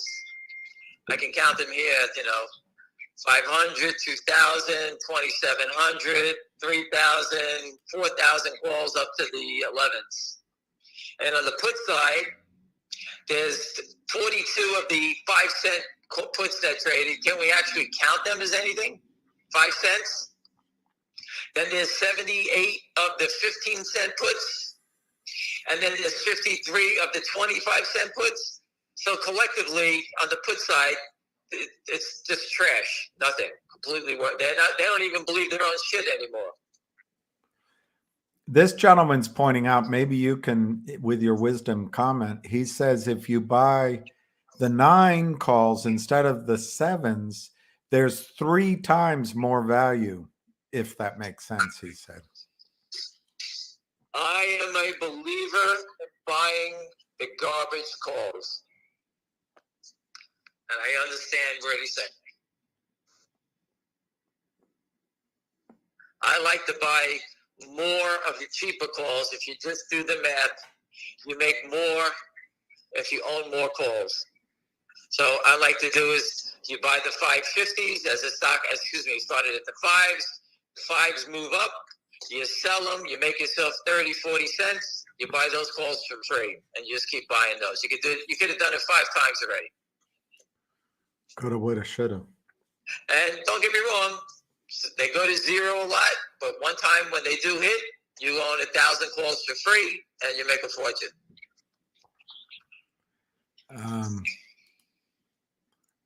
I'm looking for questions.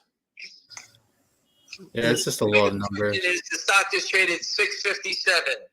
Can someone tell me? I don't have time in sales.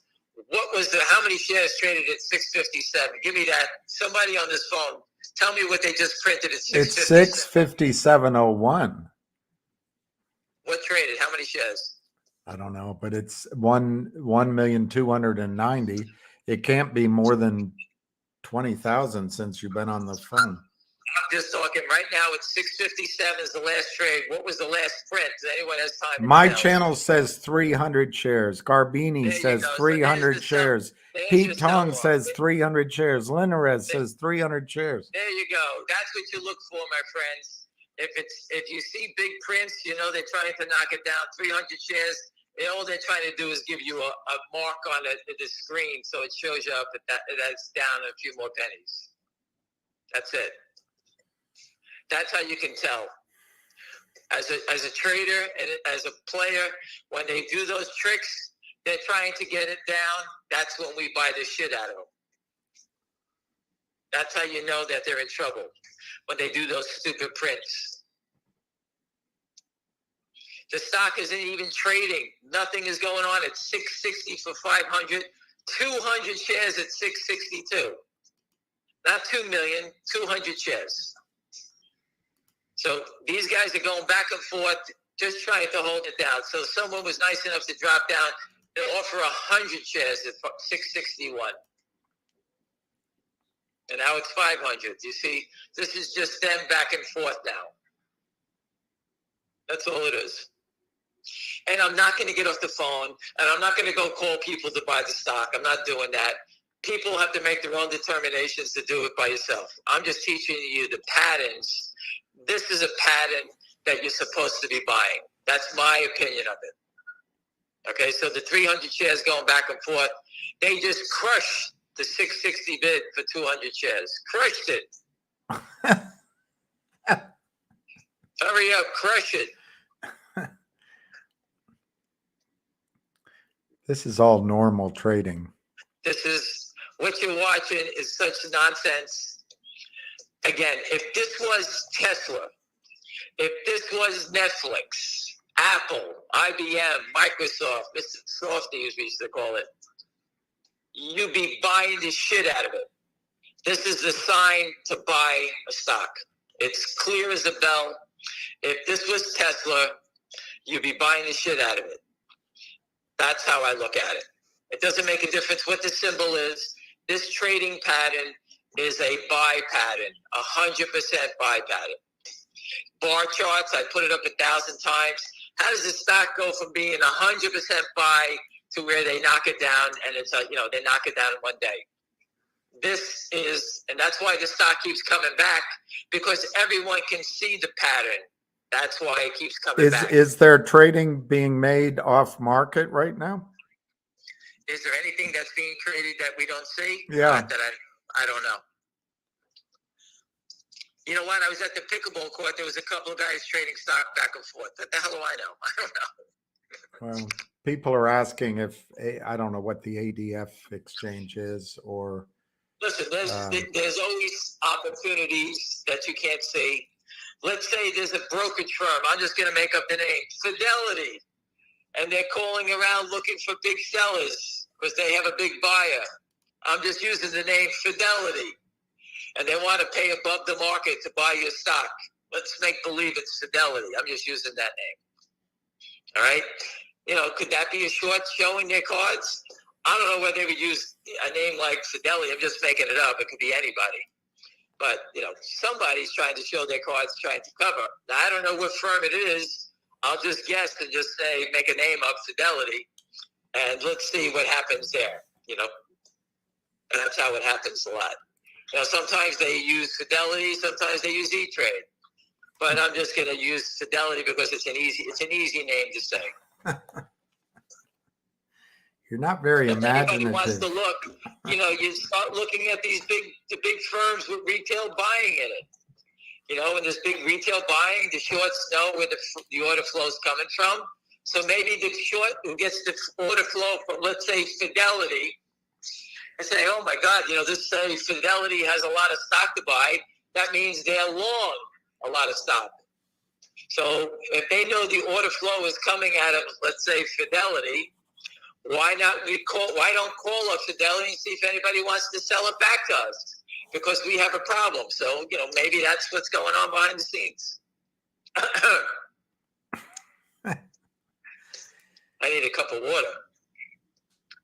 Well, again, I'm only saying Fidelity because it's, I don't know, just an easy place to say, It's a privately held company. You don't want to put any publicly traded stocks at risk. Listen, I don't want to, I'm not here to insult Fidelity. I'm just using their name. It's, again, it's not legal advice. This is my opinion. I'm just shooting a name out there. I could say, Wedbush, but I don't know anybody who does business with Wedbush. The only people who do business with Wedbush are criminals. They've gotten sanctioned for more security fraud with naked short selling than anybody, and yet they're still in business. Figure that one out. Look at Alpine from GTII. They're still fighting using lawyers to stay alive from what? They're on an iron lung machine, those guys. I don't even know how they're still standing. Listen, I can only tell you what I see. The pattern in FingerMotion is outstanding, and it's pointing straight up. There's a lot of things that point straight up, William. This is one of them. Yes, but maybe Busy Brands can tell us something else that points straight up every once in a while. He could if he were He's listening. not on the call. Yes, he's not listening, Busy? Okay. He stopped listening. I'm sorry, I'm not a technology guy. I was actually trying to send an email, and my daughter had to figure it out for me. I couldn't even do that. So, Have you? Yeah. Somebody's asked twice, and I'm trying to make this make sense. Have run-ups happened before with this kind of options purchasing? Do you realize with the options that are being purchased, it's so much pressure to the upside that these guys are trying to meet that pressure by trying to sell it lower so it doesn't pop. Yes, option buying is creating upside pressure, a lot of it. And I guess, is it possible to have a gamma squeeze? I know last time they talked about that. We're gonna get it with a gamma ray here soon. Yes, it's possible. Wow.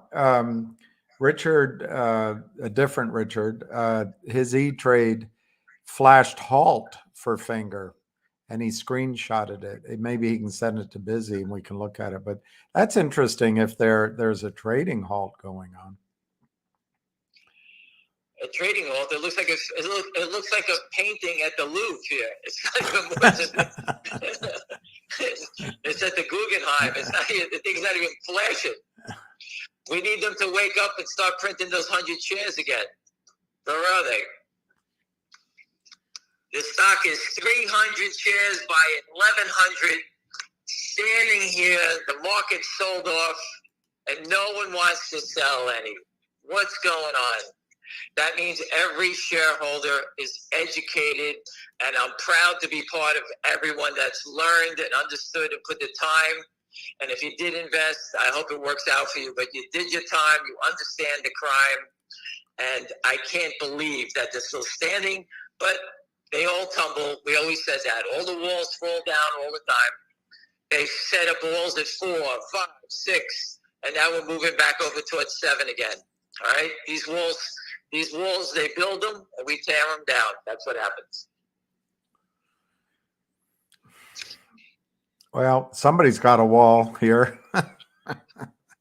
It's 1,100 shares. That's the wall. They can't borrow anymore. They can't. Where they can't even borrow it. Put your stock out for sale. Make sure your brokerage firm can't lend it out. That's all you have to do. Everyone do their part. If they're scraping to get any shares they can, why lend it out? And for those who lend it out, shame on you. To make $100, whatever the hell you're going to make, it's not worth it. Remember, whatever they're paying you, they're making 5 times the amount. That's right. And I can show you a lawsuit by the institutions that own all the stocks. You gotta remember, these big banks, they don't have positions. It's the funds that own the stock. They need their stock to lend out. So they work out deals, arrangements with these big funds to lend out the shares. And they're giving them 10 cents on a dollar, and they're making all the money because they're the middleman. And that's why it's unregulated. Now the SEC wants to see what they're doing. And I guarantee you, if the SEC says they're looking into stock loan, people are getting served subpoenas. And that's what's changing the game. Because that's coming in first. That's pretty smart. That's probably what's going on. And compliance officers are saying we can't do this anymore. All right. The rate was 112%. I don't know who this, someone just sent me a photo. 0 available. 0. So again, everyone can see it. They can't do anything about it. There's no shares to lend out. This thing is ready to rocket. And once it starts, then it really it gains momentum. And let's hope we get our VW and the guy jumps off a building or jumps in front of a train. That's what I want to see. Disgrace. Just remember, we say FingerMotion, but I really look at it as TPST. I can't fight that battle. But look at the disgrace. That woman said from the phone, our father is diagnosed with liver cancer. Think about that. She's on a plane traveling, probably going to see her dad who's sick. And these guys don't give a shit. And they want to kill a company like TPST so they can go out and have a drink tonight and laugh about it. That's what they do. Yeah. You put it on the truck. The guy said, we had some fun today at the Finger Long's expense. Right. Well, they belong in jail. I spoke to the movie producers, and they're going to show the video of Charlie Mayo in GTI in front of the Southern District with the barcode of his voice recording, trying to call the company, trying to get them to sell him stock. They're disgrace. They run around like they run around those. It's their equity market. They're God's gift to us. That's what we need. These guys. Do you think they could trade in after hours upwards today, big time? Listen. I'm not an after hours guy. I don't understand if you're gonna do it, why not you buying it now? This is where if you're gonna get sellers, you're gonna get them now. This after hours stuff, I haven't had time to go in and study everything that goes on in pre-market and after hours, but it's interesting. I don't know if they're washing trades like Pete from Philly says. That's my guess, that they're washing trades. So here we are with no volume. We're at 65, 68 now, no sellers again. 666. There we go again. There it is. 666. No, 668 now. Oh God! Now they're in a panic. It's over 2 cents above the line that hangs them. Listen, they're standing on a chair like that old movie, The Good, the Bad, and the Ugly. Don't die, Blondie. Chair, and they're going to kick out the chair from Blondie over there, right? Yeah. Is that what it is? Yeah. But again, this stock in trading, just change the symbol, call it Tesla, and you buy the shit out of it. Everyone will be running to buy it. That's what I see. The market sold off. The stock is not sold off all day. Well, you might see right now what you said earlier. Any of these hyena shorts might be covering by the end of the day.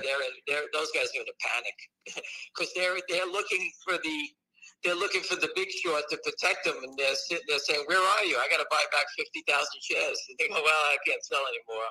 I can't borrow anymore. Good luck." That's what I see. Oh my God! Because if they move out of the way, the hyena shorts, they're in a panic because those guys have no money. They use it intraday. They're day trading. They're just here to rob and move along. They're sort of like the guys, the smash and grab, crooks that break a window and try to move along. That's like that economist Robert Shapiro said, the short squeezes are to destroy the bad guys.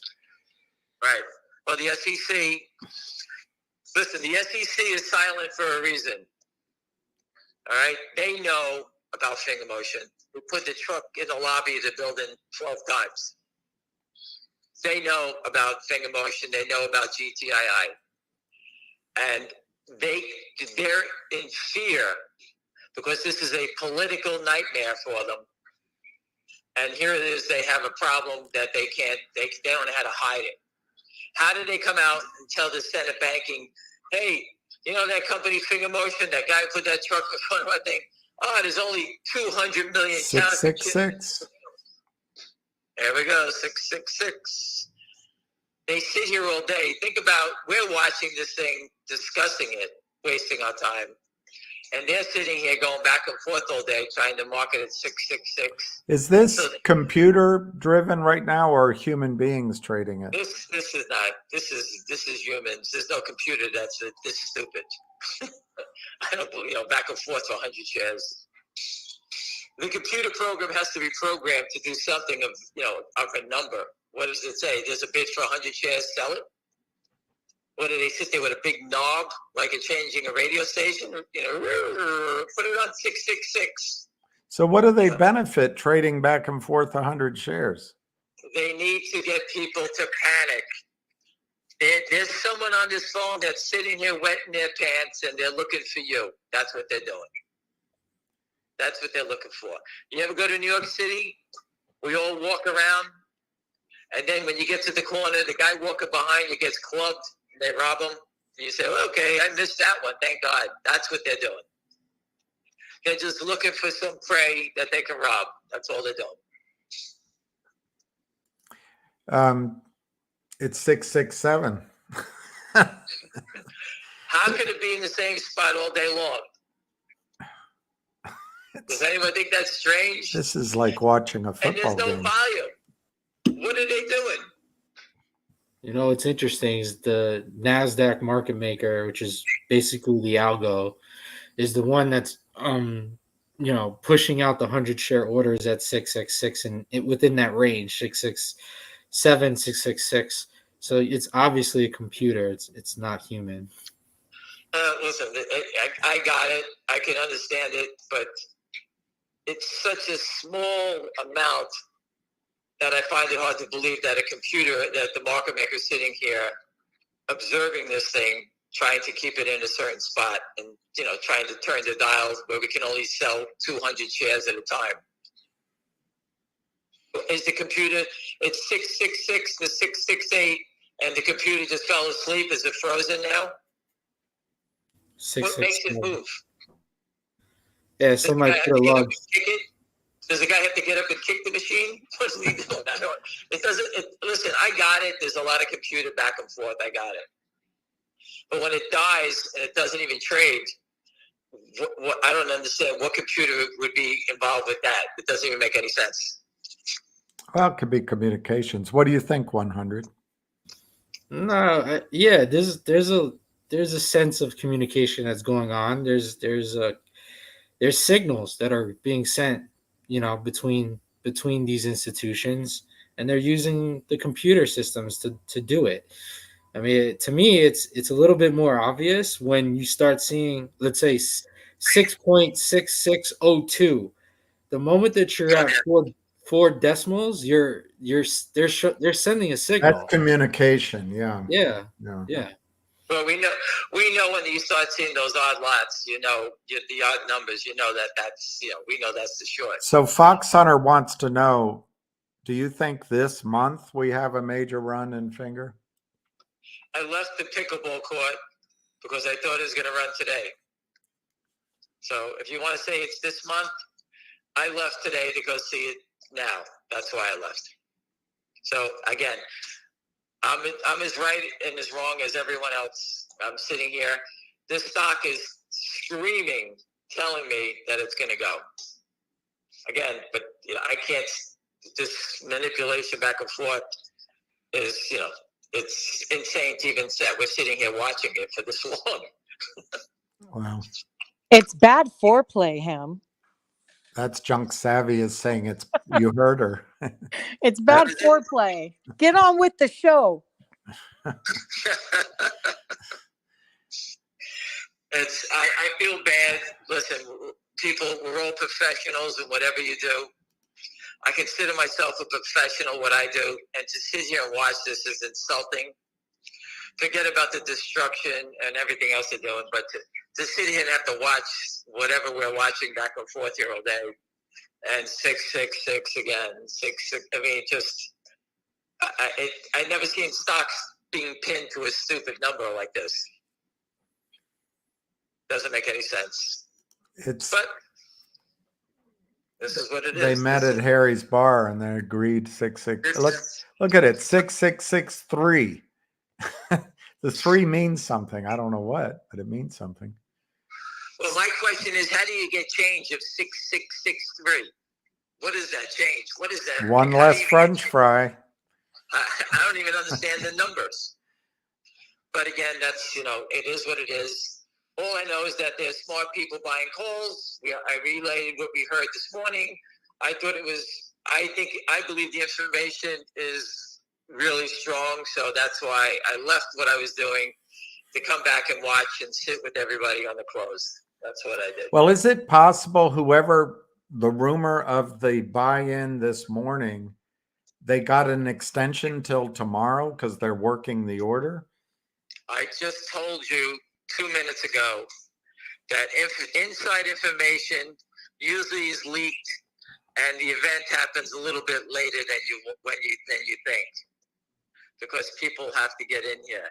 How about if I was the back office and I say, William, I have to buy in a guy in 2 days. He's out of money. The firm's giving him a little time. And I would say to you, how much time? You're going to sit there and say, you better move on it because I don't know. So Gotcha. that could be the conversation that I would imagine happened. And someone is starting to buy it based on that. Gotcha. And tomorrow morning, or maybe in 1 minute, they start buying it because the guy didn't put up his money. And I put up the E-Trade story again. I retweeted it. When you don't put up the money, they buy you in, and then they call the lawyers up and they go and sue you. That's what happens.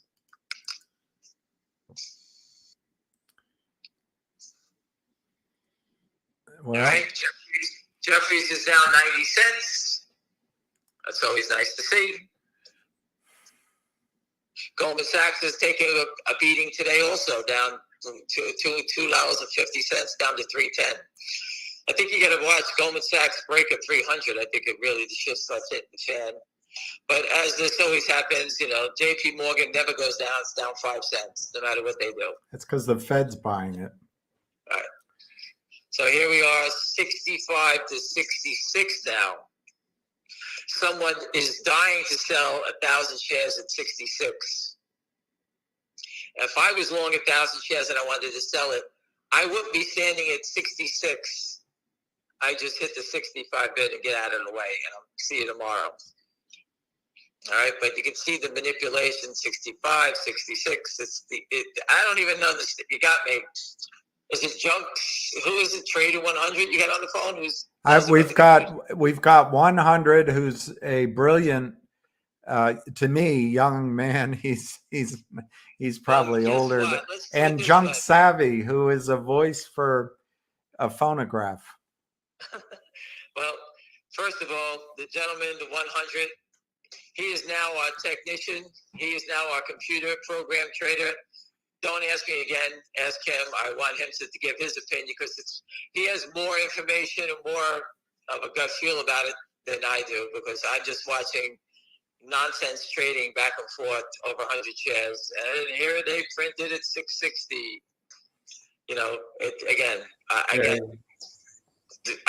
I'm lost for words watching it. It gets me dizzy watching it. Go ahead, 100. You were going to say something. No, I just I agree with Ham. It's all manipulation. I mean, they're dropping the bid now 663 to 665. And what you see in time and sales when they're executed, it's right around the same range. It's obvious that they're sending signals to each other, and it's an algorithm that's being manipulated to control the price. It's just not fair. 670. Yeah. Well, again, the small rats have to cover. This is. Here we go. If you're short, if you're day trading short, you get out of the way. So everybody understands, day trading firms, you can walk in, put up 25,000, and they give you leverage, enormous leverage. You can make it short because you don't have to borrow. Day trading, you use the market maker exception, and they let you go out there and play. So these guys are a pack of wolves. They all do it together, and they come in and try to knock them down. But when they don't go down, they turn around and try to cover on the close. They want to be flat, because if you lose the 25,000, the day trading firm kicks you to the street and you're out of business. So they'd rather put up the 25,000, come in here all day, create any crime they can do, steal 500, steal $1,000, whatever it may be, break even, lose a little bit, and get the hell out of here. That's what they do. That's a day trader. Here's a theory. One of your listeners says in China, 666 can mean everything goes smoothly. All right, I'm in. I'm okay. Sounds good to me. I just don't know why whoever's playing the game, the algorithm, whatever it is, to me, it's just a waste of time. The whole thing, you know. So I just, again, we're sitting here. Everyone is a professional, whatever you do, and you're sitting here watching this manipulation. It's like they're saying we have to land this plane today on 666, because if it goes above it, we will be 666 to the guillotine. Well, I happen to know that 888 is a lucky number in China. Here, just look at it. Offer at 67. They knocked the 666. It's back. It's like they said, close this at 666. What could be the reason for that? You're asking me? Yeah, or 100. I mean, is that a margin call? The only thing I can think about is they're drunk. I don't know. I can't think of anything else. I mean, Yeah, they're trapped. They're definitely trapped. And, me, while they're playing this game and keep trying to sell it to you at this level, this is where you're supposed to buy it. Because when they stop doing this, it will be impossible to buy. Think of it that way.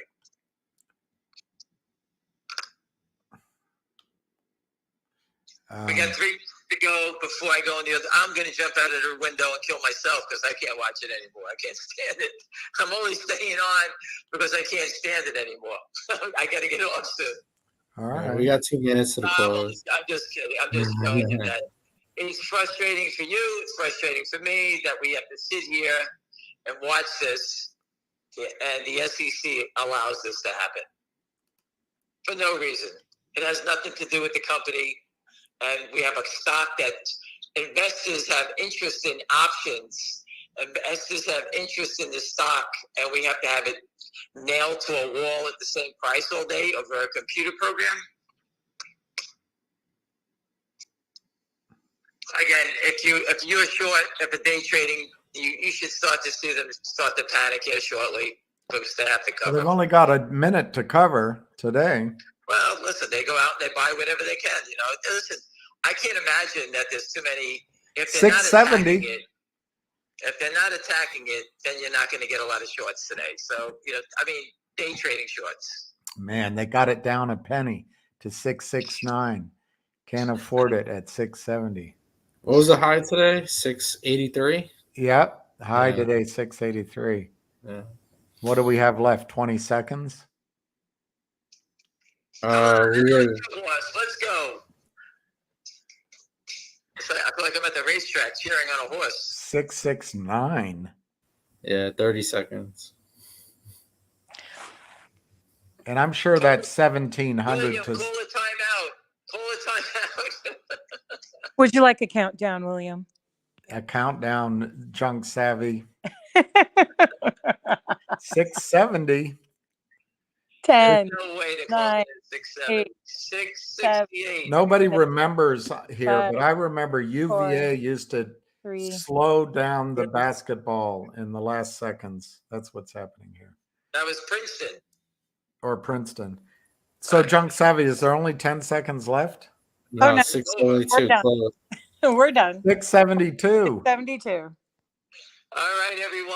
I'm going out to get a drink because I can't stand watching it anymore. All right, Have a Hamster. great night, and hopefully tomorrow will be our day. There's and, one question someone asked earlier. What color was your hair? Oh, my hair used to be. It was like I'm like George Costanza. It was flowing, cascading. All of a sudden, I got hit with a tornado. I think that's what. I don't know what happened. Your wife married a prince. Everyone, have a great night. All right. Thank you very All much. right. Bye. Thank you. Bye. Take care, Ham. All right, guys. Junk Savvy and 100, you guys have the floor. You can duke it out amongst yourselves, but that's pretty good close, I guess. Yeah, I think it's time to call it So I'm just gonna head out too. And thank you for the invite and allowing me to come in and join the Thank you. But conversation. Junk, stay. I'm going to stay, Junk, if you want to stay. All right, 100. Thank you very much. All right, take care, William. Bye, All John. right. Well, Appreciate honestly, William, Busy duped me. He sent me a link. I just gotten off of a Zoom call with a representative, and he sent me a link, and he's like, "Click it." So I clicked it, and I ended up on your YouTube stream. I really appreciate it. I know what he's trying to do, which is what I said before. I'd like to help give information on the value of NextBridge and then what the system's going to do to make sure people get that value. And anyway, you know all about MMTLP. Maybe Well, that's in what he was terms doing. of but in terms of the value of the NextBridge, William, I just it's all contingent. I'm actually texting with Bill right now, but it's contingent upon what gas and oil do, and which of the mineral rights is in play, because we talk so much about the oil, but NextBridge has the Oro Grande has significant gas reserves as well. And I don't know if you guys saw the news, but Paladin brought this to my space the other day that over in Sweden, I believe it is, in Estonia, their gas pipeline was sabotaged. And so we're rolling into the winter months in Europe, and they rely heavily on gas, so much so that the shortage is creating, people are going back to primitive means of, firewood. And so it just depends on what assets in play and what the market value of those assets are at the time. That's going to be a big factor in what any asset or sale may be worth. And so, but I will say, William, they have 7 open permits. By Say their that again, 7 open permits? Yeah, they have 7 open and approved permits. By their lease requirement, they're required to drill 5 by March of next year. Seaplant indicated that he believes that rig is sitting over well number 3. Wells number permits number 6 and 7 are right there, close in that area. They were just recently approved either this morning or yesterday. They needed to file a piece of paperwork. They did. They are now fully approved. So right there where that rig is sitting, they've got 3 open spots to drill. And then permit 4 and 5 are about 2,000 feet away. So that is actually really close in drill terms. And so they could knock out these 5 wells in a matter of a couple months. And we could be, potentially producing. We've seen in several of the PRs that, they've indicated they may be moving into production mode. They could be moving into production mode either to, get some cash flow into the company, to potentially prove the assets. It could be part of a agreement with a big oil company. There's just so many things that factor in here, William. It's really hard to put a Waco. I think that's what Bill Pecos called it. Yep, he calls it Waco. Yeah, with a J. It's spelled with a J, not WACO. Waco. With a J. Mm-hmm. But it sounds like Huevo with a C. No. So if I remember from what Bill said on a call that he was kind enough to join, I don't know, a week ago, if you have these 7 wells, maybe combined, and he's guessing, but maybe you have 250 barrels of oil a day coming out of there. That's meaningful. That's meaningful cash flow. There's also very little decline rate, so they can last for years. Sorry, I interrupted. So was he saying 250 per well or 250 combined on this? I think he meant combined, but he's guessing. I don't expect them to be huge. I don't know anything, but shallow wells usually don't produce massive daily rates of oil. Well, I think at that point it would depend on the pressurization of those wells as well. It's the shallow wells offer a lot of advantages. Number one, they're cheaper to drill because they're not going as far. Right. Typically, it's easier to get the oil up out of the ground, but if it's pressurized, it could also make that faster and easier. So again, there's just so many factors that we don't know. Hang on just a second, guys. There are just so many factors that we don't know, but here's what we do know. Yes. There's a drilling rig on site. There are 7 open permits, and they look like they've set up camp for quite a while. So I think this is a serious push to get at least 5 of those done in the next couple months and get us into production so we can stave off their necessity to sell. That will allow NextBridge to position themselves at the right time, at the right market to maximize the value Brilliant. they do. Brilliant. It's a good, Well- it's a ballsy move. It's a ballsy move. But honestly, we kind of expected this based on what we've been seeing out of NextBridge and their press releases. I don't mean to be negative by using maybe a low number. I mean, I see it as really positive because it's cash flow, and that's king in the oil business. It keeps everyone paid. Like you say, it buys time. But I would wonder, and this maybe you haven't asked, but it might prove up the concept of the 3,000 wells that are there. And then you do get a JV partner. You are able to borrow from a bank rather than from Lynn Partners or someone like that. Yeah, I don't Great see news. McCabe going, the route of getting a predatory limit. They don't need to. I know they don't. So, but again, I don't know if we're going to see, we've had, even Goldman Sachs was predicting oil going up to $300 a barrel. I've been saying 100 to 110 by the end of the year.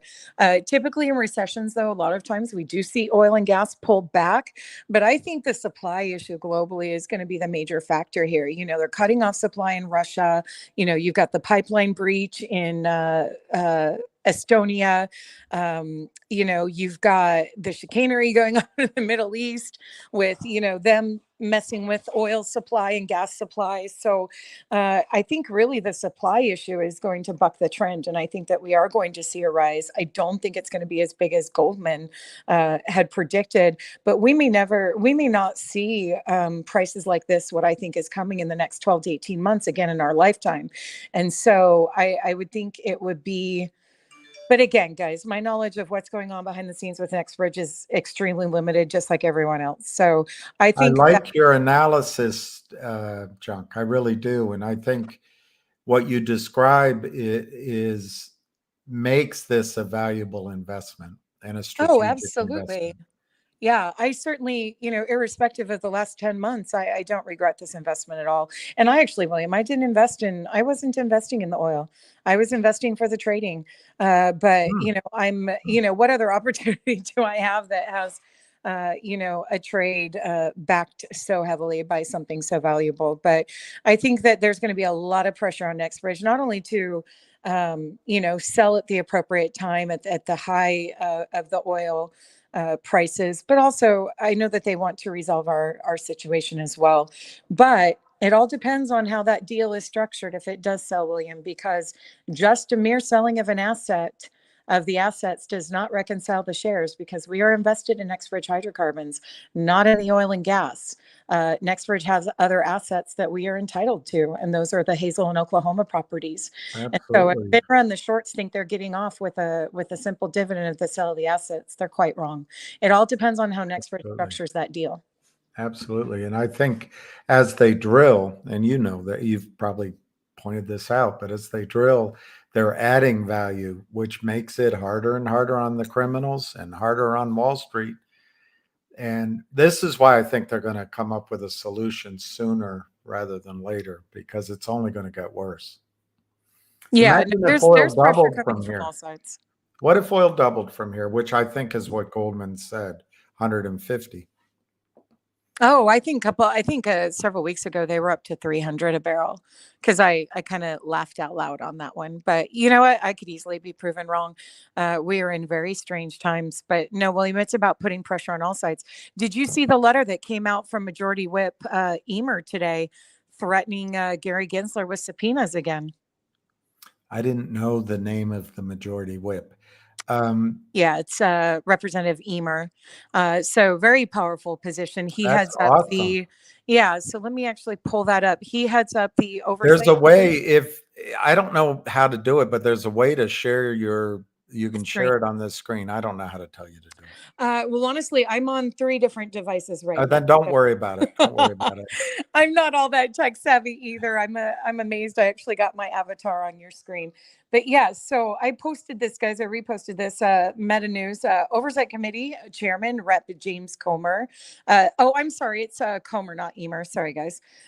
Threatened subpoena power over Gary Gensler at the SEC in his latest letter. Comer cites Section 24G of the Securities and Exchange Act, which says nothing authorizes the commission to withhold information from Congress. Sorry, guys, I don't know why I got Emer in my head. But yeah, James Comer, chairman of the oversight. So now he's got not only Patrick McHenry, and I know you didn't want to do this all about MMTLP, but I do. Patrick, I'm fine okay. with it. I'm fine with it. But now you've got 2 chairmen with subpoena authority and power on 2 powerful committees, threatening basically Gary Gensler and the SEC. So I think in about 3, 2, 1, we're going to have a subpoena drop here soon. I love it. And it would be about the aggregated share count, I assume. Yeah, or whatever we're calling it these days.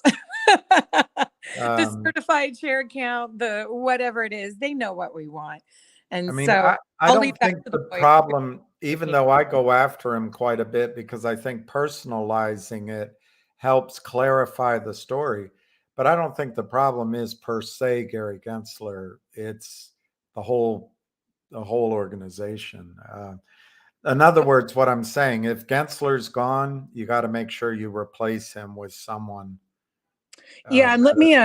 So I saw an email going or a post going around the other day that were like saying, "Oh, well, he'll be replaced with Hester Pierce, or the Republicans want to put this person in or that person." Well, for those of you that don't know, the chairman of the SEC is actually a presidential appointee, and so unless the Republicans take over the presidency in over a year, it is most likely it'll end up being another Democrat and appointee, so Biden appointee. But also, I'm not certain, but I think Gary Gensler would have to be officially impeached to be removed. And I don't know if they will have the numbers for that. So hopefully he will do the right thing and comply and start being more transparent. But, William, you have to It's frustrating. Gensler is frustrating. I went once and saw him in person and then watched a little bit. He's the regulator, but he doesn't enforce. And he actually told Congress when asked, and I think it might have been on crypto, but he said, "We'll do what the courts tell us to do." Instead, I mean, he's the guy.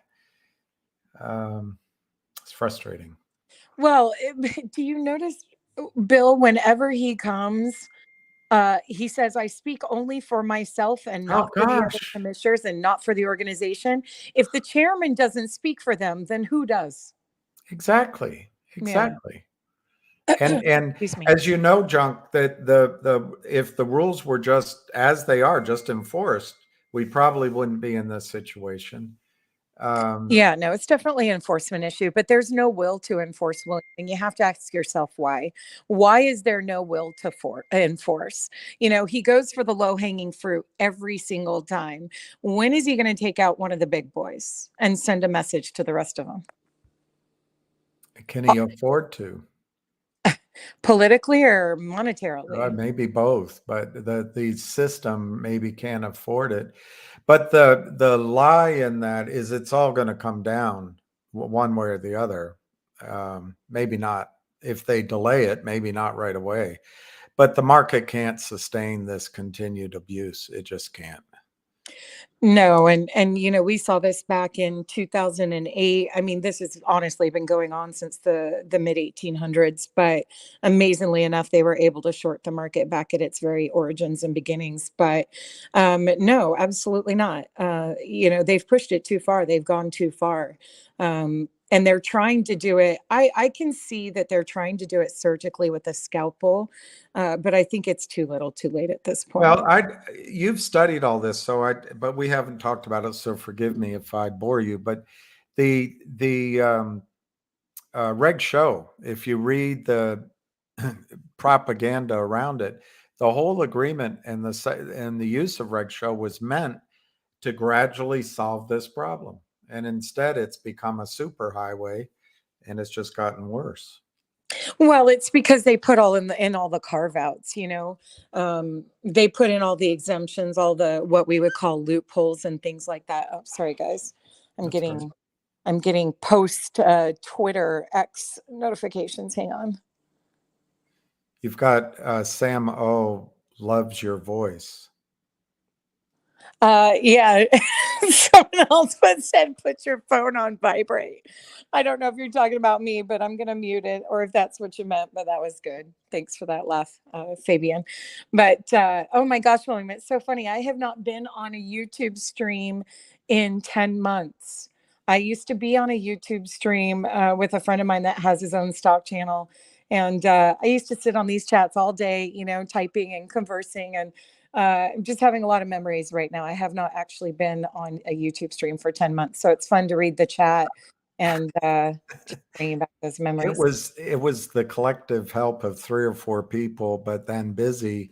I haven't even had this particular, ability for more than 3 days, I don't think so. Oh, well, he totally tricked me.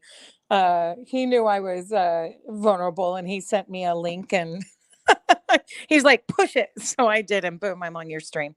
So Well, your knowledge is incredible. What I'm amazed by, if in fact you didn't buy this for oil, I did is not. how much you've learned in a year. It's very impressive to me, anyway.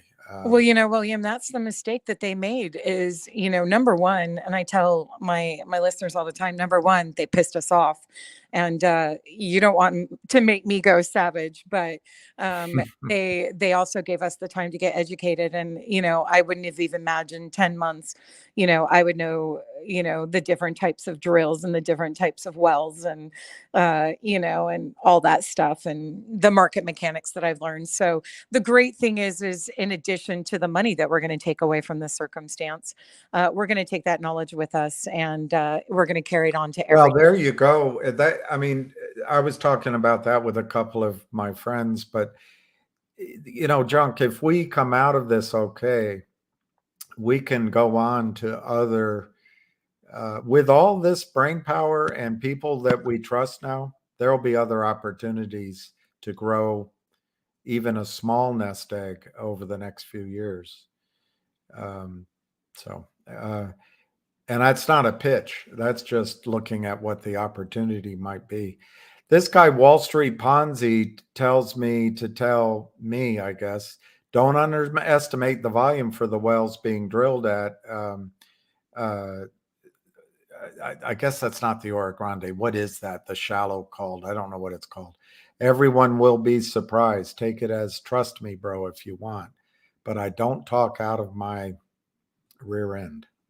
I will take what Ponzi says as trust me, anything, bro, or otherwise. So yeah, no, there's been some talk about that area over there. Obviously, William, they would not be putting all of their time and resources. They would not be getting permits that exceed their requirements. Oh, Anna's listening. Hi, Anna. She's not feeling well. Busy was just letting me know that he first tried to get Anna on, and I was his second choice, but that's okay. No problem. I am happy to be second choice. You're not second choice. You're I'm just giving you Busy and a hard Anna time, are guys. the savage duo, the dynamic duo. But hi, Anna. Glad you're listening. Hope you feel better. And my call went well. Thank you for the check-in before I did my call. So thank you for that. I appreciate it. Sam, thank you for that as well. I'm going to have to put that on a T-shirt. Sam That he said I went go to to bed with with my his wife. Yeah, I go to bed with my wife, but I wake up with junk. So I seriously might have to put that on a T-shirt. But no, William, it's they have. I don't have anyone to cheat on. Hi, Ordinary Angler. That is the artist formerly known as Mike Q. So good morning, or hi, Mike. See, I'm so used to being on in the morning, William. But no, they've exceeded their permit needs. They've got all their resources in that one area, and that to me is extremely bullish. And I think Ponzi knows exactly what he's talking about. So I'm excited to see what comes of it. I followed Torchlight from the beginning, and I was, it was back when I had some ability to raise money, and I didn't raise money for it, but I liked the project then, and I think it's only gotten better. Primarily, it was more of an idea, and now they've actually drilled, I think, to the deep zones, 10 wells, and they've got 5 more to drill, I think. I might be off by 5. And then they have this shallow play, and they've increased their ownership to 100%.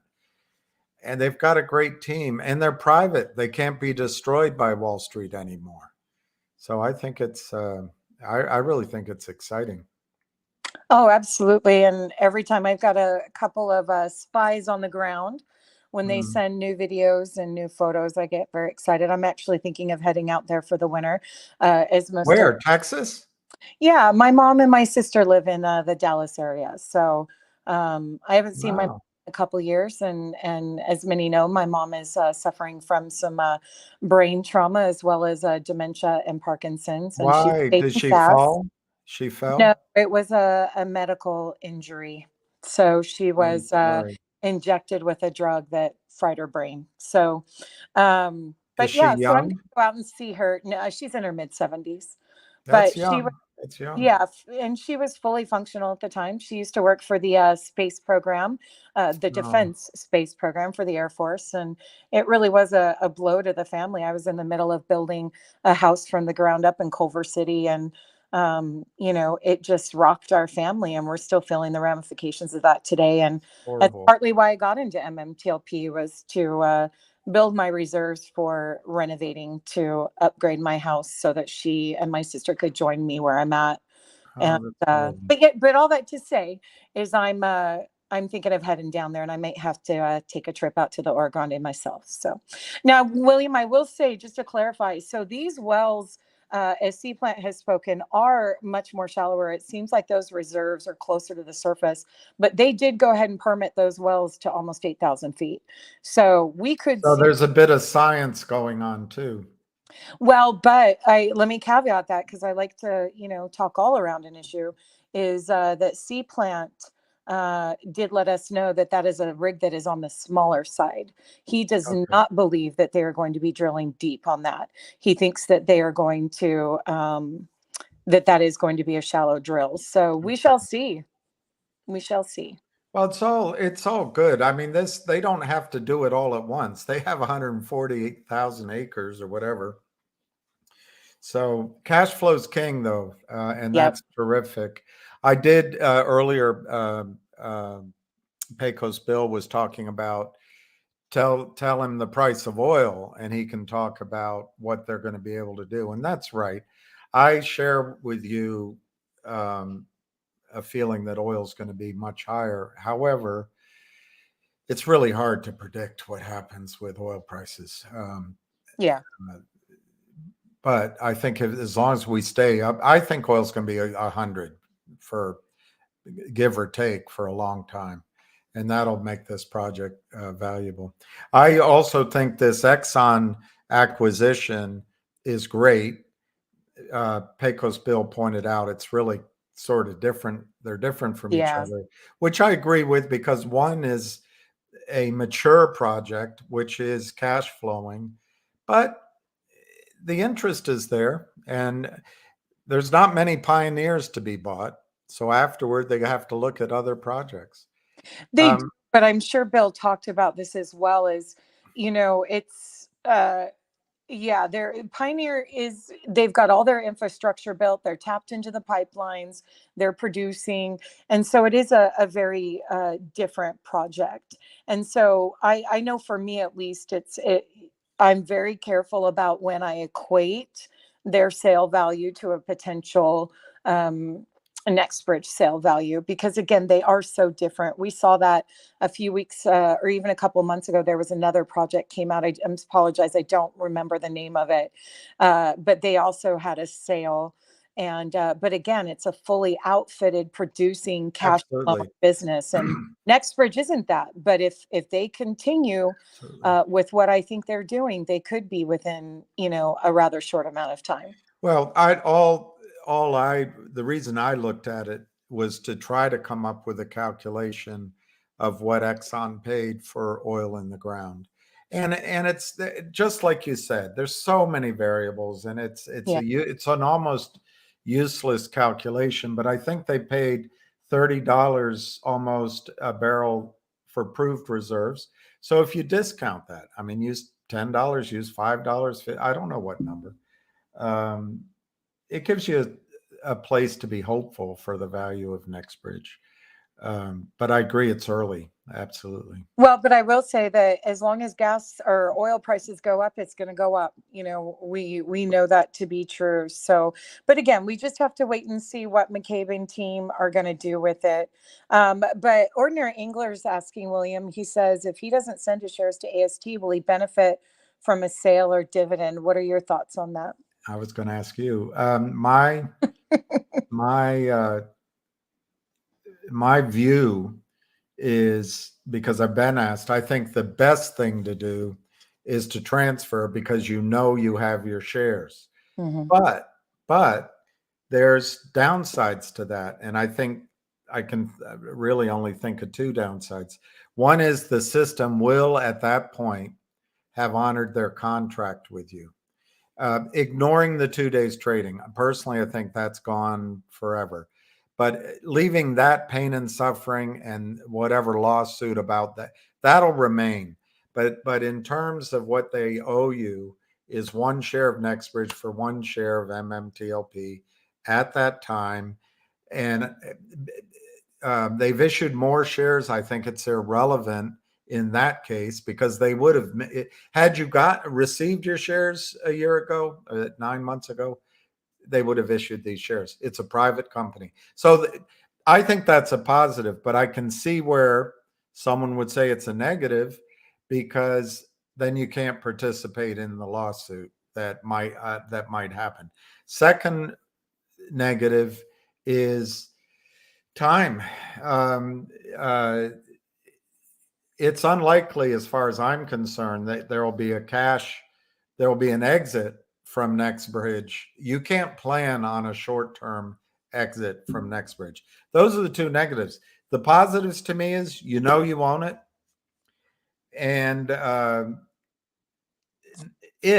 I'll blur over to MMTLP. If there's a settlement from Wall Street, a settlement from the legal side is going to take a long time. But if, and I believe there is going to be one, a settlement from Wall Street for MMTLP, it'll be cash. It may involve it also a distribution. I think there'll be a distribution to shareholders in AST, just because I think the big boys are going to require it to sign anything. And I think whatever value MMTLP has per share, automatically that's going to be the value of the NextBridge shares that we have. The positive of keeping your MMTLP shares is, if there's a cash payout, you'll get it right away. There may be a tax obligation, which is, I don't know if they'll calculate that in. But that's only if Wall Street does a settlement. I think the payout from an exit on the private shares will be a quicker event than a legal settlement will be. So you get torn. It's not an easy decision. But to me, I'd rather have the security of knowing I have my shares of NextBridge. But I'm an oil and gas guy. And just to be clear, I have a little over 2/3 of my stock at AST, and I kept a little under 1/3 at in MMTLP. I will say, William, I have a little bit of a different take. Great. I want to hear it. Yeah, I agree with most of what you're saying. I had a conversation with Mark Bazil months ago where I was debating whether or not to move my shares. And, you know, I said, Mark, well, if I move my shares, then I can't participate in a lawsuit. And he was like, of course you can. You know, he said that basically because it depends on, number one, what the lawsuit is for. Exactly. If it is for reconciliation, that is one thing. If it's for the harm that was done to you, potentially against your brokers and the market makers, that's a different story. That That's- harm exists whether or not you followed instructions and moved to ASD. So I think that it all depends on what lawsuit potentially takes place, what the complaints are, who the respondents are, as to whether or not you can participate. I will say, though, with NextBridge, if there is a trading reconciliation, I believe that they are going to have to make it open to everyone, including those at AST. Number one, because if they don't, you're creating different classes of shareholders, and that is not allowed. And so I think that they need to get a hold of as many shares as possible. So I think in the best chance, if they're going to go to the extreme to trade, then I do believe that they need to make it available to everyone. I think McCabe might agree with that as well. And the reason I say that is because the most recent revision to the subscription rights for the Newco company, he assured the shareholders that if there was a trading opportunity, that he would allow you to send your shares back to a broker in order to participate in that opportunity. And so I think that kind of, validates a little my position on that. But one thing that you said that I think could create a problem, actually, if there is sort of a settlement from Wall Street, let's just, guys, I'm just going to throw out a number just to be easy, because I don't like to do math. But let's say there's a settlement of $500 a share. Complete out of the air, random, means nothing. And that value is now assigned to the NextBridge shares. That could create a significant tax liability. And I'm not sure that the company would necessarily agree with that. But I also don't believe that if we receive a settlement that includes pain and suffering, that does not correlate exactly to the NextBridge share value. They could quickly come out, sell those 40 million at a different price, and then there's a different evaluation. So, but in general, I think whatever reconciliation comes, that we are all going to have the opportunity to participate. And you brought up another point that I think is important. They need to shut us up, and they need to shut us up now. Absolutely. And in order for That's them the biggest to do that, one. they're going to have to pay us, and they're going to have to pay us well. I said earlier, if I thought that what we've been through 10 months we would be compensated for, I said no, because we can't compensate us for lost time. But I did say they better darn well try. And so in order to shut us up and get us to waive our rights to talk about what we've been through and to sue in the future, which is indemnification, that number better be significant. I don't disagree with anything except a predicate. We're probably far off. I assume, and I'm against any trading arrangement. I don't see how they can set up trading where we won't be cheated, and I don't think it'll happen. But I'm willing to be made to believe that it can be fair and it can have the pressure to have a squeeze, which I just don't see how you can do it. But I could be wrong on that. But you're right. If they have that, I believe it would have to extend to all parties. I also think McCabe and his friends, if they make a settlement, it's going to take in everything you said, and he's not going to sign one that looks out for himself without us. He's going to include everybody. That's my opinion. I could be wrong. They don't want disclosure. Obviously, pain and suffering and any other thing that you're talking about is above this number. And you use 500 as an example. I know that. I come up with a much higher number simply for pain and suffering, for the time, and for the dilution. And I think lawyers will have to be paid off to get a settlement, and other costs as well. Anyway, Well, like I said, William, that number was completely random. It's not I all know. I've discussed larger numbers myself. So again, but I think you I do use larger numbers. Sorry, I just quickly, often use larger numbers because I don't want anyone to fixate on a small number. But anyway, go on. Yeah, and neither do I. And I've said, as people have put smaller numbers out there, I've said before that that would not suffice for me, and I would take my crown and go be an oil and gas baroness. There you So yeah, go. small There you number go. I'm not interested in either. But again, it's a random number. But here's the bottom line, William, is that it's not going to be up to us. I know. No, unless we become the complainant on a lawsuit. Even then it's really not, but it's up to McCabe.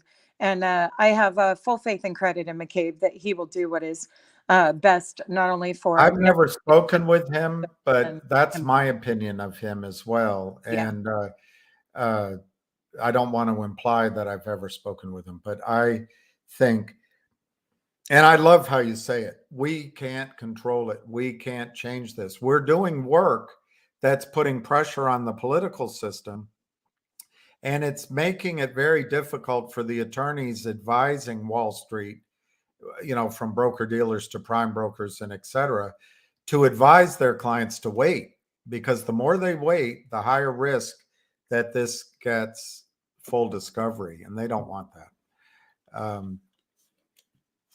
Hey, William, can I put in a plug for you? Thanks, Ponzi, for reminding me. Guys, like I said, it's been so long since I've been on a YouTube stream. But can you guys please like and share and subscribe to William? Oh, I never have asked. I've That's never great asked. And information. I know, but I'm going to ask for you. But yeah, I just smashed the like button. And but if you guys can do that, that'd be fantastic. You're good.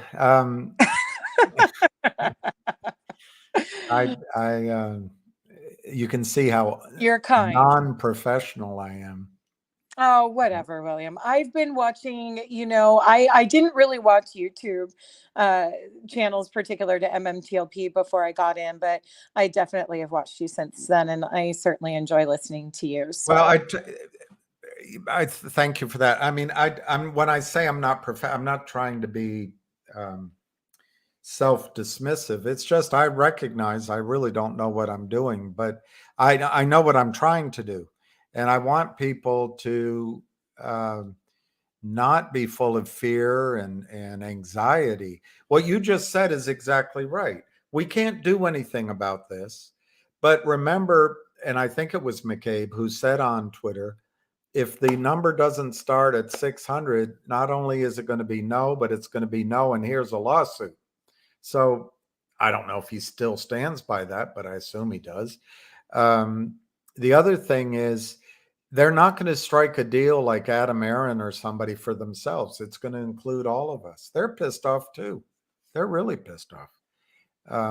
Torchlight should have been developed at least 5-8 years ago without all this criminal crap. Yeah, absolutely. Someone's hang on just a second. Somebody's asking, let me go back in the chat just a little bit. I wanted to address. Hey, Mark Bazille's coming in. Awesome. Okay. Was that the doorbell?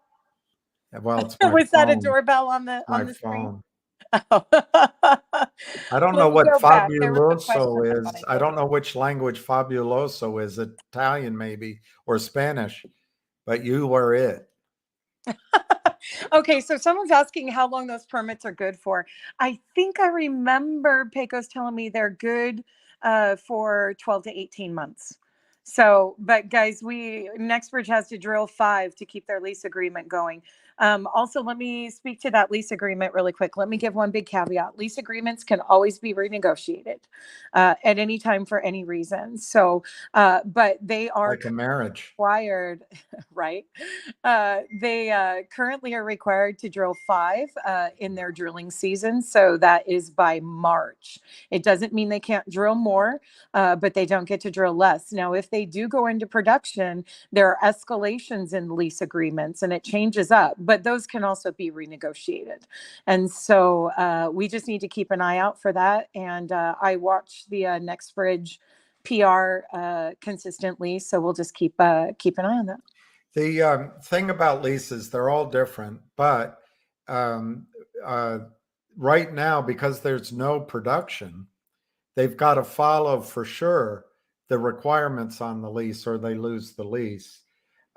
Once there's production, depending on the agreement, leases are held by production. So there was a little bit of explanation that they don't really want to convert this from an expense to an asset yet. And that's beyond my knowledge of accounting, but it makes sense to me. Yeah, once it becomes a producing well and there's revenue generated from it, it becomes an asset. Or Taxes. yeah, there's tax for it, but Taxes. it's kind of like William with us, that would you rather make a trade and sell in the green and pay some taxes or not do anything? Well, I'm glad you mentioned that. That's the one thing I disagree with you on, although you may have information I don't have. If let's use my number because then I can take the blame for it. Let's say there's a settlement for $1,100 a share, $1,150. 50 goes to the lawyers, $100 goes as a cash distribution to everybody, including AST, and the rest goes to NextBridge or something. But anyway, if the value suddenly becomes $1,000 a share, I'm just making it up. If you're in NextBridge shares, that uplift in value is tax-free until you sell. Yeah, absolutely. Until it's realized, you're correct. But one thing you got to remember as well, William, is if NextBridge is potentially a buyout opportunity, they have to buy out the assets. So they would, depending on how it's structured, they might have to buy out that cash on hand, and that could actually become a liability for a sale. And so that's something, it all depends on how the sale is structured. And I would imagine that as long as you hold on, yes, you're right, if it's a cash buyout, but if a company is acquiring, you delay your tax obligation until you sell the new co, I think. But anyway, I'm not a tax advisor. So I was just going to say, guys, consult your accountant and wait for whatever opportunity comes our way. So, and I freely admit I don't totally understand it, but I think William, more. I'm going to push back a little bit on one thing. If it sells for $1,150 a share, that's $1,150 a share, and NextBridge keeps $1,000 of that, they're going to have some answers to give, because I can't imagine that they would hold on to that much. I mean, that's my lot idea, and it's been a long time, and I don't want to bore people, and I should probably do a video again.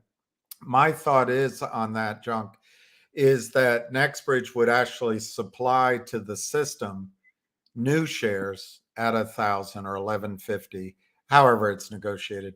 And so NextBridge actually would be capitalized at the rate of 1,000, 1,100, and it would be the kick-ass independent oil company in the United States. No debt, no obligation to BlackRock, etc., and they can go drill. So that's what my overall idea. well, time will definitely tell, William. But again, if there is a sale of any kind, it's all going to depend on whether or not, or how they structure that sale. They could wrap up the entire NextBridge company and sell that off to a big oil company. And in or that they JV it. Bought out completely with a share, cash, or a combination of thereof. But if they only sell off the oil and gas, the mineral rights, and the assets, then NextBridge still exists as an organization with two other assets, and we have entitlement to those assets as well. Absolutely. So it all depends on how they structure it. But I would prefer, William, that wrapping up the entire company in a sale would kind of in some way let the shorts off. I don't think it's going to happen in NextBridge, then it keeps them on the hook for owing us that share. I agree with that. And if they sell to a public company, they'll just move those shorts over. But I had a question. Oh, shoot. I can't remember that. I'll ask Mark on the sale. Darn it. My brain's not working, junk. I'll come back to that question. Where's Mark? He's coming. I'm going to bring him up. I just want to say hi to Sada Aman. Everyone says hi to you. Hi, Sada. And here's Also, Mark. William Deacon Blue is asking what my opinion is on transferring AST. It's what it's always been. It's an incredibly personal decision that you have to make for yourself in the best interest of your investment. You know, there's a lot of factors that can go into that. Your current financial situation, what you entered this play with the intention of, what you think the value of the assets are, whether you want to be in this long-term or short-term. It's really not something that I can answer for you. I will tell you my personal choice right now is I'm not doing anything until that subscription rights is made effective, and it's not yet. Because I want to know what I'm transferring to. But that's my personal choice. I will say if you are a TD Ameritrade or an E-Trade person and you hold your shares there, that may factor into your decision because, of course, TD Ameritrade is transitioning into Schwab. Schwab is doing a paper certificate transfer at the cost of $80. TD Ameritrade will transfer your shares to AST right now for nothing digitally. E-Trade is transitioning into Morgan Stanley, I believe it is. And I think there's a differential on how they're handling the transfer process as well. So again, that's another factor yet for you to consider. It's too personal. I can't give a blanket. So, Junk, we've just been upgraded. We've been joined by Mick Jagger, Mark Bazile. I don't know. It may be too rich for me now that Mark is here. But thank you very much. We're talking all about MMTLP, and you're the perfect person to join, but also Finger and other stocks as well. How are you? I'm a little tired. I left work early today. I just got off a 3-hour mediation on an appeal in one of our cases, so I'm a little shot. And all of a sudden, Busy goes, "Hey, Bill and Junk are on, and you got to jump on." And I'm like, "Oh, come on, Busy, leave me alone." So, Well, so I'm here. I know why he's doing it, and I explained to Junk is that it alarmed me massively when I heard about the gentleman that lost his daughter temporarily, maybe, but then the guy that was actually considering suicide. It seems to me that people aren't understanding that NextBridge has value. But on the other side of it, people are also not understanding that Wall Street is obligated to resolve this, and that means money. So I can't solve the time issue. I can't solve that the 2 days of the potential squeeze is missing. But I just think it's important to let people know their money isn't gone. And in fact, there might be an upside here, but it doesn't solve, I know, the short term. Anyway, so Busy's been helping me with that. And you're the expert on, I don't know where to look on my computer, but you're the expert on what's going on. I was amazed by some of your solutions going against these criminals, like control of the company. I thought that was a brilliant strategy. But so anyway, I didn't know you were coming on now. I didn't have a prepared question. Neither did I. The overall schemer that Busy's trying to help with, and I'm sure one gathering isn't going to fix it. So. Well, I told Busy, I said, if you want to set up another space time, well, when I have more time, I only have about 10 minutes or so. That's fine. That's fine. I'd be happy to come on and talk about whatever you want to talk about. I was with Gary 2 days ago. Gensler. No, not Gensler. No. Don't put any names out. Yeah. Well, anyway, I was at my office and we were filming for Wall Street Corruption 2. Okay. And, it was after I was interviewed, I kind of realized the stuff that I do wasn't really touched upon in the past, or it was really never considered part of the entire whole, counterfeit shares, naked shorting system, right? Mm-hmm. And to me, dilution funding is always the worst, the worst type of funding the company can take. And based upon what I've seen on charts and dealing with clients and litigation, I think dilution funding contributes at least 50 to 60 to 70% of the naked shorting and the counterfeit shares.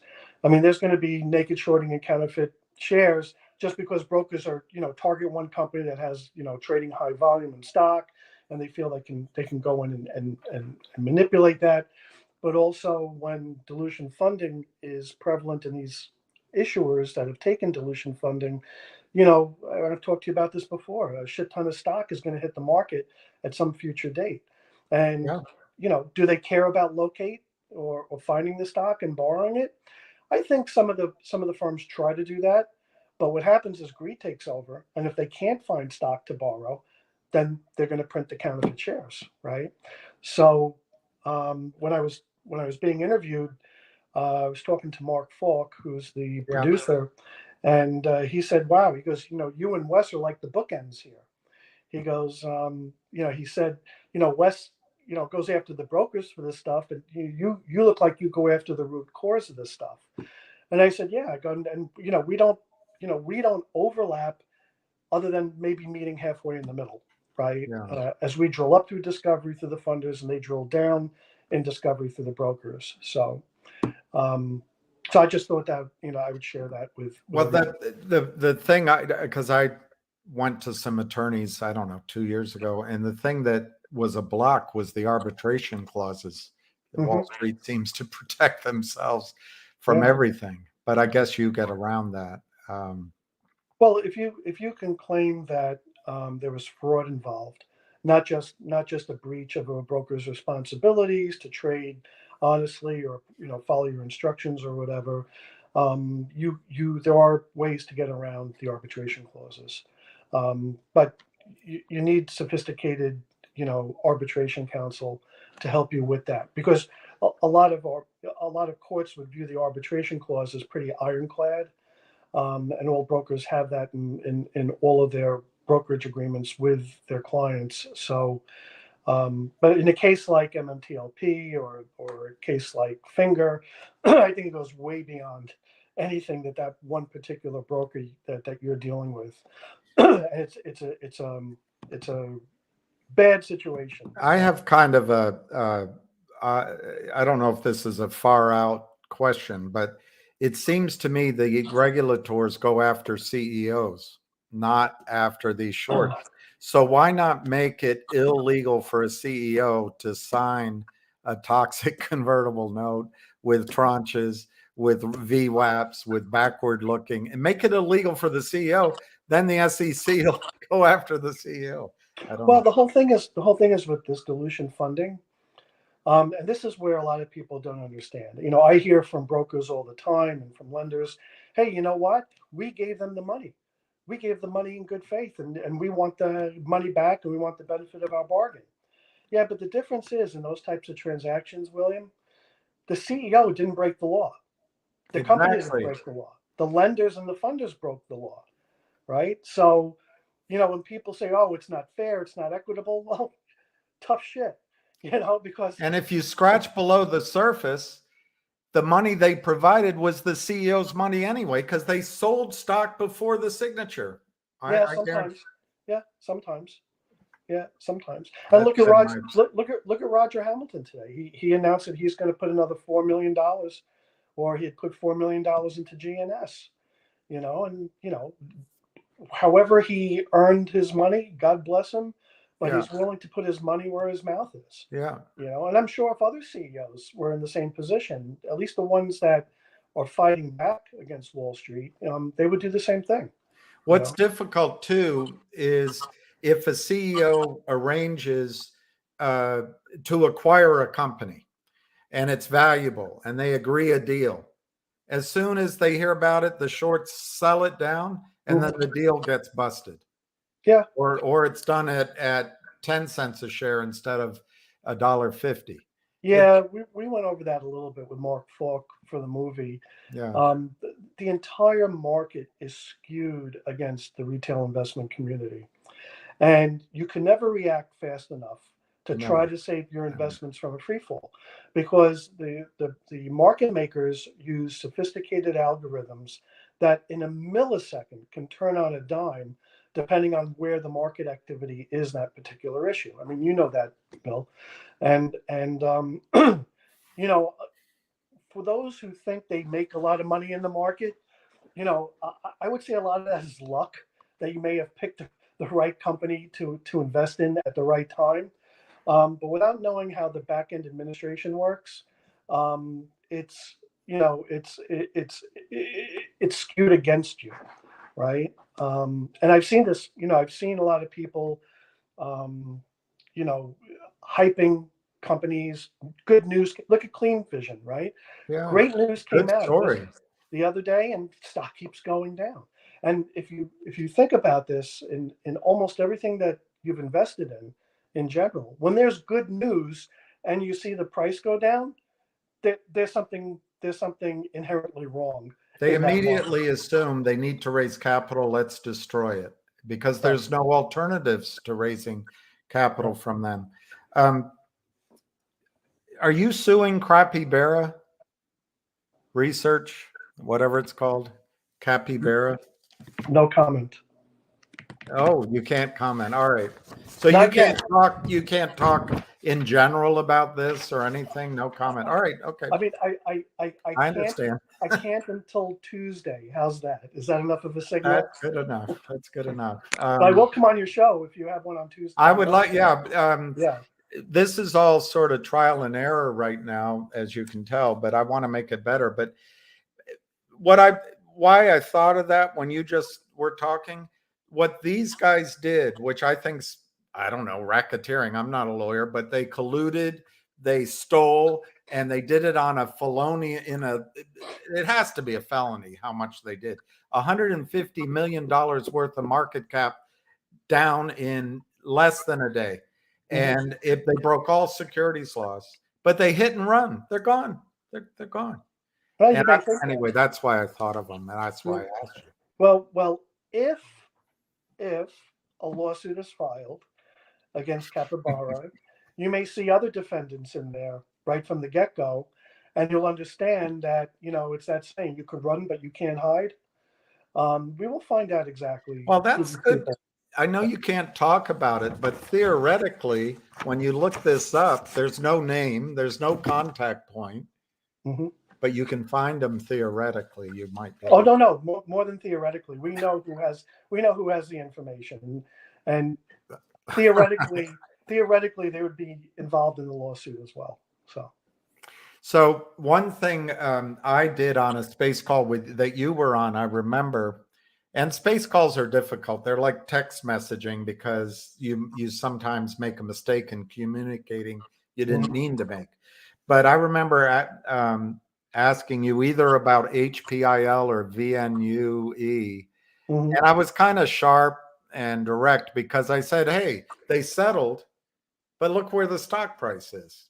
Right. And I just want to apologize for that, number one. But number two, your answer was a good one. You said you can't, the CEO makes a decision. You can't control that. Yeah, and that's, we can only bring a case so far. And if the CEO decides they want to settle, I mean, we have no control over that. We work for the issuers. We have to follow their instructions.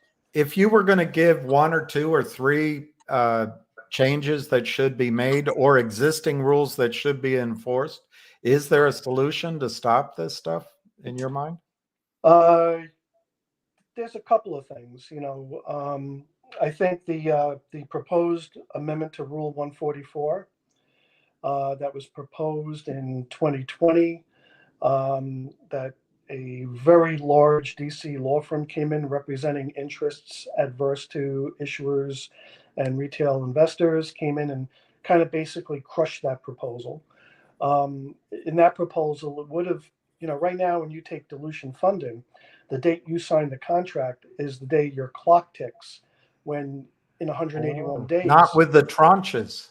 No, but the proposed Rule 144 change would have said, okay, you did dilution funding, so when you convert into common stock or you exercise a warrant on 181 days, you have a new holding period. That would have given some breathing room to the market. And what it would have done is it would have put a lot of these guys out of business because they're short-term funders. No matter who they are, whether they're funding an OTC company or a NASDAQ company, they're there for the short term. Within right after the 6-month holding period, they want to start liquidating the stock that they get at ridiculous discounts, or converting and exercising warrants that their ratchets provide them ridiculous discounts. You're talking, 30, 40, 50, even 80% discounts to the market price. And if that's the case on a single conversion or a single exercise, retail screwed. They could drive the price down all the way to that number and then do it all over again and drive it all the way down to their new discount. So that would have been a good change. I think internally that the SEC needs to wake up and eventually realize this naked shorting, these IOUs, these counterfeit shares, is a real problem. And it's a real problem because they're not enforcing the laws that are on the books. Not necessarily that the laws have to change. They could always change, and they should change to provide an even playing field. But until they start enforcing, so out of all these years, what did they bring? One case against Sabi a couple of months ago. They could have brought cases. I could think about 9 different hedge funds and 9 different funders of NASDAQ and New York Stock Exchange companies that they could have brought actions against. Have they just haven't done it yet? Or they're waiting for a positive outcome like they did on the dealer registration issue on these unregistered funders who are providing illegal fundings to OTC and NASDAQ companies? Well, they got a track record, and now they're going after more of them. They got a couple of good judgments like, hey, look, we can enforce this now, and they're going after them. So I think enforcing the laws on the books is another start. And I think recently, the SEC is enacting, I think they have a meeting that they're enacting a law that's going to deal with shortening the time where you have to disclose your short interest. Right? I think that will help to a certain extent, but that's not a catch-all help. That's like throwing, a life ring with somebody in turbulent seas, and hopefully they can grab on and just kind of ride it along a little bit. It's not like you're throwing like a big floaty raft into a contained swimming pool that's not rough, right? The investment retail, the retail investment side, they really need to even the playing field. And those are just 3 things they can do to try to help. They're cleaning up the toxic debt market on the OTC markets, predominantly going after some of these unregistered dealers. Now I understand that they've opened up investigations into other funds that do much bigger financings on the NASDAQ level. And that's what we're moving up to also. Where we have 3 lawsuits that we're prepping right now against NASDAQ-based funders that fund, $5, $10, $100 million. So the Kramers moved from New York to Virginia. Does the fact that states oversee this have an impact on the federal regulation of it? No. What they're doing, and after our decisions in New York on the criminal usury statute and on the RICO claims, a lot of these toxic funds will open up satellite offices in Nevada, in Utah, or Virginia, because Nevada, Utah, and Virginia don't have usury laws. If you don't have usury laws, you have no defense and you can't bring a RICO action. But my understanding is the company you just mentioned, their offices are here on Long Island. Their headquarters are here on Long Island. Right. And the courts are slowly coming along and saying, well, wait a second, just because you say Virginia law governs your transaction, wait a second, you're located in New York. Right. Your banks are in New York. Right. You negotiated this out of New York. You wired money in and out of New York. You sent the transfer agent the opinion letter from New York. You send your broker out of New York your emails. Your victims are in New York. Well, some of them. But again, if you're operating out of New York, New York law should control your behavior. And now the courts are starting to come along with that. I mean, we had a case 3 years ago in federal court that same organization you just mentioned said, "Oh no, Virginia law applies." The federal judge said, "No, it doesn't. Everything happened out in New York. We're applying New York law." So, but a lot of courts are stringent on contract interpretation. Oh, you agreed to Virginia law, or you agreed to Utah law, and they know it requires the issuer to do. He loses in the trial court, and you have to appeal it. Then you win in the appeals court, the judgment gets vacated, it gets remanded, and the circle jerk happens all over again. Right? Well, that they hold the CEO to a standard of understanding what he or she is signing that I think is almost impossible. Well, it's kind of funny because, again, it's irrelevant really what the CEO understood. The idea is that these funders themselves are violating statutes, whether they're state usury statutes or federal Securities Act statutes. They're the ones who are violating. Of course, they're going to say, "Yeah, but this CEO knew what they were doing, and he took our money, and we're the victim." Blah blah blah. Well, the last toxic lender that did that got sued a week later by the SEC for a civil enforcement action in Cairborn Capital in Minnesota Federal District Court. So they came in our state court. "Oh, we're the victims. We have to go after the issuer. They took advantage of us." No, that's not what happened. What happened was you guys broke the law. You guys put your feet on the throats of these CEOs. You accuse the CEOs of securities fraud because maybe something in their filing wasn't accurate. They never signed it in their personal capacity, but you sue them personally just as a tactic to put pressure on them to settle and give you a shit ton of stock. That's it. That's how it Do works. you think the SEC is ignorant, lazy, overwhelmed, or complicit in this ongoing slow motion destruction of the U.S. markets? I know some of the SEC enforcement attorneys, and this is almost like the political argument. There are good people at the FBI, and there are. It's maybe the people who are running Well, it. okay, all right. Whatever. I'm just saying it's similar to Yeah. that. There are very good people at the SEC who do their jobs, who are good at doing their jobs, have gotten judgments actually that have helped retail investors and maybe recoup some money after they get all these disgorgement orders. But there's the decision-making level that they're not involved in at a much higher up level Okay. in Washington. And I think there's, they can easily pick and choose who they want to go after and who to enforce the laws on. But I don't think the SEC is as a bigger problem as FINRA. I think FINRA is the bigger problem. Yeah, I mean, look, if you look at the board of governors of FINRA, I know there's a gold woman at Goldman Sachs on the board. I forget her name. Blonde hair, lawyer. Half of the board of governors have a financial direct interest, either as employees or consultants or whatever, to the brokerage firms that they're supposed to be supervising. So I would love to be on that side of the game because the umpire, which is FINRA, owns one of the teams. The other team is either the issuer or the retail investment community, and you're outnumbered. It's already fixed.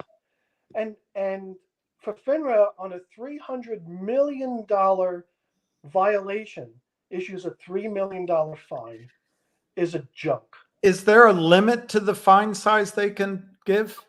I don't know about that, but if you think finding them 1% of the cost of the violation is going to be an incentive for them or for them to not do something. Well, and then they go before Congress and say, we don't have enough money. Well, fine. You can make your own money. They do make their own money. It's called counterfeit shares. And you know that. You're laughing because you know that. You know that's true. I know that. One thing I admire about you, and I'm not trying to blow smoke or anything, but you are willing to let your brain see what's happening, and then you understand it. a lot of attorneys I've talked to, my sister's an attorney, Mhm. they need evidence lined up before they'll even consider it. Yeah. I leap to the conclusions, but I can't prove everything. I can't prove everything. Yeah. Well, fortunately for us, we've had the resources to prove, and we continue to, deploy those resources to prove. Um, if that there's a lot of, you know, there's a good faith requirement for bringing actions in the United States upon a lawyer, right? Which means you have to do a certain level of due diligence in order to be able to support at least what you're saying. And you have to kind of show show the courts as the case progresses that support for what your beliefs, the claims are. I mean, if some organization files a research report that's laced with falsities and lies and misdirects the facts or uses half truths, and then tries a safe harbor statement that said, oh, this is just an opinion piece. And then the next breath said, oh, by the way, we're short on the stock to begin with. Sorry. It's like, sorry, Charlie. And then it's cover for all the selling. I Yeah, mean, exactly. But it's not going to work. It's just, that doesn't fly. how does that company I mentioned, Power Up Lending, they made settlements, which I've reviewed, they're over in a file somewhere, where they agree to a disgorgement of next to nothing, and then they say they're not going to do it again, cease and desist. How can they continue to do it? Well, you have to read carefully. The cease and desist may be on the entities and not the individuals. They just set And up another LLC.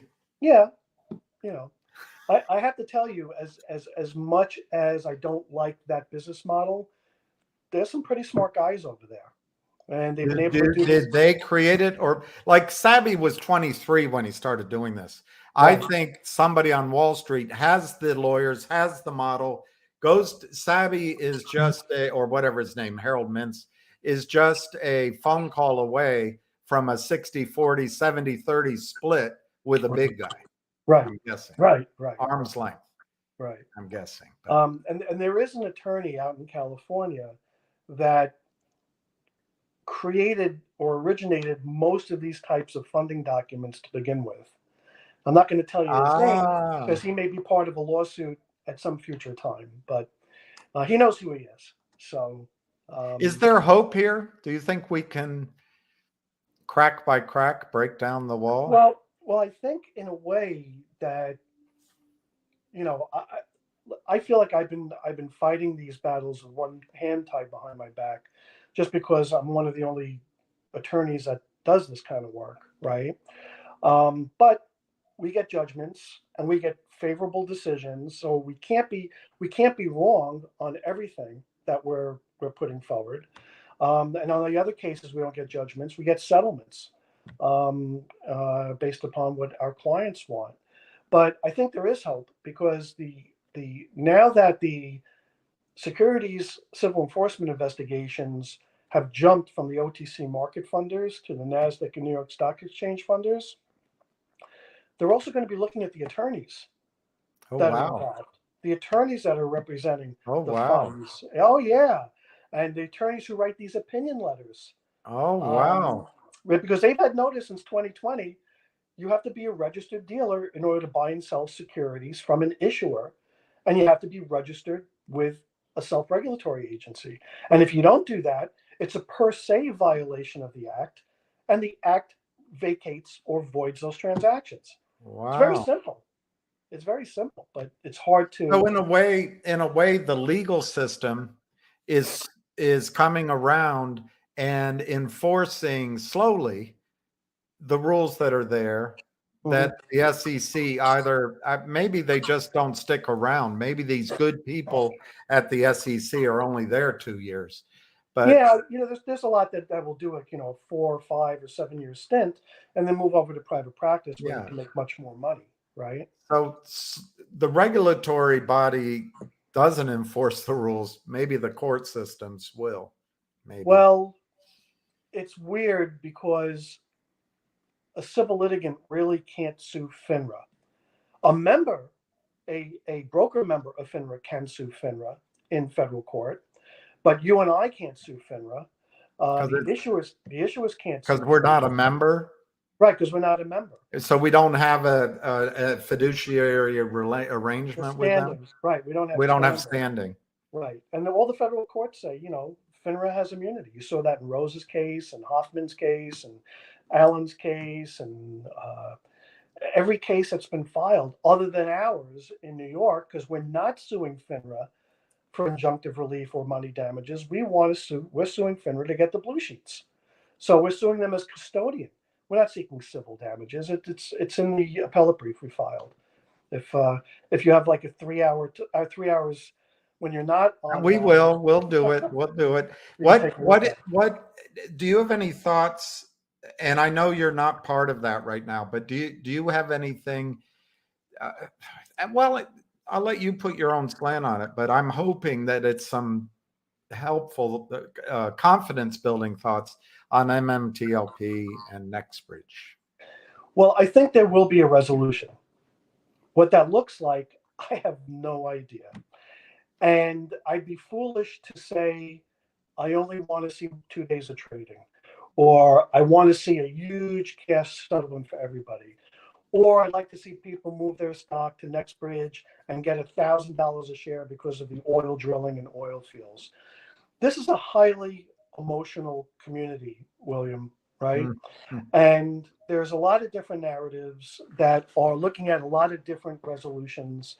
And for any one person to say they want any one particular resolution, you're not considering the feelings and the knowledge of others that may want something else. So all I want are the damn blue sheets. Because the blue sheets will help everybody get to the resolution that they want. If it is 2 days of trading, God bless them. If it's $10,000 a share as a cash settlement, God bless them. And it's the one thing that Wall Street doesn't want out there, because it proves that you're not crazy, I'm not crazy, all these people aren't crazy, that this is actually happening. Yeah. And all I can tell you on that is just stay tuned. Yeah. And you're obviously, I hope, growing your business, but I'll try to introduce other companies. The saddest thing here is if you're if you're a CEO mm-hmm.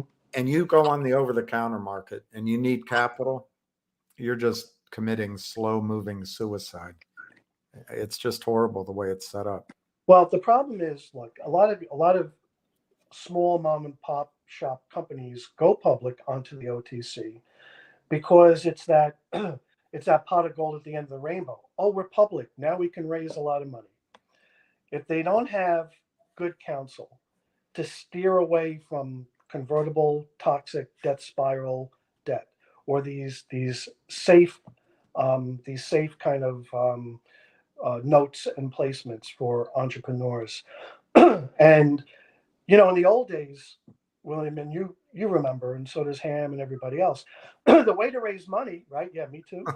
The way to raise money was through a traditional pipe where you bought equity directly from the company at, say, like an 8 or 10% discount.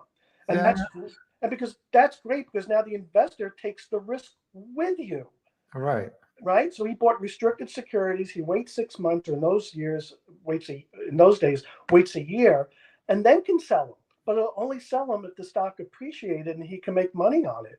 So the old days of taking the risk with the companies is gone. It's gone because of the way dilution funding is set up.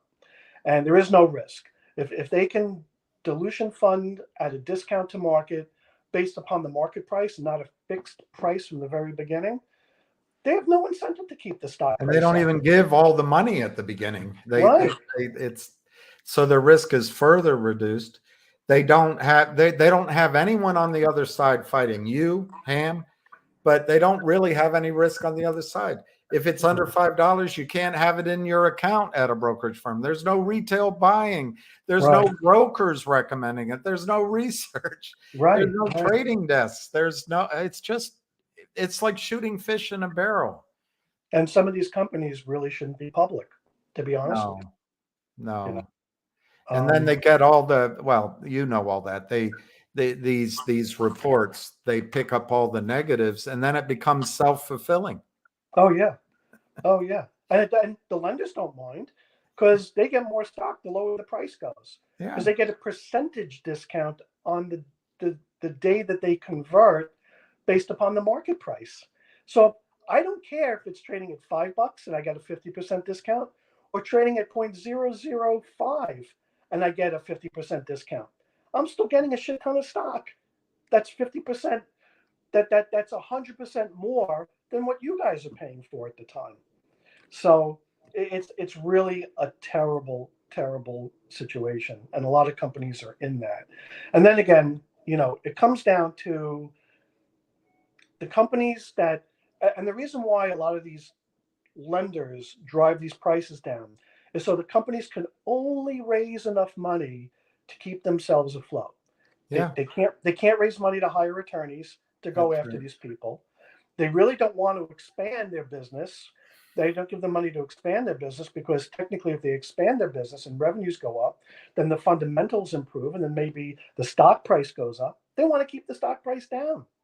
They want millions of shares trading in a day because they can get lost. Their conversions and exercises can get lost in the volume. And then they if the stock goes up, they can sell it down to make more money. If they do reverse splits, they can make. You had two ideas that I liked. One was that you're going after these contracts as a change in control, if I'm using the right legal term. Right. And the other is you could go into bankruptcy Yeah. and Yeah. void these contracts Yeah. as Well, maybe being, there's a term for it, executionary contracts. There's a term you guys executory use. and Yeah, executory. executory contracts. Yeah. You're right, though. You're right. Anyway, those two ideas I think are brilliant. Yeah. And there are some companies I've been talking with that are opting to move into the bankruptcy area and then challenging everything. Plus, people don't realize there's a thing called the fraudulent conveyance law in bankruptcy. That means if you take something from the company and you didn't give it the reasonably equivalent value, the trustee or the debtor in possession, depending on what type of bankruptcy it is, can go back to that lender and get all of that back. That's a fraudulent conveyance. So do you Wow. think a stock exercise at 35% discount to market, which is a 54% interest rate, you think that's reasonably equivalent value per share? Wow. No. So that's something new that's happening now also That's in the bankruptcy powerful. courts, right? And then you have the other thing too.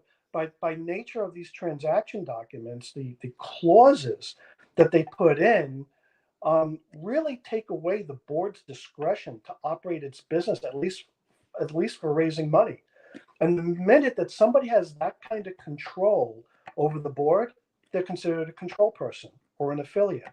And then a whole bunch of different rules apply to your reporting requirement and what you can sell and how often you can sell, right? So that's coming to a lawsuit very soon. That's awesome. That Yeah. is all awesome. As you win, which you will do, will your precedent change the world, or do other attorneys have to attack it one company at a time? Well, unfortunately I'm limited to doing it one company at a time. I know. But and does it ever have a ripple effect? oh yeah, our and you're probably familiar with our 8R base case in New York, when the New York Court of Appeals said, yeah, the conversion discounts interest and you violated the criminal usury statute.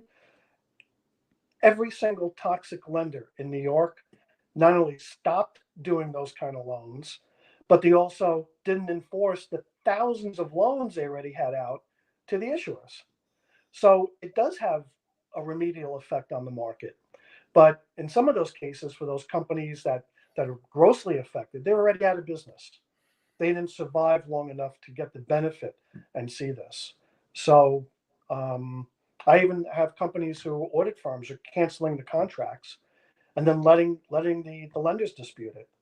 You know, if they're criminally usurious, they're void ab initio. You technically don't even need a court to tell you those things are void. You can just treat them as they never happened. So, do these guys have any conscience? Do they feel bad, or they figure it's a loophole? we just are following the rules and therefore we're good citizens. Well, I think some of them got some bad advice from some of the attorneys that created these documents, these form documents for them. I think they got some bad advice on, yeah, you guys can fight this. These are contracts, they're enforceable. And I also think a lot of them maybe base their decisions on, well, you know what? I don't want to settle for an 80-foot yacht. I want the 120-foot yacht. And sometimes that drives their decisions. You know, it also drives the decisions, the wounded hoof of the OTC and NASDAQ issuer CEOs. If the companies are starving for cash, they're an easy target to sue and bully around and extort more shares from. It's the companies that are standing up, like GNS and Mullen and GTII. You got And to give even those Vocal is now, they're fighting. Vocal, yeah. You have to give those CEOs some credit that they're standing up. And the more CEOs that do that and put resources into litigating these things, the overall effect should be remedial on the entire market. Is the SEC able to cause someone to go to jail? Oh, yeah. Oh, they can. The SEC a lot of times joins forces with the DOJ. And I have a feeling you're going to see some criminal RICO actions starting to pop up in the next year or two. That would scare some of these criminals. Yeah, that's like the only thing that scares them. Yeah, the only thing. Yeah. I mean, look, they've made so much money off the backs of the retail investors. I mean, if you've had a couple of $100 million in the bank, are you scared? Is that they take the whole market cap? Yeah, they do more. They do worse than that. They may take the whole market cap 3 times over. They'll release, they'll stop shorting, or they'll stop the funding. They'll let it breathe. They'll go back up. Or it's a reverse split. They take it again. Right. Wash, rinse, and repeat. Right, exactly. So listen, William, I got to go. All right, Mark.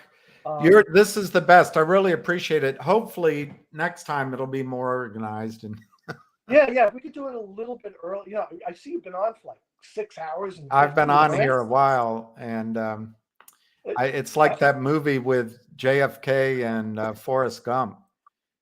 I got. Are you taking like balance of nature or something in order to have all this stamina? I don't get it. I speak for 15 minutes and I'm exhausted. So. I don't know. I get worn out at the end. There's a lot of things in my life that I've let go, but I don't know. I want to win for everybody, just like you do. So listen, we'll talk more next week once potential lawsuits get filed. Okay. And we'll revisit some of the questions you had. This was very kind of you, and I hope it helped listeners. So, William, anytime for you. Anytime. Okay. All right, Mark. Listen to William. Listen to William and Ham. All right, guys. All right. Cheers. Bye-bye. All right. If you guys can let me go use the loo, I will be back.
All right, I don't know where we are.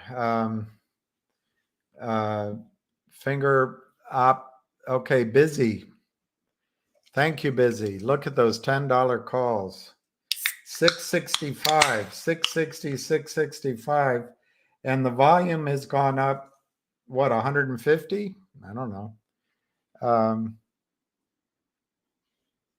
I don't know. Frankie, I wish this camera, it's hard to look up here. I wish the camera were somewhere in the middle. But anyway, what's amazing is what Busy does, Anna, Junk Savvy, Pecos Bill, and now Mark Bazile, Ham. I do. I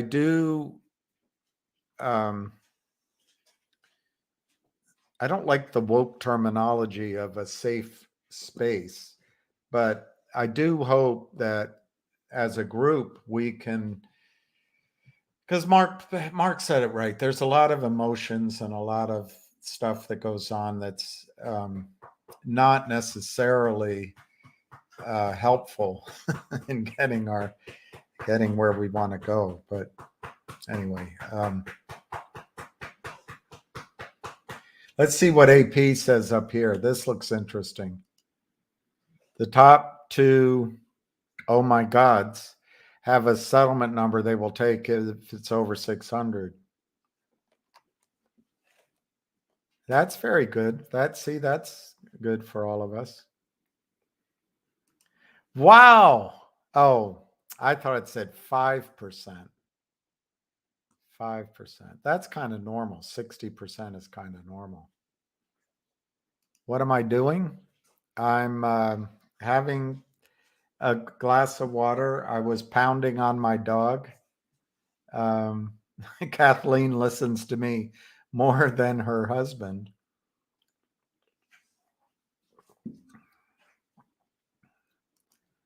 So I'm saving a marriage. 665. I see what OG is. Let's see. Yeah, thank you, Busy.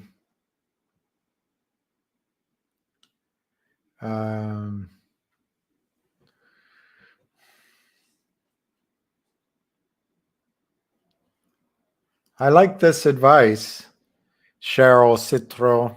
Nice, very nice picture. I like this advice. I like this advice.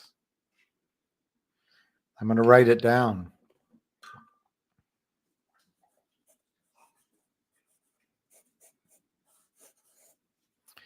I don't know a lot about it, Cheryl, but I subscribed for a while to a service for crypto.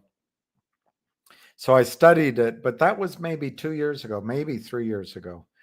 But I remember it stood out in my head. And then Lou recommended it. And I think he's got a good eye for things. And a couple of you guys, you all have pointed it out. But I just wrote it down, Cheryl, and I'm going to study it, and maybe I'll just act. But right now, my focus is on Finger. Where's C Plant?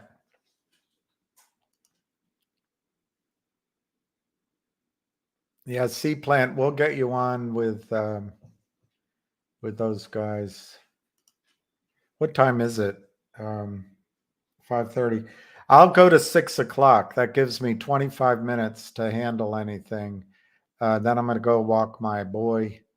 And the reason I don't want to go later is if we get to this vet, who was the vet that said one of my choices was to kill him. They have these free treats that he loves. So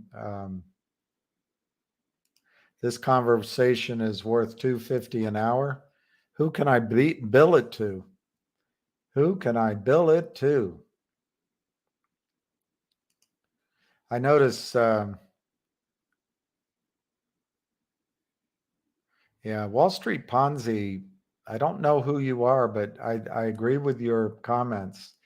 Let's see what Junk Savvy says. Had to dip. Is that the same thing as a lid? Thank you very much, Junk Savvy. It was awesome. And as you know, you have a deep and loyal following who all love your voice.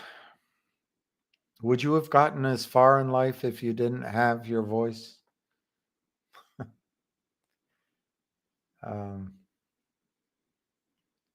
What's this?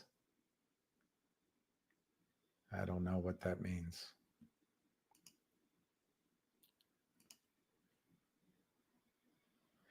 I didn't ask him that. I saw your question. I forgot to ask. I'm not sure we would have gotten an answer. Utah, Nevada, and Virginia. Yeah, Brett. Utah, Nevada, and Virginia.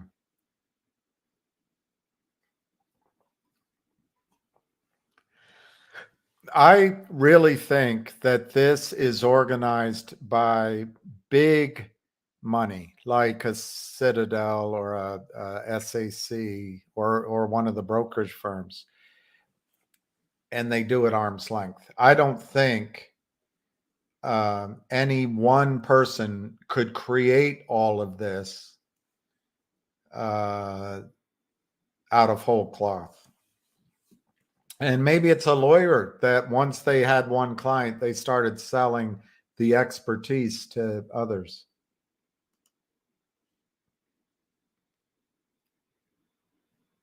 I'm sorry, Skinny. I didn't see that question. I'm not sure he's involved with GTII.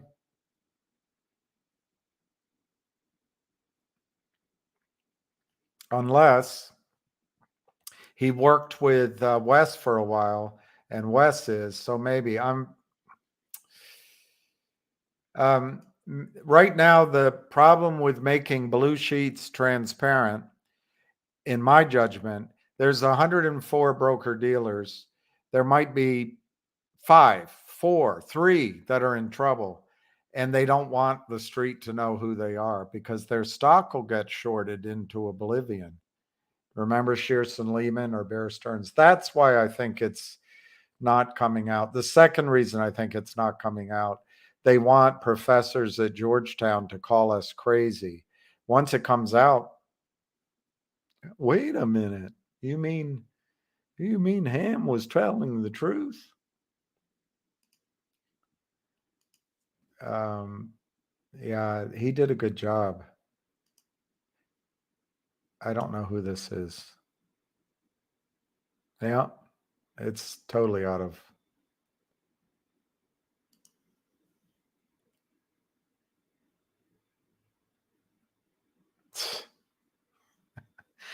Does not legal advice charge you?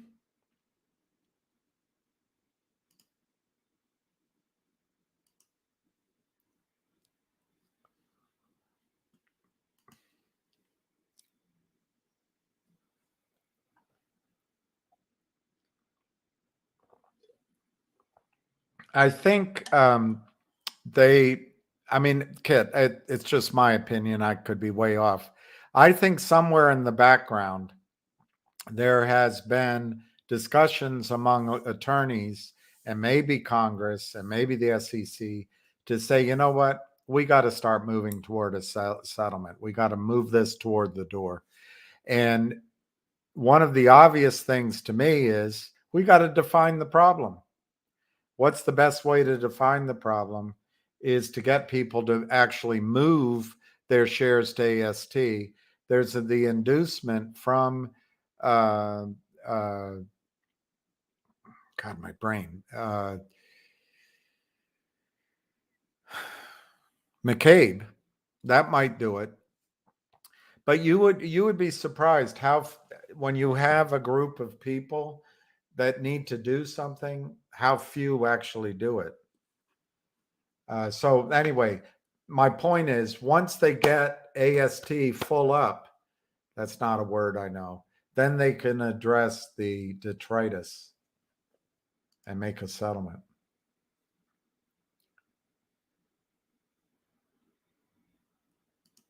You know, I came back from walking my dog this morning and I got a phone call from Ham that said, go on, get on. You've got 10 minutes.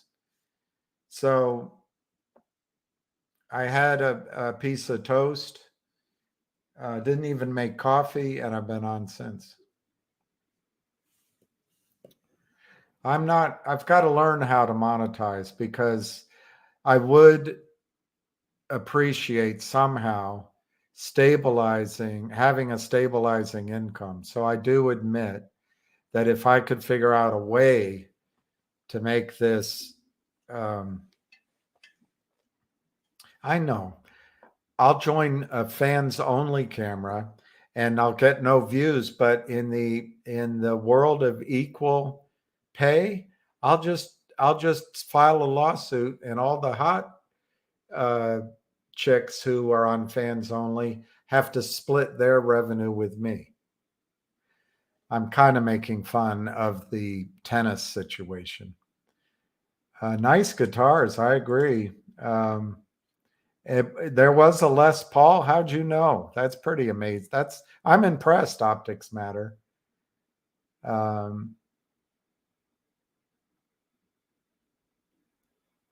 guarantee he either plays the Eagles or the Rolling Stones, and it'll be Hotel California.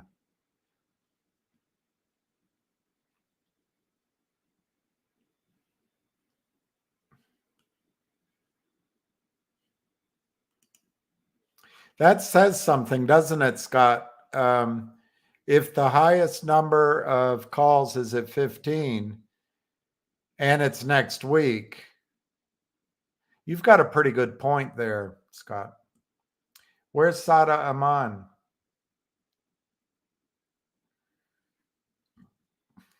Okay, here's Sada Aman. And I hope, Sada, God's blessings are with you and everyone you know. MMTLP will settle this or trade by the end of the year. I hope it's settle, not trade, but I've given away my view. I don't think you can make an airtight trading compartment that will benefit us. But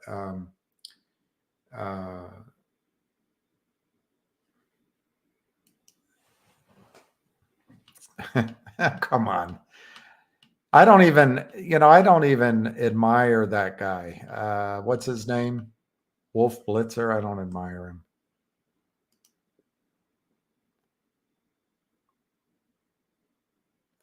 Well, David Benavides, I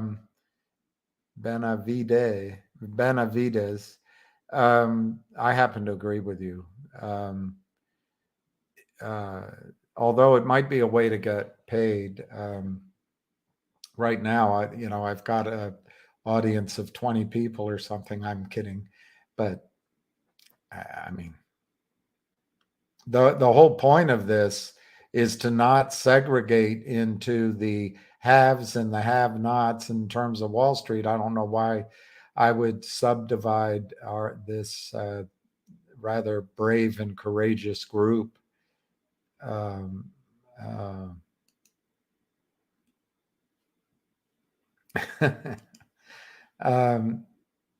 The Atlanta Rhythm section. YouTube memberships, and I don't know how to do memberships or super chats or thank you, busy brands. Thank you. I mean, People should be donating to you, not to me. PayPal might be a good idea. Let me see what Thomas is saying. Post a PayPal address or Bitcoin wallet. Well, yeah, YouTube does apparently take a lot. I've never been paid. It's sitting somewhere. I've checked everything, and someday, but I don't know. I think the highest I made, when I look at the numbers, I made like 300 in a month or something. I don't know. But that's not a bad idea, PayPal or Venmo or something. You're welcome, AP. Let's see what.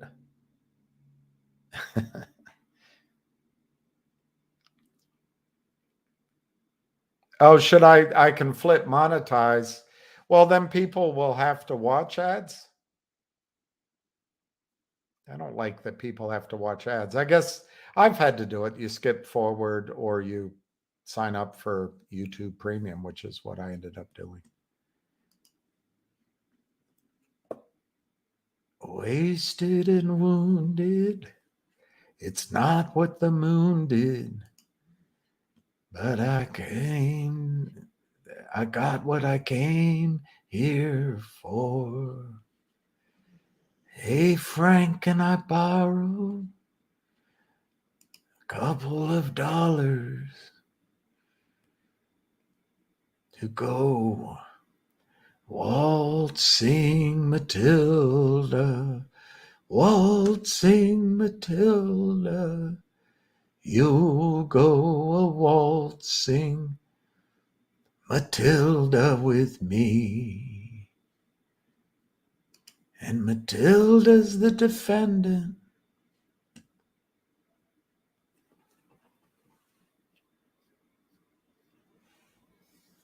Oh, wow, AP. Do you know when I lived in Vermont, I would often go down to the A and P?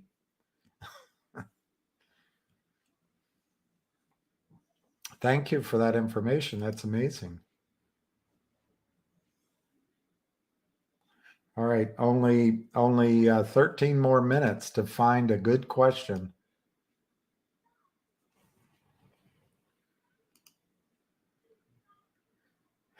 Hey, Dame Time. Thanks for joining in.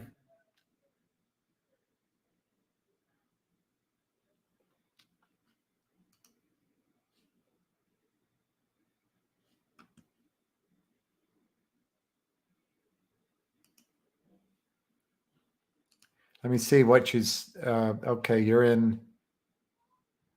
Yeah, I think logic, I've got to follow up on logic, but when I've been giving the numbers that I calculate, the divisor I've used is approximately 104 million shares. All of a sudden, the number of shares is like 130 million something. So the number's lower. It's still an awesome return, but I've got to look into that so that I give you accurate numbers. But that should be soon, and I'll try to get an answer tonight or tomorrow. MMAT, I like the fact that McKay bought the debt, which means to me that MMAT has capital from a friendly source. And I really like that battery technology. But they did a note that's punishing. So they're not out of the woods, but I like the upside there. MMTLP, I'm trying. I know I'm trying, but I'm trying to give to people in my own sort of, maybe more than many know, but a lot less than Pecos Bill or McCabe or Berta would know. But trying to give you confidence that your asset has value. And then I think Mark did a pretty good job of showing that there is hope. going after the laws are on the books, so the courts will enforce them. Finger, I think my read on listening to him, I don't know if you guys caught it, but he left racquetball, which is his dream. He loves it. He left it and drove home because I'm sure he couldn't concentrate. I believe, this is my opinion, that Ham believes that the squeeze could have come today. That's what I think. And then GTII will follow along after Frankie, I think.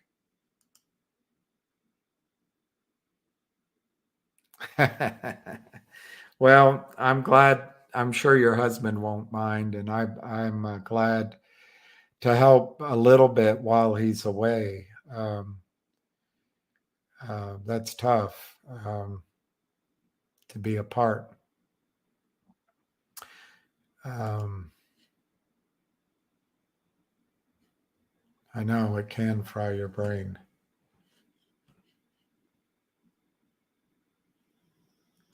Oh, I meant to ask Junk. That was the one question I wanted to ask Junk about, is if Bird Lady, if she's okay. I would love to talk with her. In fact, I'll just shut up and let her talk. But I won't be a pigeon. Maybe an Oreo. Oreo magic. See it happen. Uphold exchange. Okay, Uphold. It's Oreo's tragic. Feel it happen. I don't know if I like this new format. It seems to really eat into my napping time. Finger right now is 670. For all the selling they did, it's down 2 cents.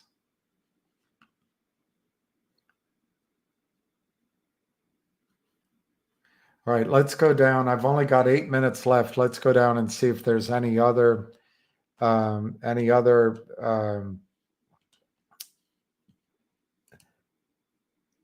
yes, let Roller Pigeons know and tell her I ain't wearing no pigeon outfit.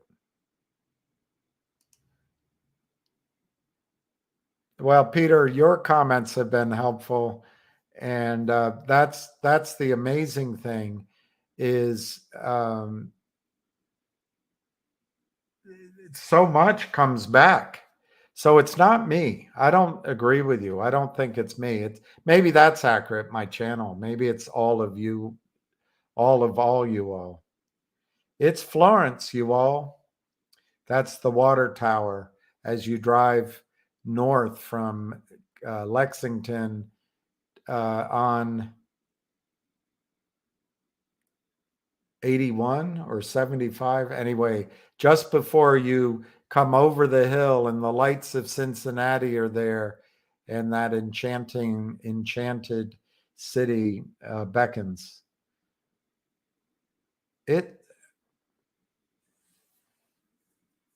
It's Florence, y'all. Something like that.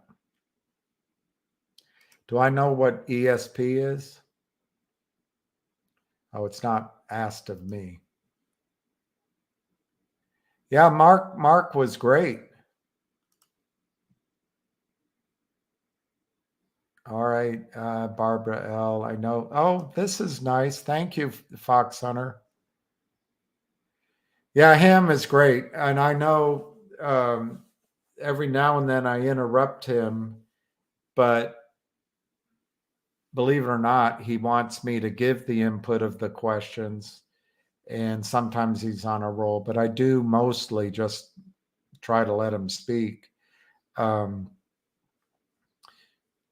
He knows of what he is speaking. Title said finger. Yeah, Roger, this morning when I came on, it was meant as an immediate live to talk about finger, specifically about the information that Ham had from someone that Goldman Sachs knew of a major buy-in in finger. And then it just went on and on and on. So sorry, the title changed, the cause changed. And thank you very much, Fox Hunter. Thank you. I hope so, Ricky.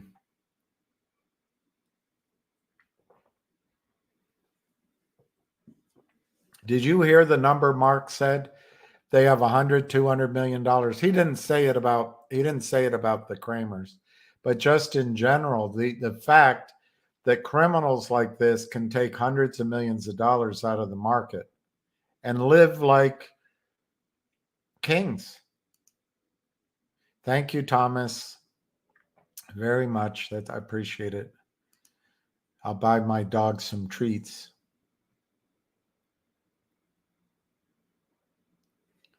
Oh, I see. You choose to watch the ad. The longer you watch, the more they give me credit. All right.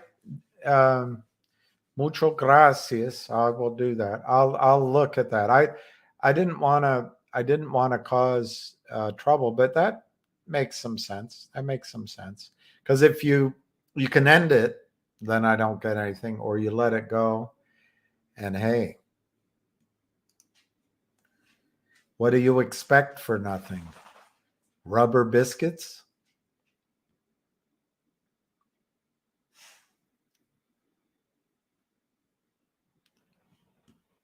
What's this? Hang on.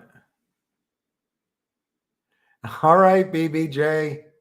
All right, BBJ. I tell you what, BBJ, if finger runs, I'm gonna, well, depending if my dog's alive. If my dog's alive, I will rent some sort of vehicular transport, as the police say, and I will go on a trip somewhere with my dog. But thank you, BBJ. That's kind of you. All right, 3 more minutes. Let's go down to the bottom and see what it says. Oh, thank you, Social Watch. Mucho gracias. Spasiba vam. Shukran. Merci.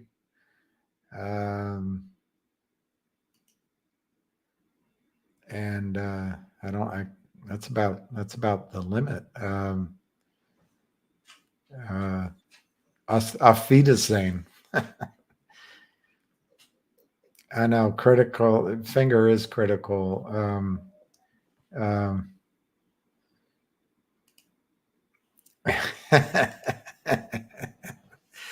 Peace.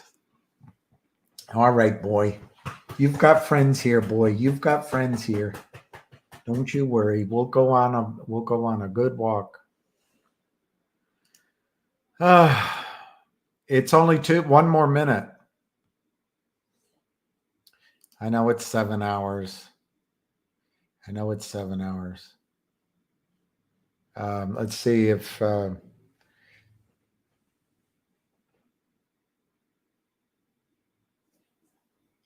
Brad, I see. Well, I don't know where it is. It's here somewhere. I haven't been able to show it again. But yeah, I'm in it with you. And I bet, Brett, I paid more. Most of you have huge positions. I have it's a lot of money. I way overpaid. And so it hurts, but I'm optimistic. Thank you, Social Watts. Thank you, Kit. Telethon. No, I'm not doing a telethon. Roses are red William's hair is white. If you listen to him, you'll be all right. That's very good. Roses are red.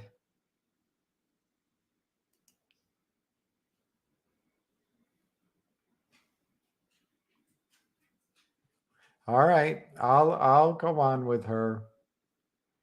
I'll go on with her. Okay, so it's exactly 6 o'clock. Oh, Brett, my cost was $1 less, $1 less than yours. My cost is $1 less than yours. 876, 880, anyway, something like that. So mine's pretty high. But anyway, we'll get there. Thank you, Barb. That is awesome. I don't even know what a super sticker means, but I appreciate it.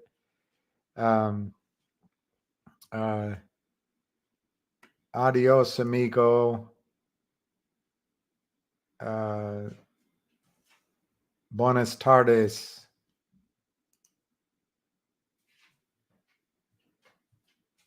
Namaste. Namaste. Or is it namaste?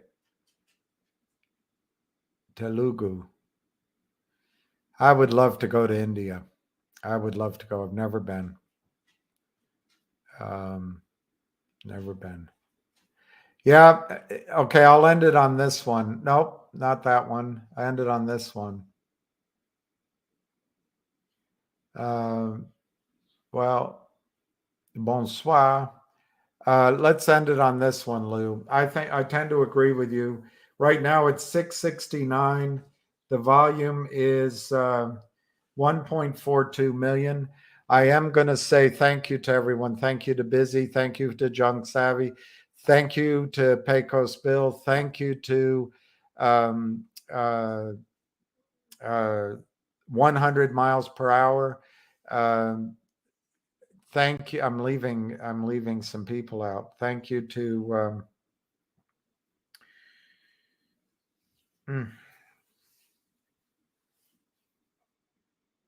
Kit Kitteridge. Thank you to Kit Kitteridge. Thank you to Mark Bazile. Thank you to Ham. And thank you for everyone for being here. It does lift my spirits and give me hope. Thank you. Thank you, everyone. It really does redeem my faith and hope in the human, in people, in humankind, and so I get a lot out of it.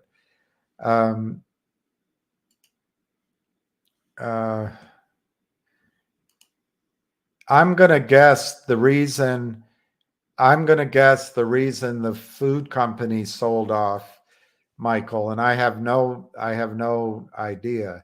Those are called defensive stocks. When you're getting ready to go into difficult times, you buy defensive stocks, typically with dividends, but predictable earnings. And just think what people need, what they're going to get. As their budgets shrink, they're going to eat. But I would guess that the biggest reason they sold off, margin calls. I bet as we come into the end of the year, money managers want to hit their mark so they can get their bonuses. Other stocks are going down, possibly causing margin calls. But as other stocks collapse, they're just trying to take, it's a source of money. It's a source of money, is my guess. All right. Okay, I'm going to leave it. I'm going to leave it there.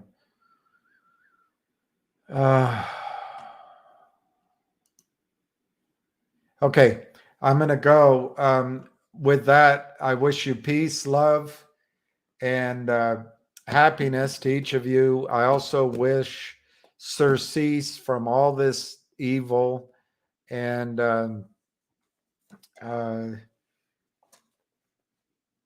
maybe just I guess peace says it all, but just some time where the stress isn't so high. All right. Thank you, guys. I'm going to say good night and ciao. Sleep tight. We'll see. We'll catch up tomorrow. Hopefully tomorrow's the kick-ass day, and we're on for 12 hours because we're so excited. Anyway, we'll see. All right. So we'll talk tomorrow.